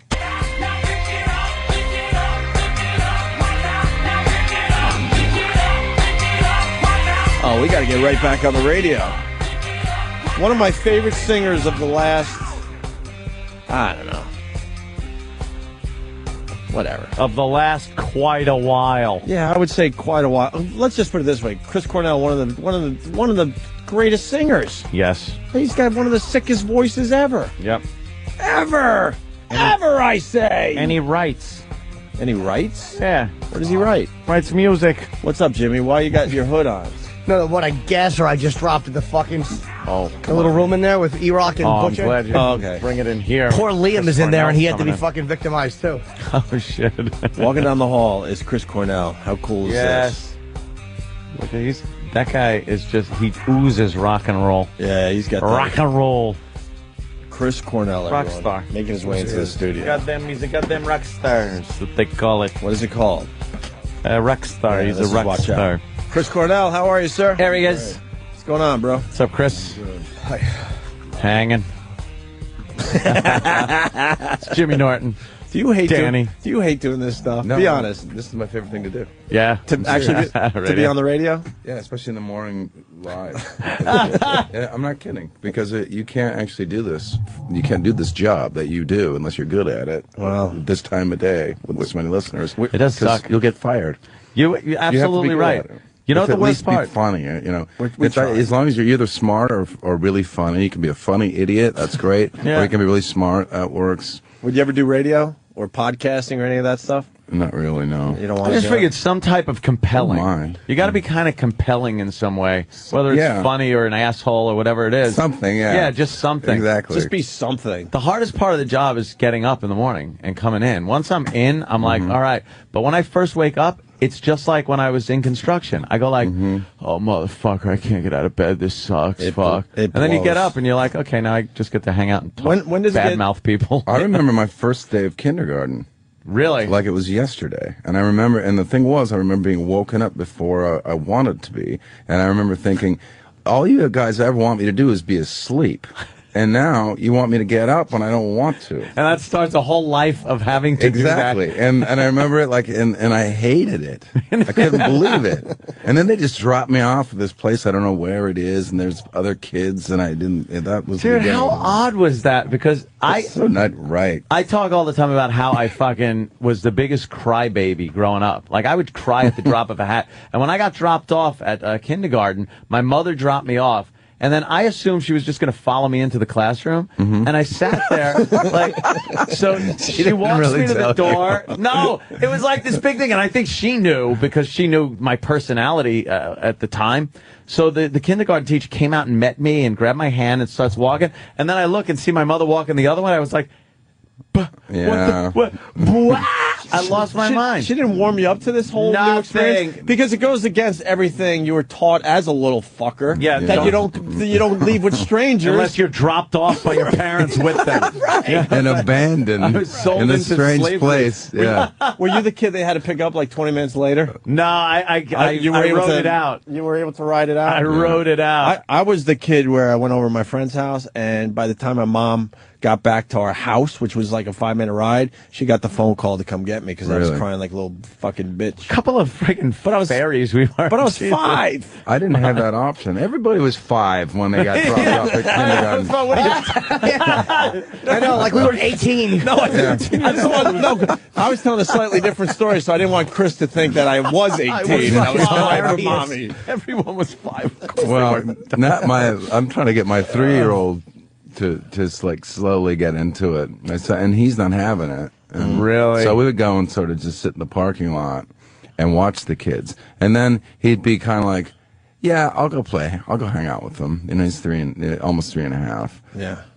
And then, you know, that lasts about literally 4 minutes. He's like, I want to go home.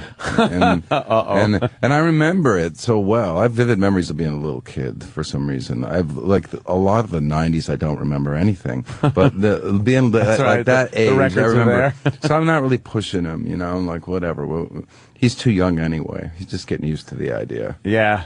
But I hated the institution of school where they put everybody in one place. They judge them by the same criteria, make them do the same stuff I went to Catholic school, so you have to wear the same clothes. Everything was the same, and that was like I realized that I hated life then. I didn't know that I would end up doing the job that I do, but it's the perfect job for me. Yeah. It's exactly what I should be doing because I hated everything about school and everything about institutions mostly from the first grade. Kindergarten's cool because you did the cut and paste. There's nap time. you get to play records. So you're pretty much writing off school after kindergarten. By first grade, my life sucked. Kindergarten wasn't that bad. You get to bring in like your own records. Everyone brought in kids' records. I brought in the 45 of Hey Jude. No way. Yeah, really? That's my famous kindergarten story. I brought in Hey Jude, and they would not play it. Wow. Why? And I didn't understand. I don't know. Maybe because it's long. Maybe because there was some screaming. Because it wasn't a little kid record. I didn't know xylophone in it. Exactly. I didn't know what little kid records were. My kindergarten memories are from fucking being yelled at from Mrs. Slavic, from picking my nose and eating it, and for making other students listening to Teddy Clouser go to the bathroom. I'll be like, look, he's going to the bathroom. We don't put our ears against the bathroom door and giggle. You were a deviant even back then, man. Yeah, you were bad. That's why kids like me hated fucking school. Tortured. Did you make it all the way through the 12 years, or did you say no? My 7th grade was the last year I finished. Yeah. And then I went to 8th grade sort of a couple times. Wait, over a couple years. Can I just, how do you get away with like dropping out of school in 7th grade? Well, I went to 8th grade and didn't finish. But did your parents, were your I parents? left home, kind of, and then I tried 8th grade again the following year. And I started school a year early, so like psychologically, I could talk myself into it's not so hard on my ego. Like right. I'm not an idiot. I started a year early. And the second attempt at 8th grade didn't go that well. Jesus. And where were you living if you left home? I was living with my grandparents, who I could pretty much run the show. They were old enough where it was pretty easy. I became like Kreskin with my grandparents. I mean, pretty much anything could appear and disappear at any time. And they're on lots of medication, so I would take their prescription Benadryl and take it to school and trade it for real drugs and stuff like that. I was running the show. Yeah. And once you get a taste of that, even if it's at 13, you kind of are going to run the show after that. The same thing happened because I went a little further. I think I went to like 11th grade, and then I was fucking up so bad, and the dean of boys, whatever it is, told me, look, why don't you just take the year off and come back next year and, do whatever you want to do, but come back and finish next year because you can't. He goes, there's no way you're passing this year. I go, okay. So I went out and I worked, and I'm making money. I had fucking money for cigarettes and a little whiskey in the Jack Daniels in the woods with my friends, on the weekends and you shit. You got a taste of that. There's and then, I went back to school, and I'm like, great, now I'm fucking broke again. I got people telling me what to do. So I just said, screw it. And once you get a job, because that happened to me. I started working full time, I think before you're even legally supposed to. Yeah. And then I could pay for everything. I didn't have to take anybody's crap. And but that, obviously, at some point in my life, I wished that I would have finished school. Yeah, don't you kind of, it hits you at one point, you're like, I would have liked to have been a fighter pilot. Well, I wanted to be an astronaut. I actually write for a living, writing song lyrics, and I can barely spell my own name. So that's been a problem. Yeah, but it's kind of like, you were kind of right to not like the institution because, I didn't graduate high school either, and it's like, not that you don't need that if you want to be a doctor or a lawyer, but you made a great living being creative. That's true. And despite what they would have taught you, what they would have taught you would have meant nothing. Yeah, I think there are things about it that would have been helpful. But I'm sitting on the other side of it as a successful musician, whereas I could have easily been sitting on this side of it as a non-successful musician with no education. So it's hard enough to get a job. There are a lot of very educated people that can't get jobs now. So you don't want to be on the list of the guy that doesn't have it. No, you realize the element of luck that's involved also in getting to where you are. If you're lucky enough to do radio or be a musician that's successful and shit. Yeah, it's rare. For the most part, you're just some guy that's working a shit job because you didn't finish high school. Let me ask you this: now that you're a parent, if your kid came to you and said, "I'm dropping out," I would say, "You see that tree out in the backyard? I want you to go break off the longest, thinnest branch and bring it straight to me." You'd want him to at least try to give school a shot, right? Yeah, definitely. I mean, There are a couple of ways to look at it. One of the things is, it's a little bit like you're dean of students in a way. It's sort of like they kind of make you feel like you have to graduate in the same time frame as everybody else, and you're judged by the same criteria. I think, I encourage the educational part of it, and the time frame part of it. I don't know that I would necessarily push as much. I don't think any kid really belongs 2 grades behind in school. But in terms of like going into college or getting more education, I don't think, it has to happen within a very specific amount of time. I can go to college now. Yeah, no one taught me that. Right. I didn't know that. I thought if you don't graduate high school by 18, you're going to live under a bridge for the rest of your life, and that's that. You only have one shot. Yeah, that's a great point. Yeah, but there is a lot of pressure on people to graduate and get right into college. Yeah. Get the whole life thing started. On the right track.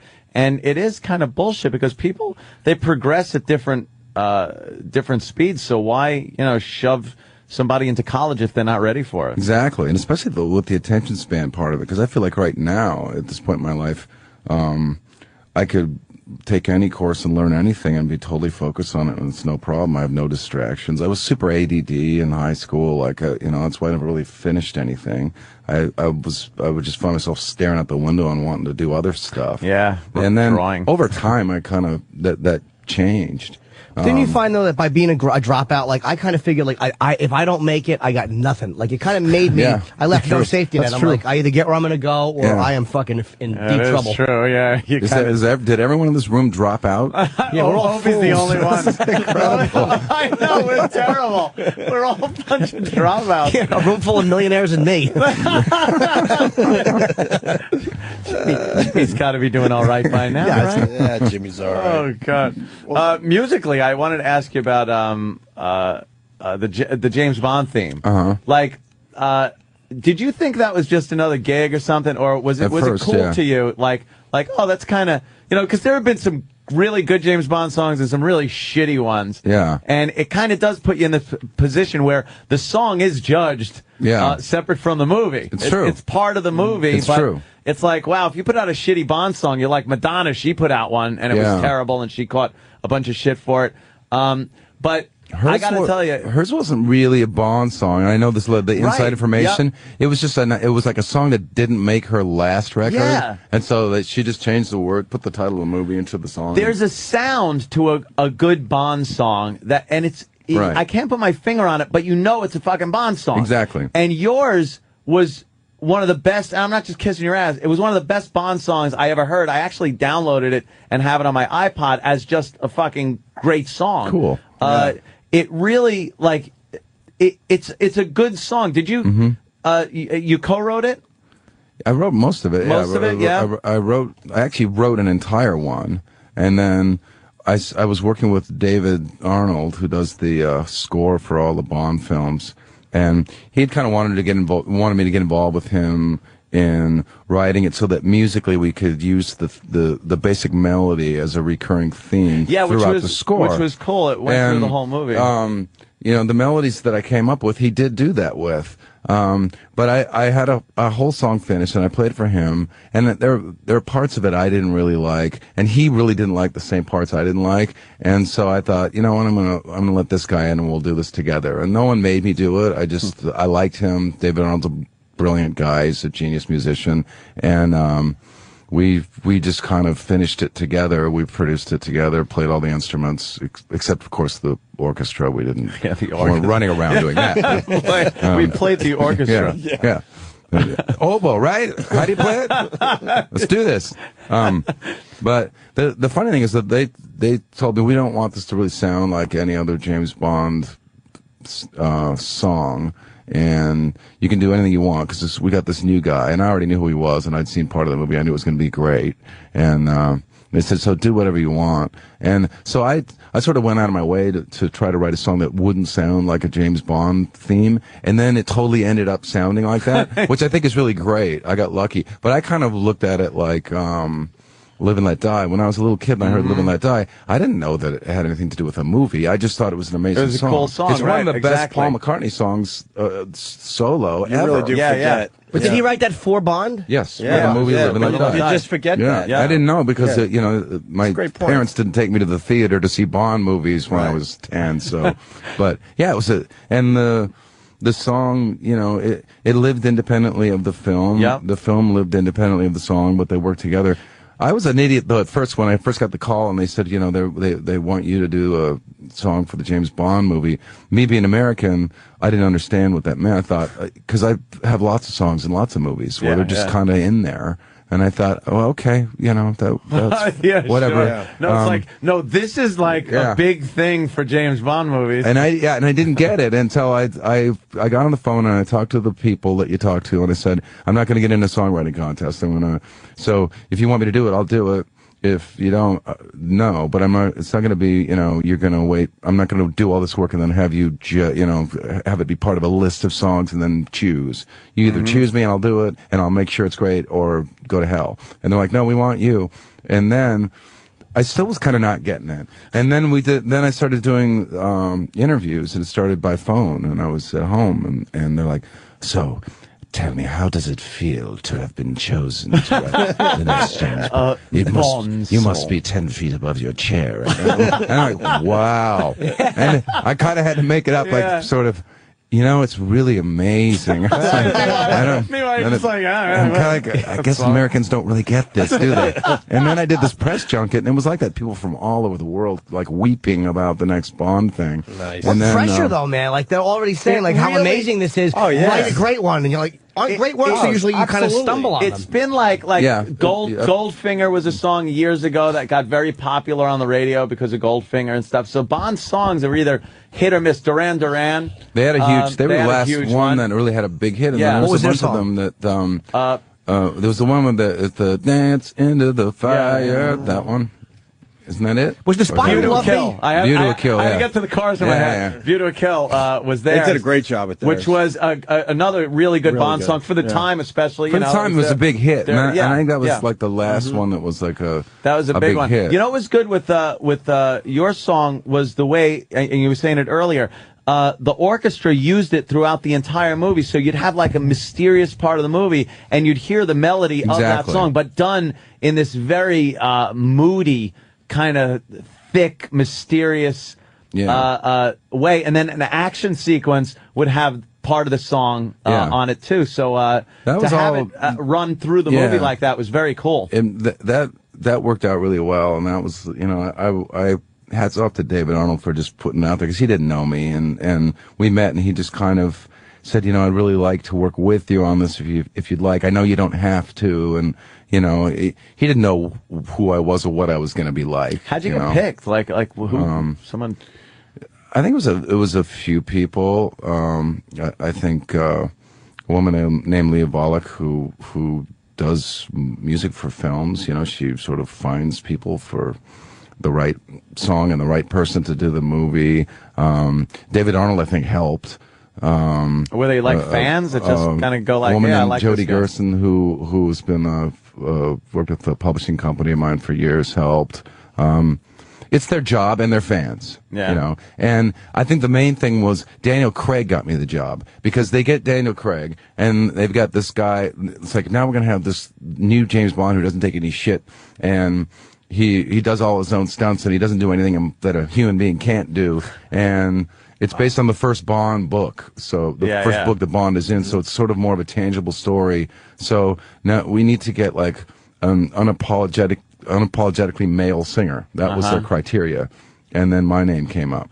Cool. So it's like, let's get a guy who's a guy and he'll sing it like a guy and he's not, and it'll be okay. And no one's going to get mad at that. And that's how I got the job. Hey, did you submit it and go like, this is it? Or do they have a part of the creative process? Were you like, this is the song? Or they go, hey, we like it, but... I played a demo for David, and then we demoed the song together. We did a second demo, and gave it to them, and they're like, "We love it, we love it, we love you, we love it," and that was great. Yeah, And there it is. Perfect. And they also said, this doesn't usually happen this easily, and I said, well, for me, this is how I like things to go. I don't like I don't like the rewrites. I've never scrapped an album and then gone and re-recorded it, or I'll try to make sure it's what I want at the time. One take, cut, print, perfect. Yeah, exactly. A man his size would have trouble writing a James Bond theme song. I love that fucking movie. Stupid George the Animal Steel walking on the wall. Fucking Tor Johnson. Damn. Audio Slave. Now, when you're working with Audio Slave, you would come into one of the other studios we were at before. We were, summarily thrown out, I guess. Kicked out of there. As it happens. There's less security there, though. Yeah, definitely. Yeah. Here it's like... You seem more important here. Yeah, we seem more important. That's good. It's good illusion because it certainly is not the truth. It certainly isn't the truth. What happened with Audio Slave? It was just time to move on. Yeah, we did. I mean, we don't have to get too crazy. We did a lot. We made 3 albums in a really short period of time. Got to play Cuba. We got to play Cuba. Our third album, I think, was kind of our best, really, in terms of, I think we finally sort of defined who we were as a band. The first couple we were sort of, going in two different directions.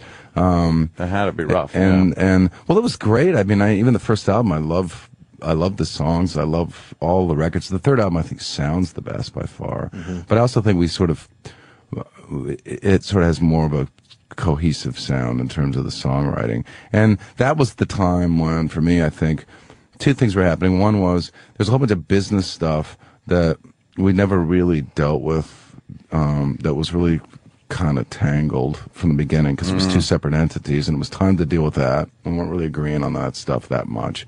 And the other thing was that we were at a stage where musically we were going to have to sort of reinvent who we were and how we did it, like Soundgarden did, going from Bad Motorfinger to Super Unknown. By Bad Motorfinger, we had been a band for 8 or so years. It just only indie people had heard of us. So that was the first album where people really heard of us. But we had defined ourselves on that album. It was time to move on, and it was difficult, to reinvent your band and who you are and the way you write musically. And we did that. And I saw that as being something I'd done before, and thought, if I'm going to go into, if I'm going to dig that deep, I think I'd rather just sort of go back to being a solo guy. You guys had creative, like artistically, it's got to be hard with a bunch of, because I know, was it too political for you or not political enough, or did that get in the way? No, we got in the very beginning that was an issue, and we got over that pretty quickly. Yeah, it seemed like you guys did. Because I quit before, I said, fuck that. Before the first record came out. But no, why you didn't want it to be as political as it was? Well, I didn't want to. I have no problem with somebody deciding to make that their focus of their art, but I'm not like that. That's just not natural for me. It would be just a stupid record. I write songs like that come out. They come out when they come out, and I can't force it. It just happens or it doesn't happen. Right. There's no agenda behind it or motive, just whatever you feel creatively as an artist. Exactly. I mean, even on the newest record, it's produced by Timbaland. There are a couple songs on there that have sort of social political themes that just kind of came out because they did. But you didn't go into it going, man, I'm gonna take on the establishment, man. Yeah, and it's also, I didn't, and I'm not making any judgments here or anything either, but like when you sign a record deal with Sony International, and what songs are you gonna really sing and still sort of feel like that all kind of makes sense? Yeah. You know something? I've always thought that it's like you're working for the man. Yeah, and it's who you bashing? It's a weird thing, and I've had that issue. That was a big Seattle problem. There was oh hell yeah, and it was a problem I think with Audio Slave as well, and probably a problem with Rage Against the Machine, which Morello referred to as the punk rock guilt, which is we came from the punk rock school of things, which was anti-establishment and anti-corporate, but at some point you're like thinking, here we are doing all of this. We're working our asses off, writing all these songs, making these records. We want as many people as we can to hear them. Why shouldn't we be Led Zeppelin? Why shouldn't we have as many people listen to our songs as them? There's no reason not to. And then all of a sudden, like at least four bands out of Seattle have multi-platinum success, and everyone's sort of looking at each other trying to pretend like, we're still, in the garage, and it's not the case, Right, yeah. And everyone's real careful with what kind of cars they're driving because they don't want to look. It's like, I know how much money you make, so if you're driving the Toyota, it doesn't. You're not fooling anybody. You're only But driving we the really- struggled with it. Everybody struggled with it, and guilt. That's yeah, you saw it. hysterical, man. It came up a lot. Because if material success or selling a lot of albums or becoming more and more famous doesn't mean that as artists you've sold out. It just means that you've connected with a lot of people and that there's a message you're giving which a lot of people like. But so it there's does- nothing to be ashamed of in that. It does change your outlook on things where when you spend all those years writing that first album, and now you're successful and have to come up with that second album. First of all, you could have been 15 when you started writing your first album. Yeah. And you have all this emotion and stuff, and the album's great. Now you got, a year to Yeah. come up with the next one. Not even a year. I mean, back in the day, it was like if you made an album and it took you 5 years and you got a record deal and they put it out and suddenly it's the biggest thing since sliced bread. You got like 2 months. Yeah, put out They're it now. running after Now you. do it Let's again. go. It's Let's like, go. wait, that was my whole life. Yeah. And now I got to come up with a whole new life. But again, your outlook gets different, even though you want to keep thinking the way you were thinking and stuff. Just the thing of, oh, okay, I need a corporate name. I need to make a corporation, and Yeah. I gotta sign forms from a lawyer and do that. Your outlook on things change. You're not the same. Yeah, you have to be aware of a lot more. Yeah, things. you got to kind of keep an eye on things and an eye on people, and it changes your outlook. Is So it hard when you're it's gonna going be fuck different. society and then society goes, but we love you? We think you're terrific. For Soundgarden, Soundgarden had that was a crisis actually for us, a legitimate one, which was we were used to having to prove ourselves everywhere we went because we were an indie band for a long time. We'd go to the club in Houston and the club in New Orleans, and you play and first in front of like the bartender and the janitor and some cross-dresser, and then the second time through there'd be about 40 people and some of them wouldn't have your first record, and then the third time through it would start to get kind of full, and you'd go on and like that sort of slowly but surely, and it's a long process, and at some point you get this it's us against the world, and then all of a sudden you're playing a hockey arena and everyone's there to love you. We didn't really know how to deal with that. Yeah. We were it's like us against you kind of thing, and now it's like now you're singing our songs and you love us, and we didn't really know how to deal with that, and we didn't know how to be who we were, how we had learned to be, and share the love. Now I have, as a solo artist, I have the opposite thing.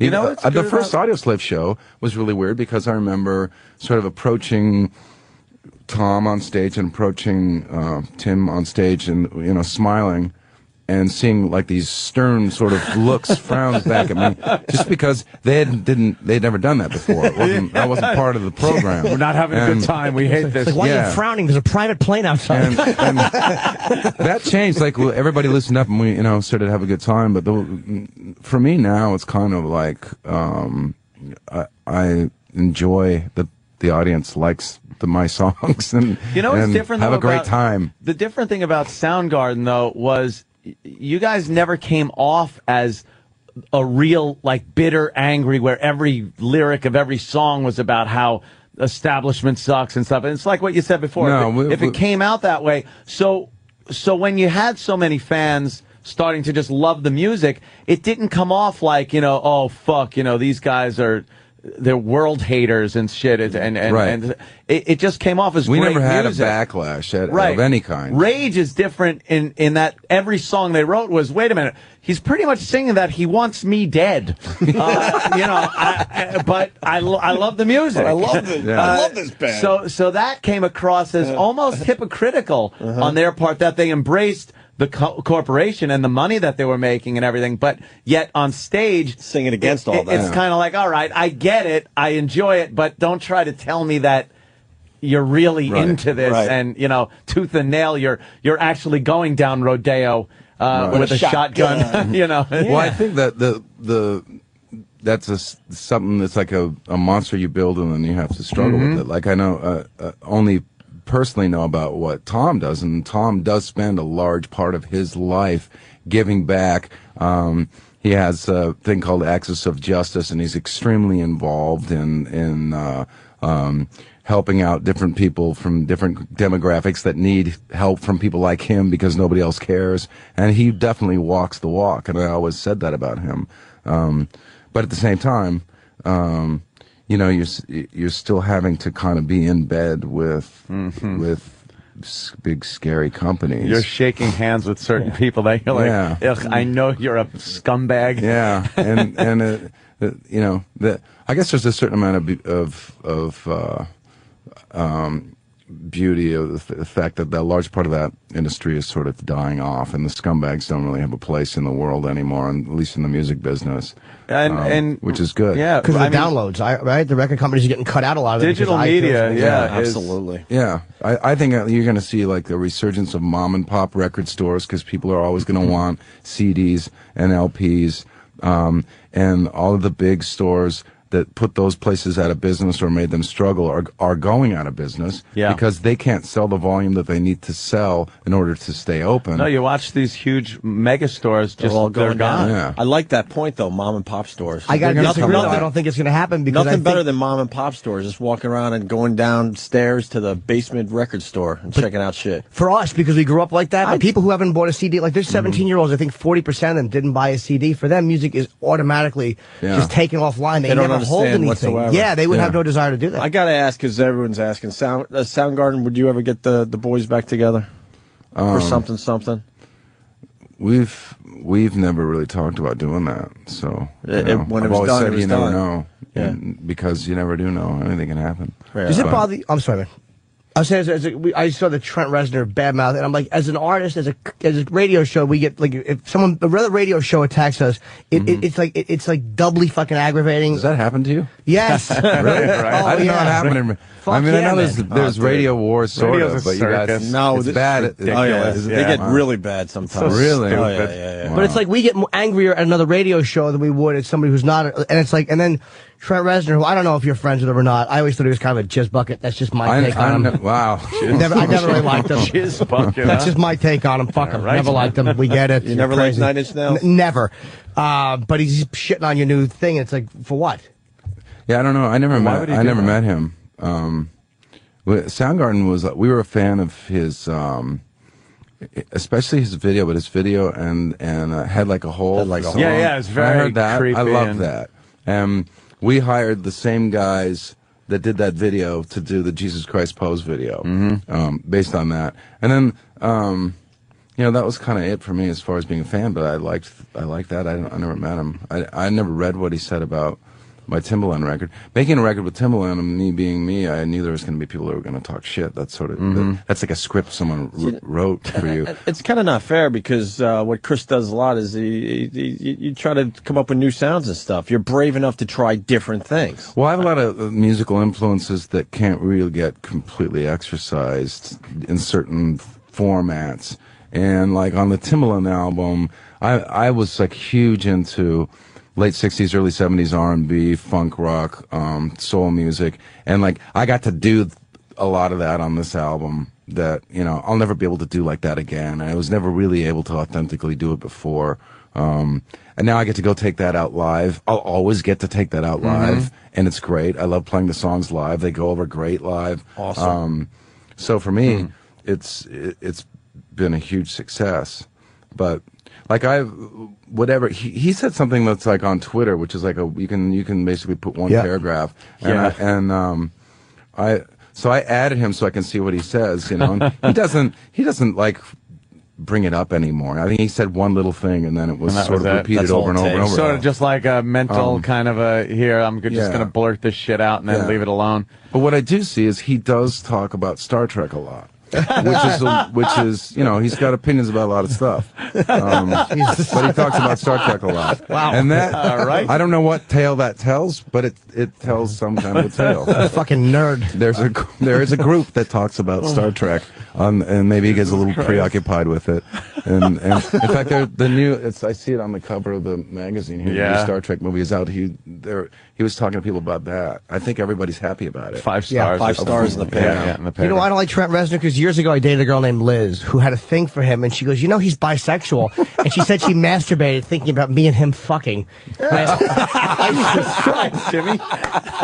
And it always annoyed me from then. I was like, And that was it. Yeah, because she thought he was like really deep, and I was like, yeah. All right, now at least we know why. Yeah, that's why I kind of disliked You him. as far you brought up the videos just before. When you look back at '90s videos, did you realize at the time that they would have such a distinct look to them? Because they do. When you look back at like Nirvana videos and 9 Inch Nail videos, your guy, it had this weird, blurry, fuzzy background edge thing and old people's faces close up, kind of. You know why? And they started using it in commercials for like neosynephrine. You know why?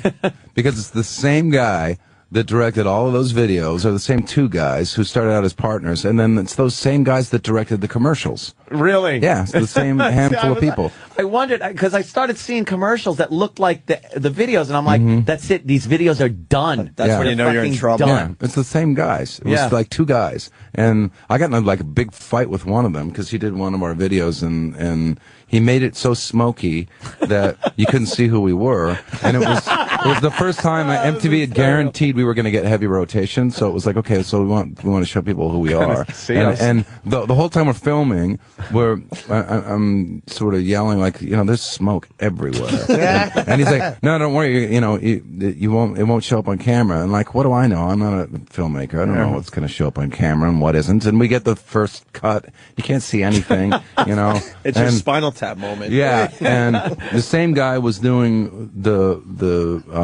that 17-minute long Metallica video with the old man's face. Right, the old man's face. He wouldn't clean up the edit, so we had to reshoot it. And then two months later, he sends us a new edit he does just to piss me off, where actually he did do it where you can't see any of the smoke and you can see all of our faces.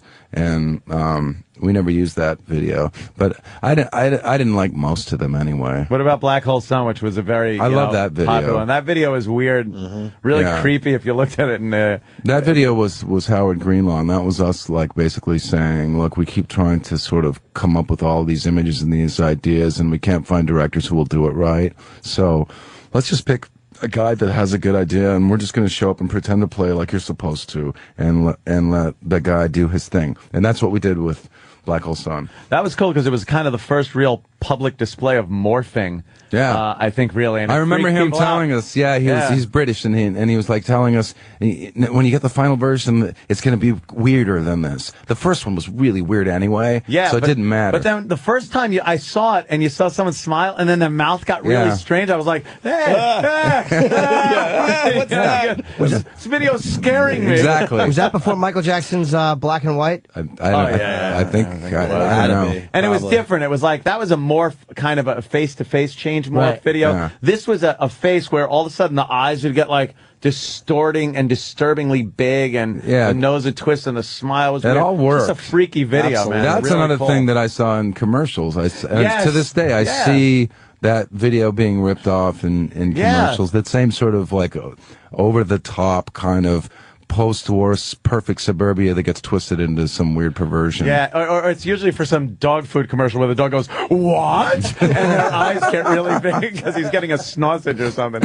That's saying Chris has to leave. That sucks, man. Well, I got the flu, so I got. It's all right. I gotta go rest. We all do The too. swine flu? Don't worry about it. We're all. Yeah, it's say it's the swine flu. I don't know what that means. It's I ate too much pork, too many club sandwiches. Nicer than the way I got it. Well, the CD's called Scream. They're saying it's in stores now. I mean, Chris is just been download great. the damn thing, will you? Chris is doing Letterman this Friday. What stores? Yeah. There are no stores. Wait, you're doing Letterman? I did Letterman Yesterday? last night, but it's going to be aired Friday. You're on with our pal Brian Regan, who was in here Comedian, yesterday. yeah. Wow, that's going to be a great Letterman. You He got was Chris funny. Cornell Yeah. singing, Yeah. and you got Brian Watch Regan. for the end, because he comes up, Letterman comes up behind after we're done with the song, and I don't know where he is. I can hear his voice. And I turn around, and I hit his hand with the headstock of my guitar, and on his knuckle, and I know what that feels like, because it's obviously happened to me. Yeah. And I'd hit the shit out of his hand, and it was by accident. And he's really, he's a total pro. He's he did that thing where he kind of goes, "Ow, that kind of hurts." And you know that pause that you get when you hit your knuckle. You know it hurts, but it hasn't really kicked in yet. It's gonna hurt. He goes, "Oh, that kind of hurts," and then he goes up to address the camera, and then the pain kicked in. I could see it, and then he looks. He kind of looked back at me over his shoulder, like, "You motherfucker! That you just really, it's my show, and you really just fucking cracked my knuckle." How funny if tonight Lemon has a cast on his hand. That would rule. He was very cool about it, but it was, watch for that. I hope it shows up on camera. Well, Chris, a pleasure as always. We love when you come in. Yeah, man. I'm a Thank huge you. fan of your We're all your work, huge man, fans. definitely. I want to get into Mother Love Bone stuff, but next time. Next time, anytime you're in town, you want to promote anything or whatever, stop by, definitely. I'll be here. Why don't we play some Chris Cornell off Scream? Yes. What do you want to play? Let's see. What should I you don't play? even know what we have in the master computer. What does the master computer have? Is E-Rock in there shitting himself right now? It's better be in there, Although a lot of people want to hear "You Know My Name" from. I love we that. talked about Watch Out. You got Watch Out. in If that, you got 'cause I Watch heard Out, it. let's play that. It's off Scream. It's Chris Cornell. motherfucker. Third solo CD. Cool, man. We're gonna take a break. They're panicking in there. What? Now I know this is they the are. You got it? You got it? Because I heard it already. All right, let's go. Chris, can I get a picture?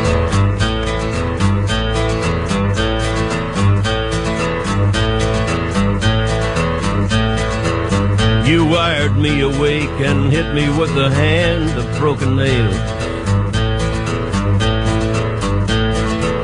You tied my lead and pulled my chain to watch my blood begin to boil.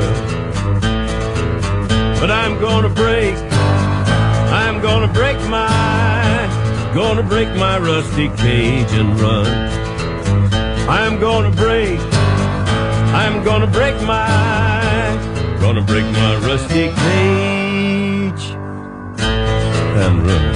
How cool is that? There's Johnny Cash covering one of Chris Cornell's song when he was in Soundgarden, Rusty Cage. We forgot to ask him about that. That had to be an honor. He's dead. Not Johnny, Chris. Oh, I thought you wanted to ask Johnny Cash.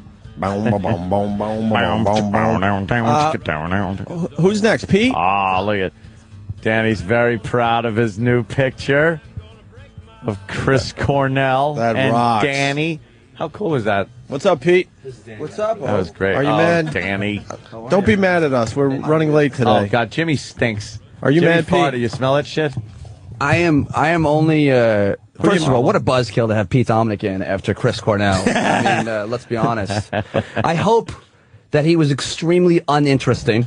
Oh, and wow. stunned. Yeah. Wow. No, you know something? He was great. The guy hit a home fucking run. Did he really? Yeah, he was really. Think the complete opposite there, Pete. Really? Put it this Damn way. it. When he sat down for the first part of the interview, if you want to even call it that, I call it conversation. That's right. It wasn't even talking about music. I like that. It was just talking we were talking about being high school dropouts and all kinds of shit and just nothing. And then started talking about music. I don't like.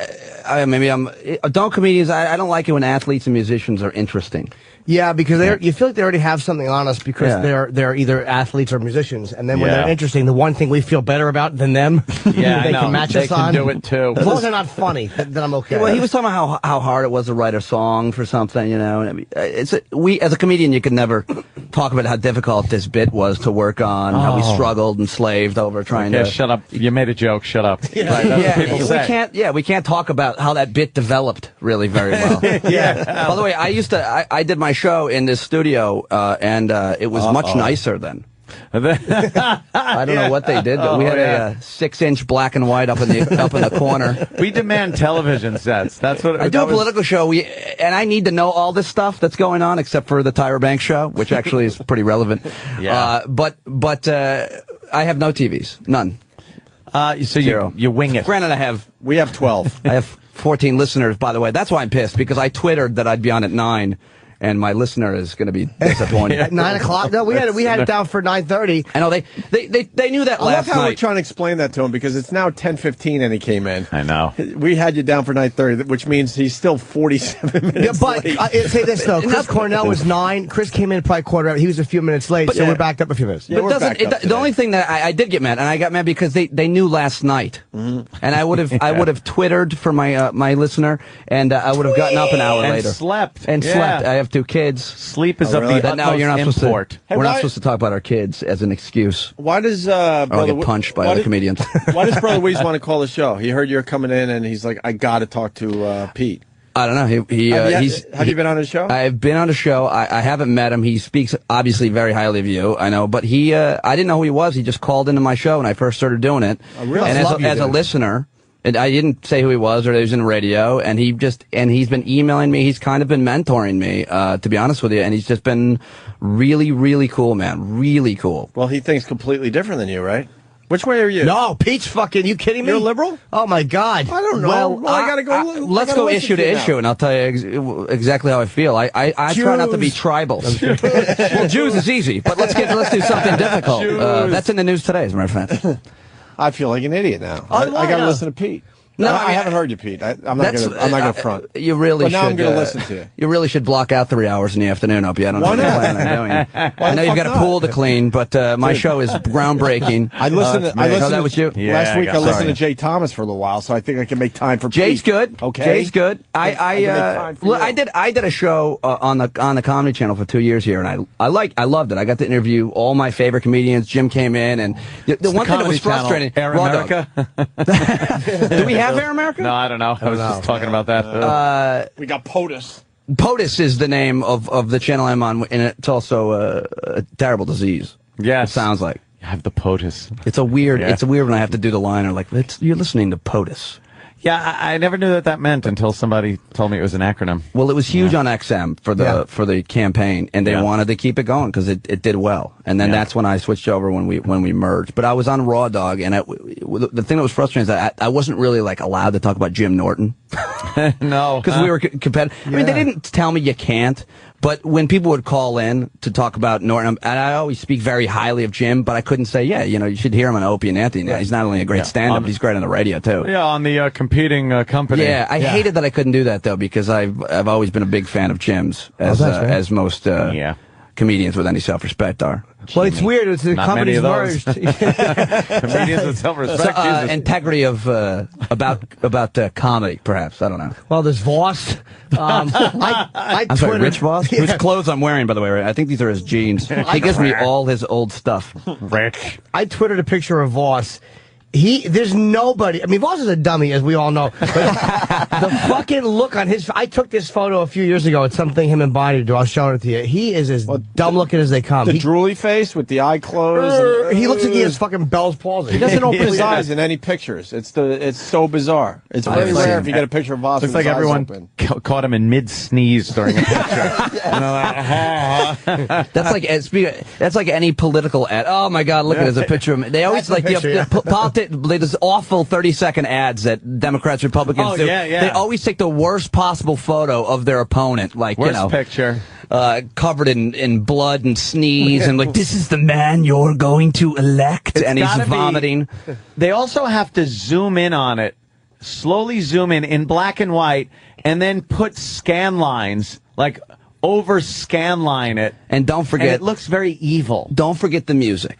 Boom, doom. It's the most evil Ominous. music that you could ever hear, and it's supposed to scare you. The context is always, if you elect this person, you're going to die for sure. Yes, absolutely. If you vote for this person, you will definitely die, and your kids will die. And I wish they would just be honest, and then at some point be like, "Are you dead yet? Are you dead?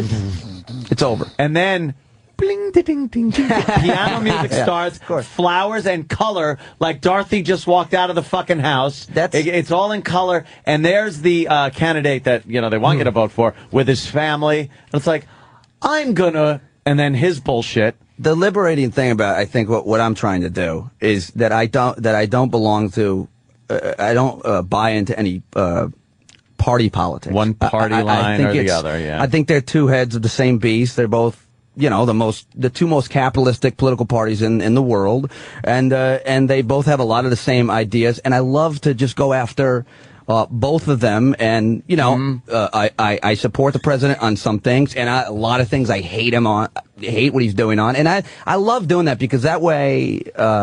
I don't know if that attracts or doesn't attract a big audience, but I don't really care about that so much. The thing is, you can get into discussions, and sometimes heated discussions, with both sides because of your ideas. So you cover the bases that way. I think it's kind of not hacky, but it's been used so many times. It's like, I think extremes on either side are bad, man. I mean, it's been said so many times, but it is true.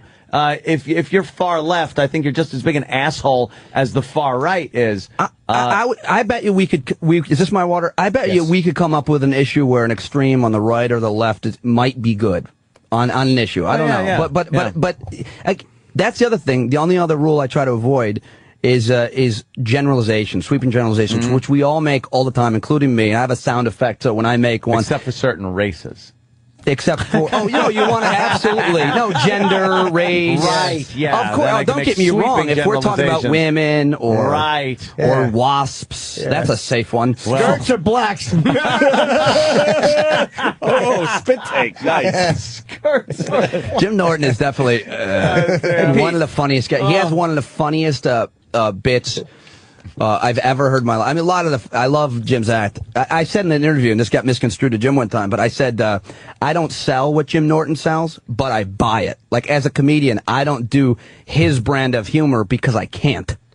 But I love many it. People can. But I love it. I go in there and I watch it, and and I don't know what the premise of the joke is, but it's something about a big, thick vagina lips, and looks like a poorly packed suitcase is one of the funniest. Thanks. But that's one of the fun. And he forgets that he even does that bit where I would close and open on it. Yeah, and he goes next 10 years. Yeah, next 10 years. I remember Please. that one. You know what's fucked up about Jim, as he's in the room watching us talk about him, which is probably very awkward. He's for him, gained a and little I much, hope so. I think. That's one thing. A little bit of mush. What happened? Well, You've got the greatest running sneakers you can buy, and you have a little bit of new mush. I've had this for many years, though. I've always had. You didn't. I noticed this. I was a personal trainer. You didn't have it when I saw you. I haven't seen you in about 6 months. You were looking.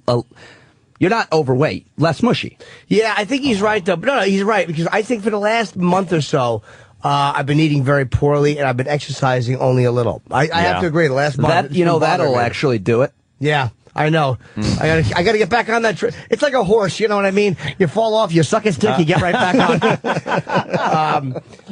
He's got it. See, the thing with Jim that Jim has that I've noticed over the years is he can be despicable on stage, yet endearing to the audience, which a lot of people can't do. Like Dice would get on stage and just be fucking despicable and be hated by women, would be like, ugh, I don't like that. And Jimmy does it, and women are like laughing, kind of like, I don't want to laugh, but I have to. And, oh, he's so cute, and I like Jimmy. Here's the difference between me and him, and Jim has seen me enough to know that my appeal is very likable, not so funny.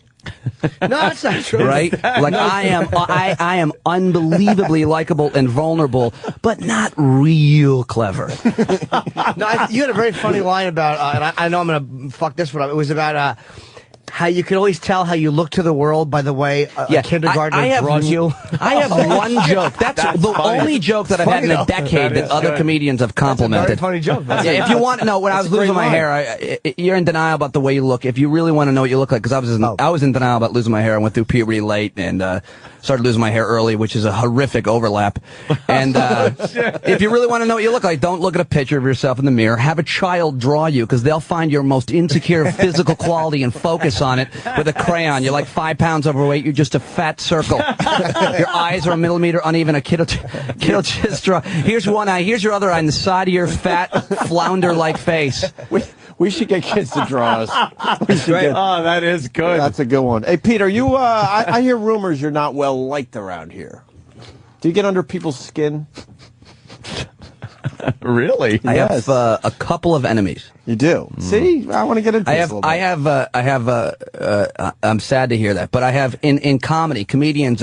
I have no comedians that I had Bill Burr was one of my closest friends. We had a falling out. Me and him have a mutual respect now. He was a very good friend of mine, and that was probably my fault. Sherrod Small and I got in a fight one time. He kissed me on the lips after, which I enjoyed.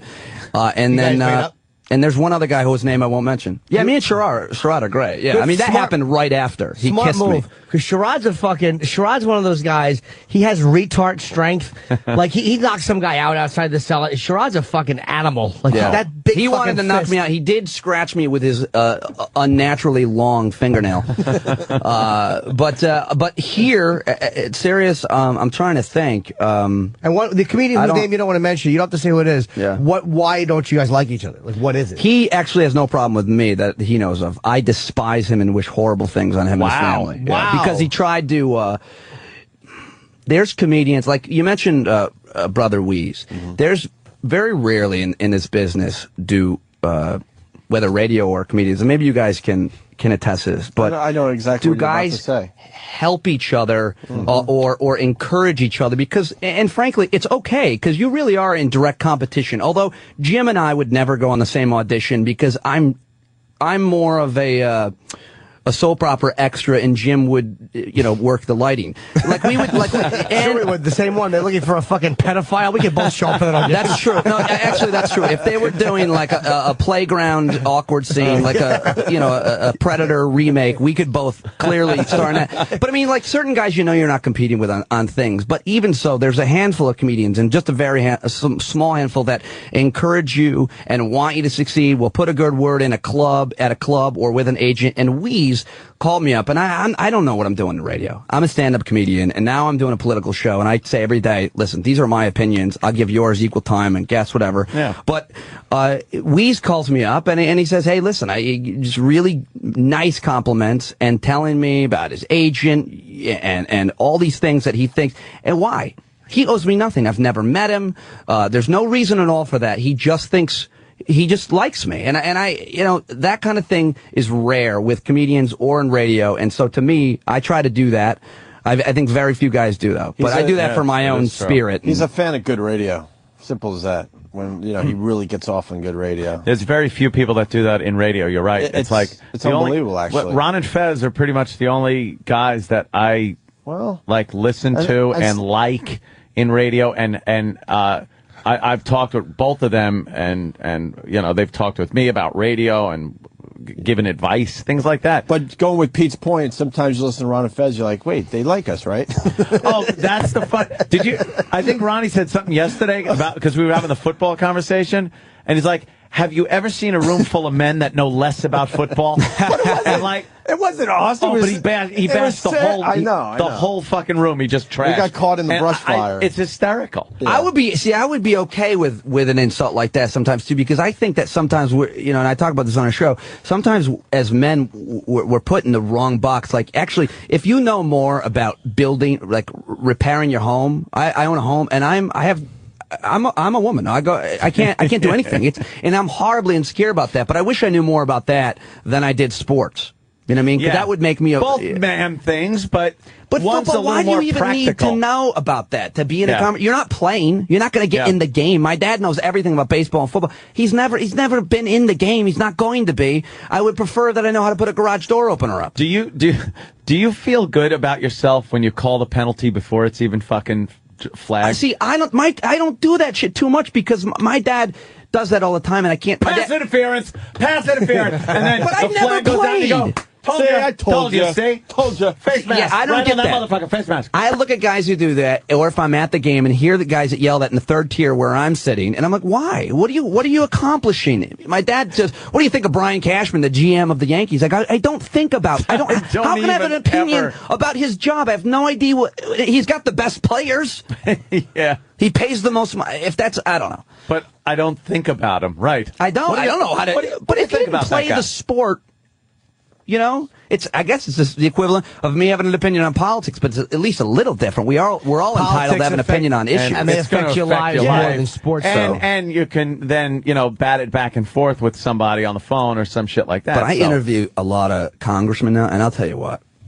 Me and a lot of my listeners know a lot more than a lot of people. Sometimes they... Isn't that frightening? Wait, a lot more than the congressman? Oh, my God. I tell you, some of these guys, especially the guys that are old, the guys that are old, aside from Barney Frank, who's really, really intelligent, I think he's made some really big mistakes. So he's going to go with really, really gay. Well, yeah. That is, he turned our conversation gay without me even. But no, I mean he's a really intelligent guy. I disagree with him on a lot of things, but you can't. But then you have a guy, you know, I don't want to name names that I'm going to bash, but some of these old guys. They shouldn't be there. I believe in like term limits. I think you should, like Arlen Specter, go away. Just go away now. You should go away. You know, the guy doesn't want to run as a Republican again because he knows he's going to lose, and he's admitted to that. Just you're done then. Yeah, fucking beat it. Beat it. Well, you shouldn't be allowed to do that. I don't think you should be allowed to do that. I don't think you should be allowed to serve for 30 years. There's something called a statesman, but he was on the Warren Commission. I mean, he's on the Warren Commission. He's under Lincoln. Wait, was he really? Yeah, I think he's the one who pushed the magic bullet theory. I believe he and junior senator at the time. I think. Are you kidding? I believe so. He investigated John Wilkes Booth. Yeah, he was an old man. There are people. I think. It's time for Ted to just fucking get the fuck out. I agree with that. I disagree. Well, I think that not you, Ted. But what about this? I think God's going to be taking care of that soon. I Don't know, worry. but the thing is, like, you know, come on. All right, him throwing out that first he's pitch. in bad shape and everything. That was horrific. Why would you subject yourself to that? But I think in that case, and Justice Ginsburg, anybody, if you have a terrible terminal disease, you shouldn't fly a plane, and you shouldn't serve in Congress. You should step down, let someone, at least in any other job, if you're sick, you step out and someone takes your job for a while. And in this case, they're representing a state full of people. And Ted Kennedy is a guy, I don't know if he's with it or not. Some of these guys, I've learned, they have so many people insulating them and protecting them and telling them exactly what to think and what to say. And I consider it my job to figure out who actually reads and who listens. Yeah.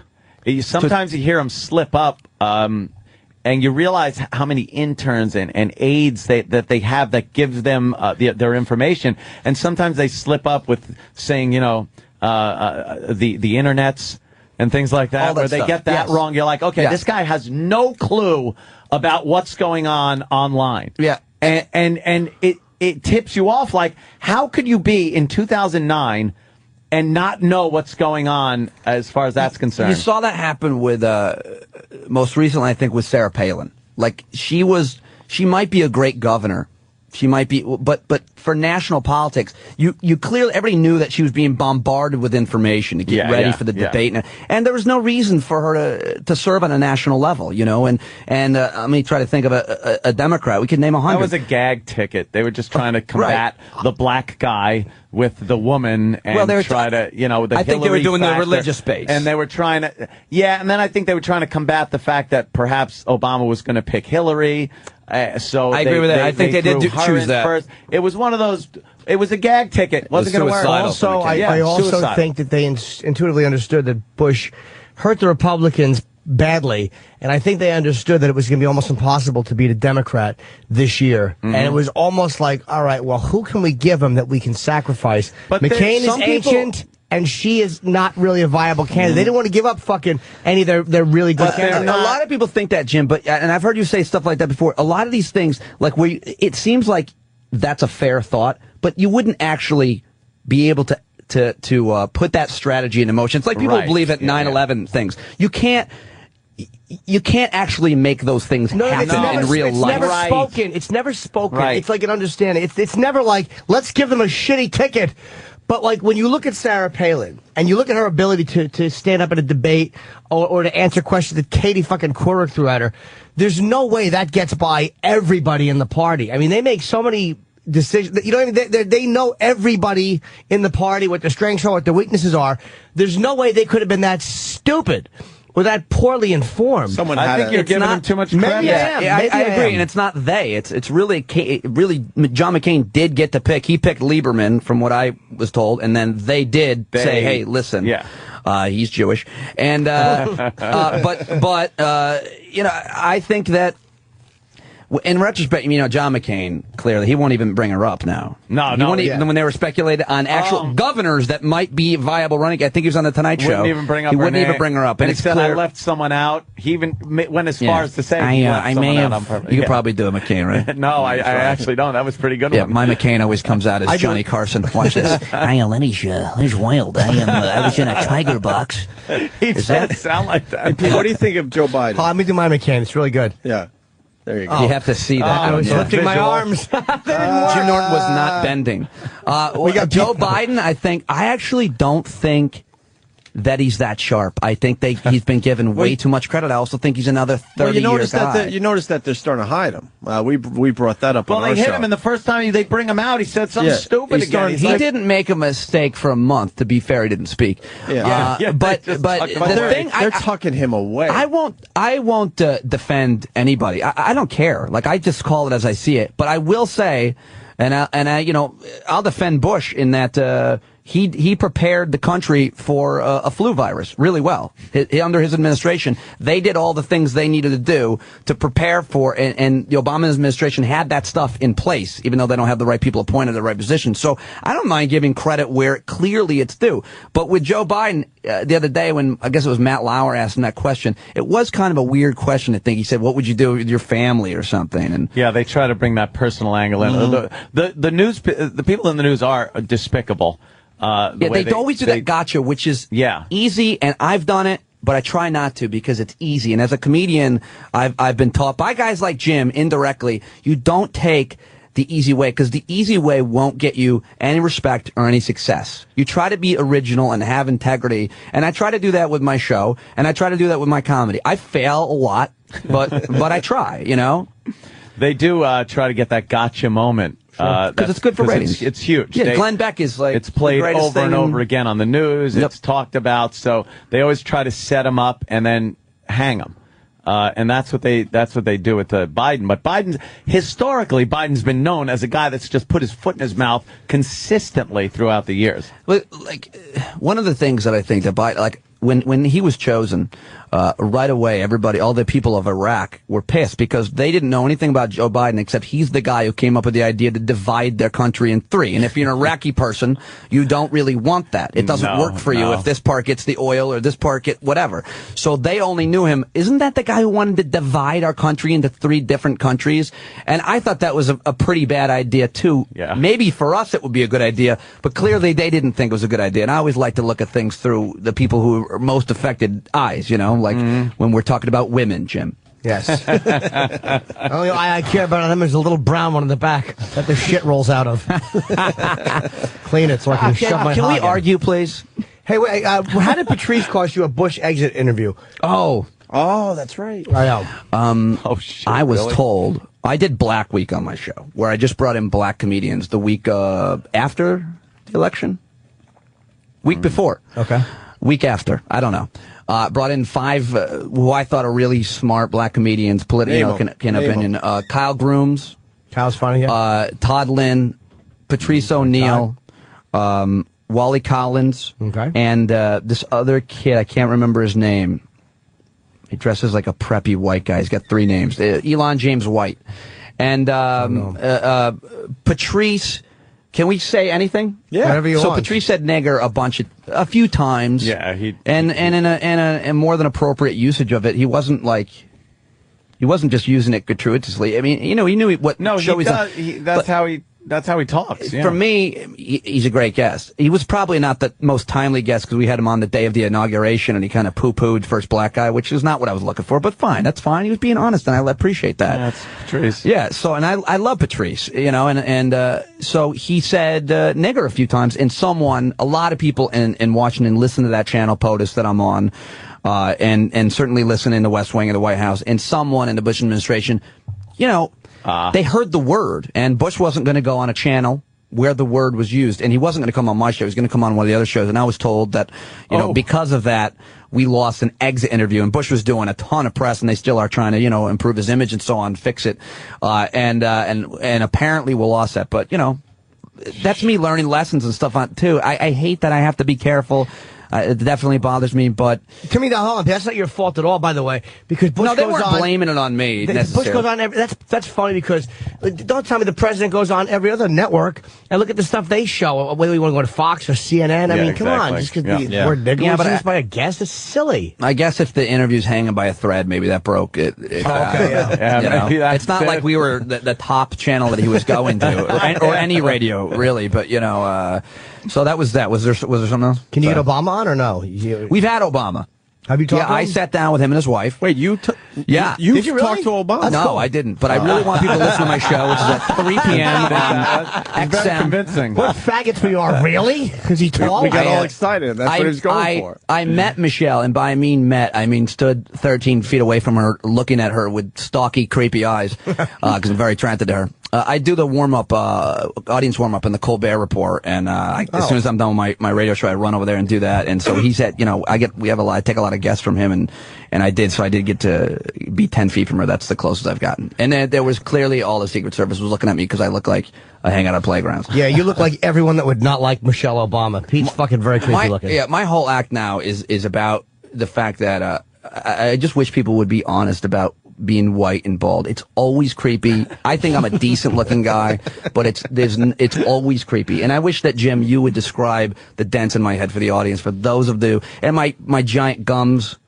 If you saw me on a playground, yes. I mean, it's not a good look for a father. I have a 4-year-old and a 2-year-old. When I go to the playground, it's like every mother there is like, let's go, Spencer. Call James Carvell. Your son has wandered onto the playground. And here's something I did. I'm obsessed with my 4-year-old. I wanted to watch her interact with the other kids in preschool, but not with me in the room because that would ruin the case study I was trying to create. Right. So I walked around the preschool and looked in the window of a preschool. And so I'm walking away and I see this woman like frozen in fear. She's like, "What are you doing?" I'm trying to explain myself, and I'm like, "Fuck it." I just ran to my windowless white van. Fly up and ran out of there. I got in my van and I left candy was flying out the back. I was like, I gotta get out of here. That was definitely creepy. So you never personally have you? By the way, have you had Colbert on your show? Yeah, yep. He's coming on again in a couple weeks. Yeah. Does he put you on his show? No, of course not. Why not? Just a little. No, I'm trying to figure out. It's like warming up his audience every night, getting him ready for a nice show. He should throw you a bone there. Yeah, I would like that. But like this show, like Howard, I opened for Artie, and I think that I'll be on a show when someone invites me. I don't crowbar my way on a show. Jim gave me his number 7 months ago. Call me, come on the show, and I want to do this a little longer. I don't know if I'll be entertaining. I listen to your guys' show. I listen to radio, and I want to be entertained. And if I'm not going to be entertaining or in my show more informative and whatever, then I don't want to waste that. I'm a listener. I don't want to be annoying to someone. If someone calls in right now and says, "This guy sucks," I would change everything I'm doing, and I would make fun of Anthony for dressing like Fidel Castro. I know. This is my young revolutionary look. Let me close the phone lines for Pete. Fair enough. Yeah, I've just dressed a lot of negative feedback. in urban not combat gear now since since the election. I'm just waiting for the big race war that I'm sure is coming at some point with the taxes and in your head it's already here, my friend. Everybody buying up all the guns and ammo they can. We talked. What did you think about the Department of Homeland Security putting out that warning for right-wing extremists? Did you have an issue with that? Yeah, I thought that was a little crazy of her to actually put that out, because it really is like you said, kind of broad stroke of the brush, generalizing. See, what's the difference between a left-wing extremist and a right-wing extremist? They're targets. Yeah, exactly. Who's a target? I'm sorry. They're actual targets. But there's one more difference between what. Yeah. There's another difference, but yes, that's true. If we take an example of right-wing extremist terrorism, and Eric Rudolph, Tim McVeigh. Danger to a large amount of people, large number of people. I'm not talking about the occasional nut that shoots an abortion clinic doctor. That's Tim McVeigh, though. Tim McVeigh is a prime example. Right. Now let's look at the other end of the spectrum, the Muslim terrorist. I think is much more of a threat.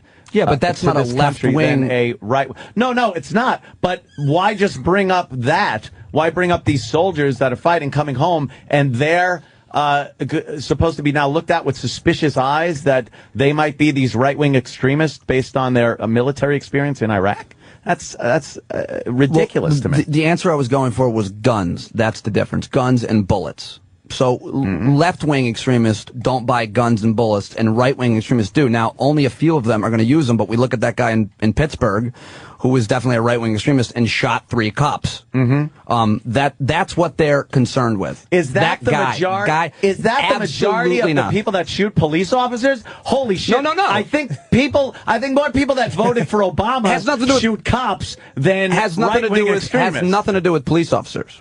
That's not. But it has something to do with people who use guns to kill people. They are more people are killed by guns by people that I would consider more Democrat-leaning. Absolutely, and committing crimes. And I agree. The difference, though, in extremists in terms of politics, in terms of issues, in terms of ideology, is the people who are the right-wing extremists also happen to be buying all the bullets that are remaining. You know why? And they're not going to necessarily. No one should paint a broad brush and say they're going to use them on anybody. And I think that's what gets lost. You know what I mean? But there are, if there's 3, if there's 5, if there's 100, that's what that warning was about. And I don't think do you understand why? Because I'm in the same boat. I'll say we are. Because do you understand why we are buying so many guns and ammunition? I have no idea. It's beyond because Obama is known to not support the Second Amendment. And the Attorney General is known to be a staunch fucking anti-gun supporter. But you have to take the difference between senator and local politics and president. He's not going to do anything that's going to hurt him as the president. He's just not going to. What, you know something? He's already moved so far to the center on so many things, as all presidents and people who campaign. And furthermore, he hasn't said anything except for the assault weapons ban, which may or may not happen and wouldn't really make that much of a difference. It would make a difference. How? Clinton, look back at Clinton now, especially with, the rosy colored lenses there, is I would go as far to say a very liked president. He goes out, he does appearances, people like him. He was the guy that, was in office when the assault weapons ban went in. Yeah, he put it in, and those extremists came out at that point too. There was the same. That was a Tim McVeigh thing. That was an anti-government thing. I don't consider myself an extremist, but I look at it like no one's worried about you. I want to purchase an AR-15. Why? I want to be able to own one. Why? Because first of all, why do you buy a Ferrari? It looks cool. It's fun. I like the look and feel. Don't kill people unless they do. They probably there's probably 1,000 jokes there. On Chinese people are driving them. Yeah, exactly. They probably kill more people than the actually are. I think you'll find the majority of people that buy assault weapons, and I've seen on the news they show the militias out there shooting in the woods and stuff. The majority of people that buy assault weapons enjoy the thrill and the challenge in going to a range and shooting these weapons. Yeah, a variety of weapons that are fun to shoot. I won't even argue that because I don't think it's that big of an issue. I think the assault weapons ban, even when it was in effect, wasn't effective, and I don't think it's that big of an issue, to be honest with you. Most aren't committed with assault I'm more weapons. about, when it comes to guns, for me, I'm more about making sure that only responsible people buy them. If a teenage kid walks in a black trench coat and black fingernails and he's shaking and he's got a picture of the high school quarterback in his hand, maybe you should ask him for a sample of his creative writing. But otherwise, there should be background checks in these gun shows there should be tons of regulation. It should be hard to get a gun, and once you pass all that, you can have as many guns as you want. But I also think you should draw the line at Apache helicopter or somewhere in between. Well, there obviously is a line drawn already. Some people don't think so. I've had on my show. Sure, you can have a Cobra. Oh, I Airwolf. That's extremist. That's extreme. And then there are people on the other side that don't even look at the Second Amendment. They think it should be cut right out of the Constitution. Which is ridiculous. Which is crazy. Right. There is a middle ground, which is you do have the right to bear arms. Should there be security checks? Yeah, I kind of like the idea of when I go in to buy a gun, I first of all had to spend 6 months getting a license to own a pistol. I have to go to the precinct and get forms to purchase the pistol. You probably didn't wear your Cuban Purchase it. exile No, outfit, wear did you? this all the time. That's probably not the best thing to wear. He's got a holster Great and stuff. Great stuff. and an Obama picture of Obama with crosshairs on it. It's probably not the best thing. Did you put the Periwinkle shirt on for the background for the background check? Yeah, I put that one on for my pictures. Yeah. But there's a lot you have to go through in New York State to get a pistol. Yeah, but in other license. states, and you probably know a lot more about this than I do, but I didn't realize how it's so different in so many states and places like Texas. I think the argument that you hear a lot of people on the left will say about that statistic that 90% of the assault weapons coming from that are in Mexico being used by drug cartels are sold in America. That's bullshit. I don't think that's accurate, but even if it's 50%, it's a lot. But that's not the point. The point is it should be hard to get those guns everywhere for anybody, especially the more dangerous ones. You shouldn't be able to buy a grenade unless you're a horrible fisherman. You I suppose. absolutely can't buy a grenade. Yeah. Legally. You can't buy a machine gun legally unless you have a certain type of firearms license. Right. And that's, almost impossible to get in a lot of states. The problem is people don't understand when you go to a state that doesn't have very strict laws as far as purchasing guns, where you can walk in and buy a gun. Once you take that over a state line, it is now an illegal weapon. Right. The law is in place. It's already there. Right. It says you can't take this but don't you and think then sell it to someone else. Let's just go back though to the idea that Obama's not going to take anybody's guns, and there's this idea that guns are going to be taken. You mean the guy coming from the city in Chicago where you're not even allowed to own a gun? But you know what I mean? That argument, but he's not going to do that on a national level, and that's what no one's saying. He's not going to do that. You can't even appeal to him. There are people in place now. But Anthony, looking forward, on a national level, he's not said anything or done anything. It would be political suicide. The NRA is one of the strongest lobbies in government. He couldn't possibly do that. The Second Amendment, there's too many interpretations, this and that. He wouldn't do it. He's not going to, the idea that people's guns are going to be taken, or the idea that if ever there was some type of armed, I don't know how crazy you want to get, but there'd be some kind of revolution. That would be impossible. I don't think there's going to be the knock on the door and we're here for your guns. Right. I think that would create a revolution. All right. So we agree on that. But there are other ways to go. Although that's what the guy in Pittsburgh thought they were knocking on the door for. Yeah, give me your guns.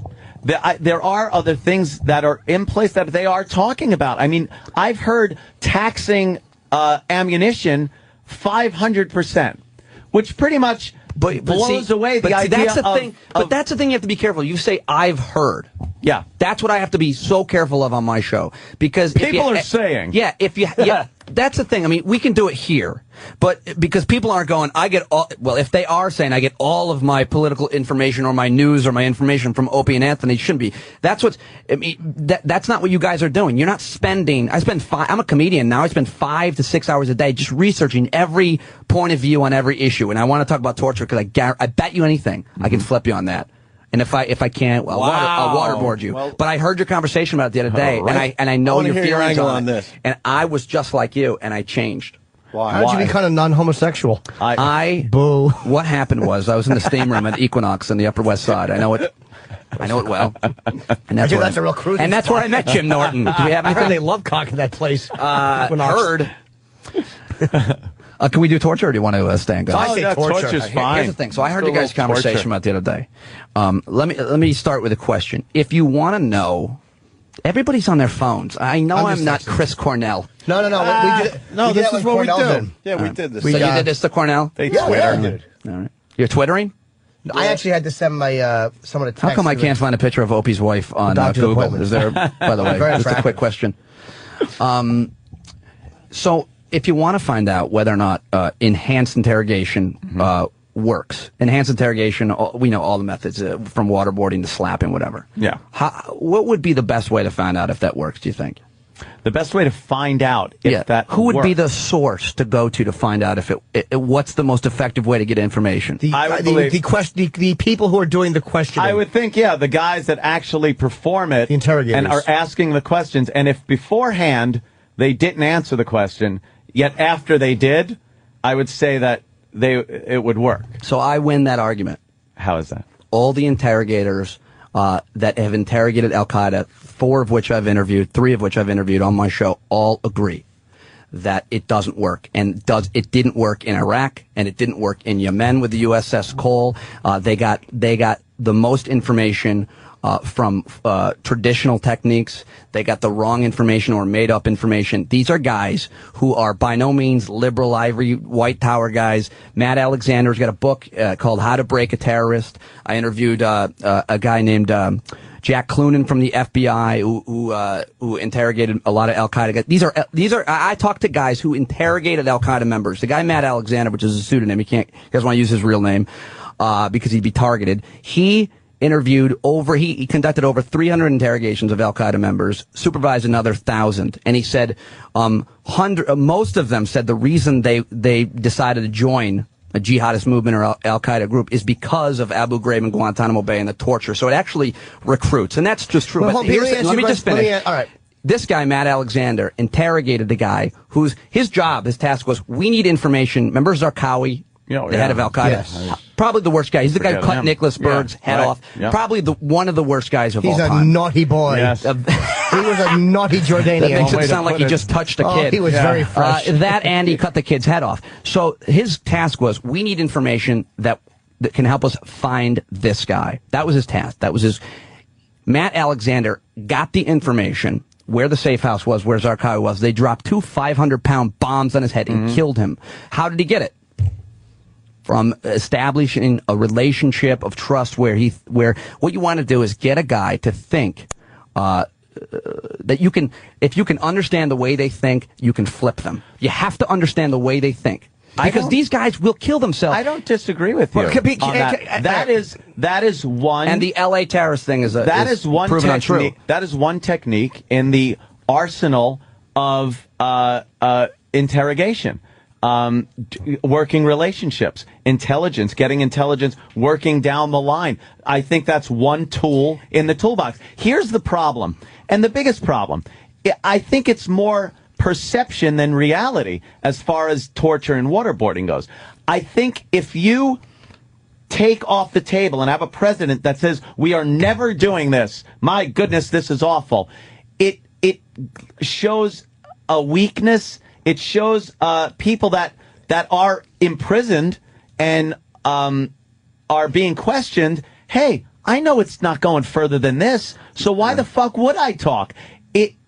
It's taking that is a logical tool out of the toolbox. That is a completely logical idea, but it's wrong. And I used to think it too. And the idea of it shows weakness is also kind of, with all due respect, silly, because we'll drop bombs on anybody, anywhere, including this president. Yeah, but we have to know who and where to drop them, and that's how you get the information. Let me ask you one thing, because when you look at, I'm not even saying you're wrong, but when you look at a guy like Zacharias Moussaoui, I think his name was, the 20th hijacker. Yes.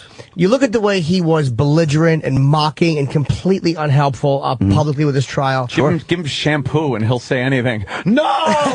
No, but tell him he can see his family. But look at a guy like, tell him he can see his wife and daughter. That might be the thing that gets the information. This is a guy who's also willing to go into a plane and hit a building. These are guys who are different than like drug. They're willing to die for what they believe in. Right. So why would they give any because certain like Khalid Sheikh Mohammed apparently did give up information. And if you have a guy like that, apparently, but you're wrong. See, that's what I'm talking about. How do you know? Because I got a timeline. In 2002, President Bush said the interrogation methods we're using reveal the plot on Los Angeles, right? The interrogation methods and the CIA said that. Khalid Sheikh Mohammed captured 2003.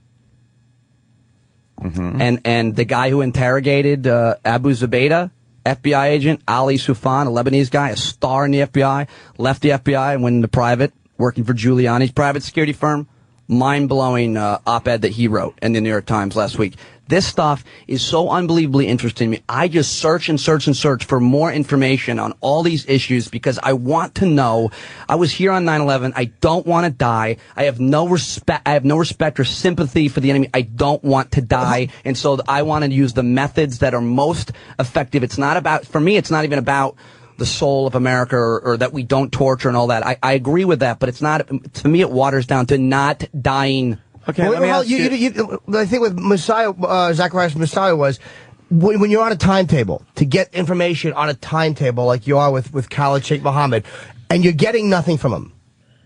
Okay, let's say the traditional techniques you're trying are not working. And then you come to a head and you go, what do we do? We're on a timetable here. And the penalty now is different than the penalty with one rogue person doing one thing. The target of civilians and the target of thousands of civilians. So what do you do when you're up against the wall like that? Do you go into methods which a lot of people are going to find unpleasant? What do you do when you get to that point where they want to lawyer up? It's a great point. Number one, we haven't ever had a situation like a ticking time bomb. Number two, I don't answer those questions. Personally, I ask interrogators those questions. They give me the answers. I tell them to you. 3, let's make this funny. If I was going to torture Jim Norton to get what out of you? Something. I'll tell you what you want to know. The other thing, any of us, that's the way we look at. Just prick him with a pen. If I wanted to get AIDS out of you, I would just poke you. Is that what I would do? Yes. Just make play you the Brady Bunch theme song. But no, here's the thing that's also a little bit illogical. I'm sure you guys would agree with this. Let's say I capture Jim Norton, and I know he's got a kid in his trunk. Okay, it's a bad example. Let's just go to the real. I'm trying to make this entertaining and funny, but if you capture one of these Al-Qaeda members, and they have a plot, they know about a plot, right? They're not the only one, right? Other guys that are let's use 9/11. If we captured one of those hijackers, the other people would know. And the information, even if you torture them to give them the information, that would no longer be relevant. And that's the case in all of history. If American airmen get captured and get tortured and they give up information, I was just going to bring this up. It's no longer relevant. The plans have been changed. Now we'll go back to the Revolutionary War, except for you wouldn't know if a guy on a horse got... I was just going to bring this up. Now, there have been many cases. Why is it different with, if it doesn't work with certain people, why did it work with Americans? If you look even up to the Gulf War, the downed pilots that were beaten up, big black eyes, sitting there going, we left at this time. I went to the A4 air base. We dropped our bombs.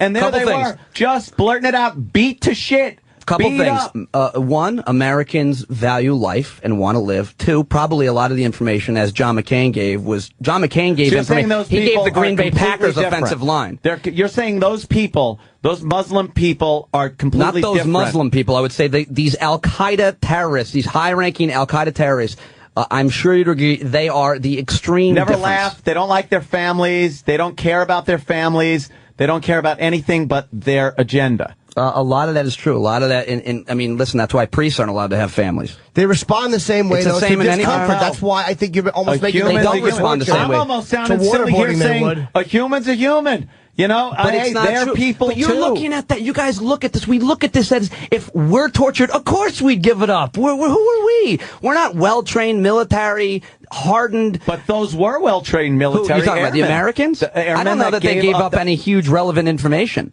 What they gave up was their mission. They fucking talked about shit that they were trained not to talk about. Then they were not as belligerent or as crazy or as whatever word you want to use as these Al-Qaeda extremists. We don't have anybody willing to strap a bomb on themselves. That's the point I was making with Musa. These are the people that strapped the bombs on themselves that were getting this. These were the people that got the people to strap bombs on themselves. Again, and most of that information was gotten through traditional interrogation. If you read this book, Anthony, I'm telling you, it is unbelievable. The guy documents every day in Iraq and the techniques, and you will not put it down because he talks about establishing a relationship. He's critical of the other interrogator because he talks down to him, he swears at him, he yells at him. This guy gets down, he looks him in the eyes. He's the FBI guy, Ali Soufan, speaks Arabic. He can quote every verse in the Quran and show them why they're wrong. Guy, this is an American kid. It's brilliant. It's so much more effective. And the thing we're not talking about, which is absolutely true, is we talk about the fact that these enhanced interrogation techniques are going to prevent a terrorist attack and save American lives. What they're really doing is giving Al Qaeda a recruitment tool. They take this stuff and use it as propaganda. And when they're captured, Israel is a recruitment tool too. Of course. Yeah. They use anything they can as a recruitment tool. Of course. It's not just that. That's why we shouldn't give it to them. If number one, it doesn't work, and number two, they're going to use it that way. I don't have enough information to say it doesn't work. I've also read, and I'm not as good with names, but I've read from 2 interrogators from a private organization, security organization, that were directly involved with interrogating, that said it did work. The CIA memo that Obama only released half of, that was advantageous to him, did not include the part where the CIA said that these interrogation techniques did garner information that was very important at the time. It goes both ways. People on my side of this say it does work, and here's the proof. People on your side say it doesn't, and here's the proof. I'm glad you brought up interrogators. You said they were private contractors. I don't trust those guys as much as I trust American armed forces that follow rules and so on, and are trained, in my opinion, sometimes better. But either way, if you have interrogators that will speak to it, number one, I'd be glad to have them on the show. The cool thing about my show, too, is I like to think I'm really humble on it. If you got some guy that's going to come on, I will bring him on tomorrow. Yeah, I mean, you'll always listen. I will more than listen. I will change my mind if given the correct information. Closing Guantanamo, a lot of people talk about it. They talk about the techniques. But again, if you go by, quote unquote, the rules that we as Americans follow, these guys, all they want to do is lawyer up and give up no information, even though the plots may change. Who wants to lawyer up and give up no information? Anybody in Guantanamo. Anybody. Are we talking about Law and Order? No, but anybody who's fucking a terrorist or anybody that they capture. A lot of people say close Guantanamo. They don't even know they can lawyer up, Jimmy. But of course they do. They understand. They didn't when they were being tortured, and they don't when they get captured. Well, people on the left are saying, and again, not all people, but a lot of people are saying, oh, you got to close Guantanamo. It's terrible. Give them attorneys. No. President Bush said that, Jim. No, Bush is saying Bush does not want the fucking Guantanamo Bay closed. Yes, he did. To lawyers. No, he did. McCain said it. Bush said it. And McCain was tortured. That's McCain. Mitt Romney's the only one. McCain's the better. Somebody said that McCain. Who was it? Somebody said McCain doesn't have a right to have an opinion on torture because he was tortured. It was because he was tortured. But do you want people to react just the way this Zacharias Moussaoui did? That's the way all of them would handle being arrested or interrogated by Americans if they're treated a certain way. Yeah. They are all going to act like Zacharias Moussaoui. Not true. I completely disagree. Not true. It's not true.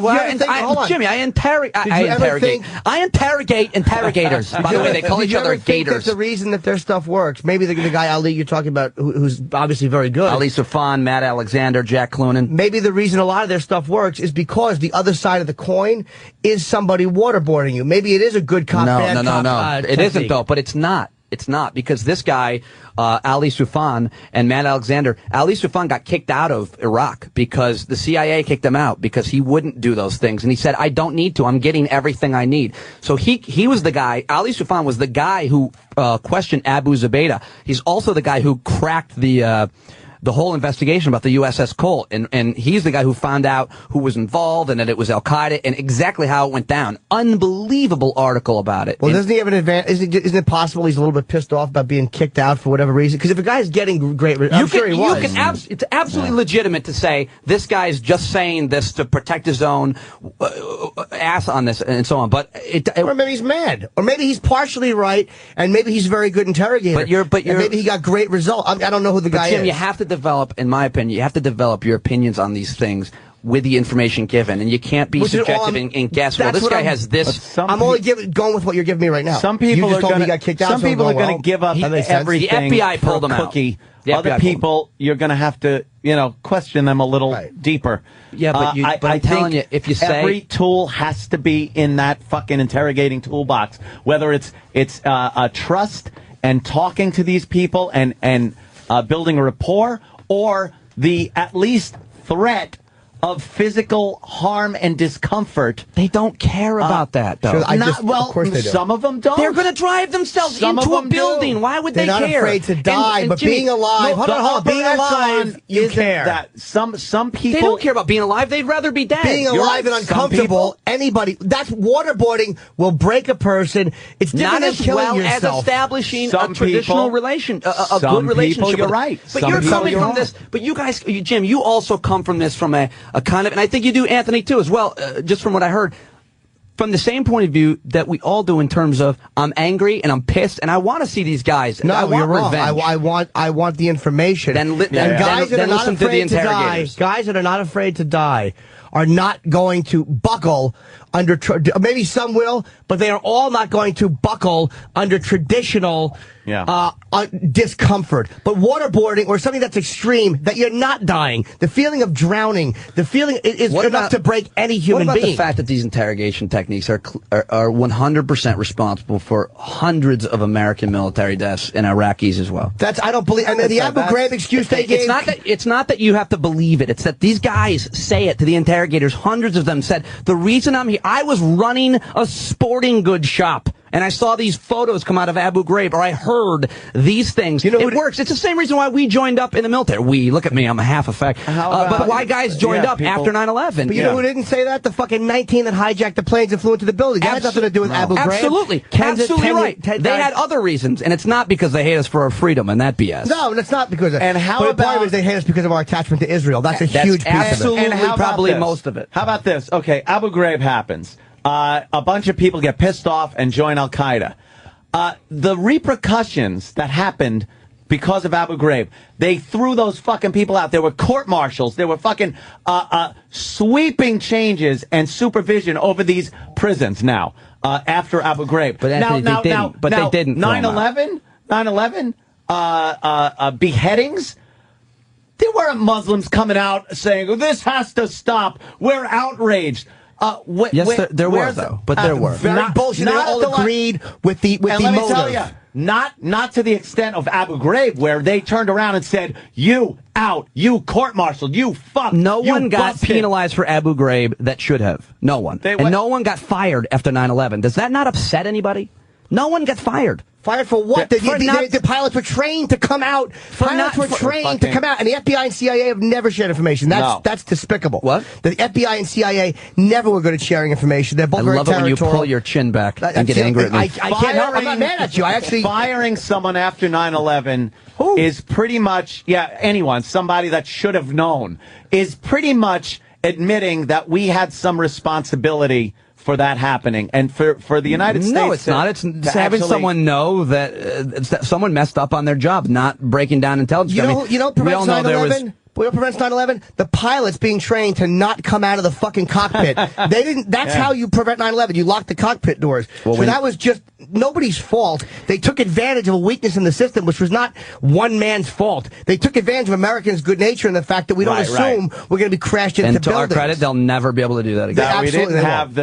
I wouldn't be able to prevent it on a plane. I'd throw a baseball at somebody. Stop it! Someone stand up, miss. You know, for years, I always thought, wow, it would be so weird to walk around an airport and see, because, you see Israel and even Germany, guys armed, machine guns, they're there in the airports. And I was like, God, imagine how weird it would be to walk through an airport and see that. Yeah, go to Penn Station. And then, boom, it happens, and there it is, we're there. It was just one of those situations where it changed so quickly, but there was nothing that stopped it on the other end. Whenever America looks like the bad guy, whether it's through waterboarding, whether it's through Abu Ghraib, our relationship with Israel, whatever it is, we have to come out and say, this is terrible. Oh, my God, we got to stop this. And we knee-jerk response and stop doing it. And then the other side does something, and they don't look at it as being bad at all. The world doesn't shun it. It's just one of those things where, Anthony, on 9/11, the whole Muslim world was with us on 9/11. No, they weren't. No, they weren't. A good part of them were. They weren't. In Saudi Arabia, they weren't. In Pakistan, they weren't. And you talk about but that's not true. You look at a fucking case like this outrage that came out as Abu Ghraib. But ask anybody who's an expert on that, and if they'll tell you, I will stand next to you and say a naked pyramid game. There was more outrage worldwide because of a naked fucking pyramid game in a prison. That's a pretty big deal, a naked pyramid game. Than there was for thousands of people dying and crashed fucking buildings. People were outraged about that. What are you talking about? But that's true. Not as much as naked pyramid. And where was the dude? How dare you retreat from your point, Anthony? Dude, you talk about not as much as naked. You talk about all these people who Who were left like $1 here? they were shopkeepers, and this is why they're coming to fight in Iraq. It's because of American behavior. Where was all this fucking outrage when Saddam Hussein was slaughtering people in the country? Where was al-Sadr? Where was all of this Muslim rage when he was just fucking ruling with an iron fist and murdering people? Well, 60% of Iraq was outraged by Saddam. There was called nothing. the Shias. There was I wish nothing. you wish he was still there? Oh, yeah. I do too. absolutely do. We wouldn't have a problem. But he kept the fucking tight lid on that no shithole. terrorists. Absolutely. Because he would have crushed them. And so don't say that the fucking fear factor doesn't work, because they knew better. When Saddam was around, the torturing techniques he used, they fucking knew better. But you're comparing us to Saddam? No, but I'm using your point about human nature. You're saying these people aren't afraid to die. They are afraid of... Jimmy, but you keep making this... You cannot take the people of Iraq who are very civilized, educated, women teach in universities. You cannot take them, Jim, and compare them to Al-Qaeda terrorists. That is so unbelievably disrespectful and irresponsible to the majority of the Iraqi people. How can you do that? First of all, where was the anger? Why would you say fuck them about a whole country worth of people? Where was the anger when Saddam was there? Where was the uprising? Where was the anger? There was armed revolutions. Al-Sadr, where was it? Where was all the fucking the Jordanians and stuff? Revolutions. They were slaughtered. You've never heard about it. Exactly. They were crushed. And then the threat of the harm they were that crushed Saddam because we abandoned them after promising we would totally have their back. George Bush completely abandoned them. You're absolutely right. Why did they need our help, though? And I get that from Bob Baer, the CIA. Bob Baer, he wrote the book that Syriana was based on. I've become friends with this guy, which is weird, creepy CIA agent. But this guy's like, he can tell you the whole history of Iraq and what happened and how we abandoned them and how they could have crushed them. You mean when we didn't go to Baghdad? Yeah, we couldn't go to Baghdad because they never would have supported that. He was going to hit Israel. Israel was going to attack him, and then all of our fucking Arab support would have left. That's why fucking Bush Senior couldn't go to Baghdad. I got to go back though. You can't put the people of Iraq. But I'm not. You can't even compare the people of Iraq. We can't do this thing in America. We can't have an intellectual debate or discussion when we put all brown people in the same box. No, the people in Pakistan, people in Afghanistan can't. No one's doing that. Look at literacy rates. No one is doing. No, I did not. Don't put words in my mouth. I absolutely didn't do that. Out, though. I was saying. All I'm worried about is if this is going to affect my 12:30 at the cellar on Tuesday night. I wasn't comparing all brown people. That's just completely not. That's not true. Nor was I comparing the Iraqi civilians. You were saying, your point was, all these people that came, I was a shopkeeper. So you're making all these regular people who are now Al-Qaeda terrorists because of American naughty behavior. Yes. So I'm saying, where was all of this behavior when Saddam Hussein was slaughtering people? Where was all of these outside people? Why weren't they focusing and being galvanized into Iraq when Saddam was slaughtering people? Because there was... Not, number one, a porous border. Number two, there was no reason to go there. No one wanted to go and fight against Saddam. They had no reason to. But why do they now? You have to understand, Jim, you also have to understand the history of that region, Iran versus Iraq. That problem. Iran is Shia. And most of Iraq is Shia. When we went in there and destabilized that country, most of Iraq became somewhat, even though they're still more nationalistic than they are tribal, they became more sympathetic to Iran. And now there's a porous border, and now Iran is in there. And all Middle East experts will tell you Iran is much more powerful now than they were before. And that is a huge problem, so much so that Bob Baer, the CIA agent, wrote a whole book about how we need to actually now become allies with Iran in a way. That's the only reason we haven't bombed any of their nuclear sites is because they're Israel will do it. They don't need us to do it. They're tremendously more powerful. Just another casualty of the invasion of Iraq. But you didn't. My point of where you're saying that I'm including all brown people and Iraqi civilians, when I was only going by the same point you made. So it's like that's a knee-jerk reaction on your part. That's not what I was doing. All right, I forget exactly what you said, but you said why didn't they? Where was all of this? Like, you're talking about all these, like how the Americans have kind of you were talking about all these people that became terrorists. They ran shops, and I'm saying, okay, fair point. But where were they, and why were they not behaving that? There was no reason for them to join because they had no incentive. Why is there now? Because they're seeing their brothers, their fathers killed. They're seeing they were seeing that with Saddam Hussein. They were seeing that with Saddam Hussein. And some of them did what they could to fight other Saddam countries, Hussein. Other countries, the way they're all being focused, or maybe it's just an excuse to fight the Americans. Of course it's an excuse to fight the Americans. We had no business being so there. It's not genuine. So it's not genuine. So don't act like their It's not motives are genuine. Meaning, they wanted an excuse to fight. Like they're using that as an excuse. They did not want an excuse. If they wanted an excuse, they could have used the excuse of how many people died when we went into Kuwait. But there wasn't really a reason for that. No, because they were all scared of Saddam Hussein, so they were grateful that we went in and kicked him out. Even the ones that hated us were grateful that we booted him out because they were terrified of Saddam Hussein. They were terrified of him. Fear, and there's something to be said. It's the same. Some of the same people that blew themselves up and had no regard for life would not ever cross Saddam Hussein. Very few of the people who are out of fear for what he would do to them. Guys, one thing we're missing and here. Their one thing we're missing here is their cousins. I'm sorry, I didn't make this point earlier. Most of these guys that joined these jihadist movements are foreigners. They're not Iraqis. That's exactly the point I was making. So you're why saying weren't these foreigners why coming didn't in? they come in? Syrians, because they didn't have a problem with Saddam. So they don't have a problem with Saddam slaughtering Iraqis. And he was fucking slaughtering them, and he did use fucking gas weapons. He was a brutal guy. Okay, fair enough. But they have a problem with the Americans. So don't say that the whole world was with us on 9/11. All of a sudden, a couple of years later, I'm not saying that. I get that. I get that from the people who are experts on the whole region, on all those countries at that time. These things I don't make up. We kick out Saddam Hussein, who, let's be honest, brutal dictator, brutal motherfucker. Kick him out, and now all of a sudden, because of Abu Ghraib, all of a sudden, these people that loved us now hate us and want to go there and become jihadists. Who loved us? What are you talking about? Exactly. None of them did. They didn't like us to begin with. But you're saying that the whole world was with us on 9/11. And I'm saying a lot of them were happy to see America get kicked in the balls. Yeah. They weren't with us. A lot of them were not, though. More of them were not happy. A lot of Iranians, a lot of Pakistanis, a lot of Saudi Arabians who we should never be fucking allied with. Not as many that were upset. I mean, you say a lot, but where we maybe they were upset. Not the majority of the Muslim world was not happy about that. I think a lot of them were probably upset, basically out of a fear that it was going to start World War III. They were afraid the Americans were going to drop nukes.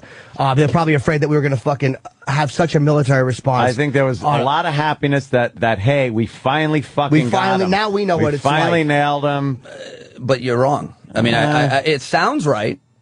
But it's not true. That's the thing. It's some of these things that we believe logically because we listen with one ear. It's not true. I listen with both ears, and I do believe it. I firmly believe it. All right. I mean, you can have anybody on the show, bring any guest on any side, any angle. Why don't we agree to disagree? How dare you? We got to wrap up. Why don't we agree to disagree? Because they're going to cut the shit out of this show today. Yeah, but then whispering in the headphones, the computer's going to. Oh my God, it's 11:23. I know. We've been. I knew Pete would be fucking great on this show. Can I come back sometime? Pete, when is your show on POTUS? It's 3 to 6 on XM 130, Sirius 110. And again, every day? I love. First of all, I think a lot of our listeners are going over to your show today. First of all, let me just say that being on the show for me is an honor, and I appreciate it. And man, I love a nice heated discussion.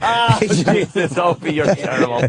So Pete Dominic, 3 to 6 Monday through Friday on what is it? XM what? Opie turned my mic off. Actually, I have I can't tell you how bad that hurts. XM what? XM 130. XM 130 on POTUS. Pete's obviously fucking opinionated and very strong in his opinion. So but anybody can present their opinion. The idea with my show is I talk the least. Most political talk show hosts, it's about them being right, about them creating some kind of tribal following. I don't care about that.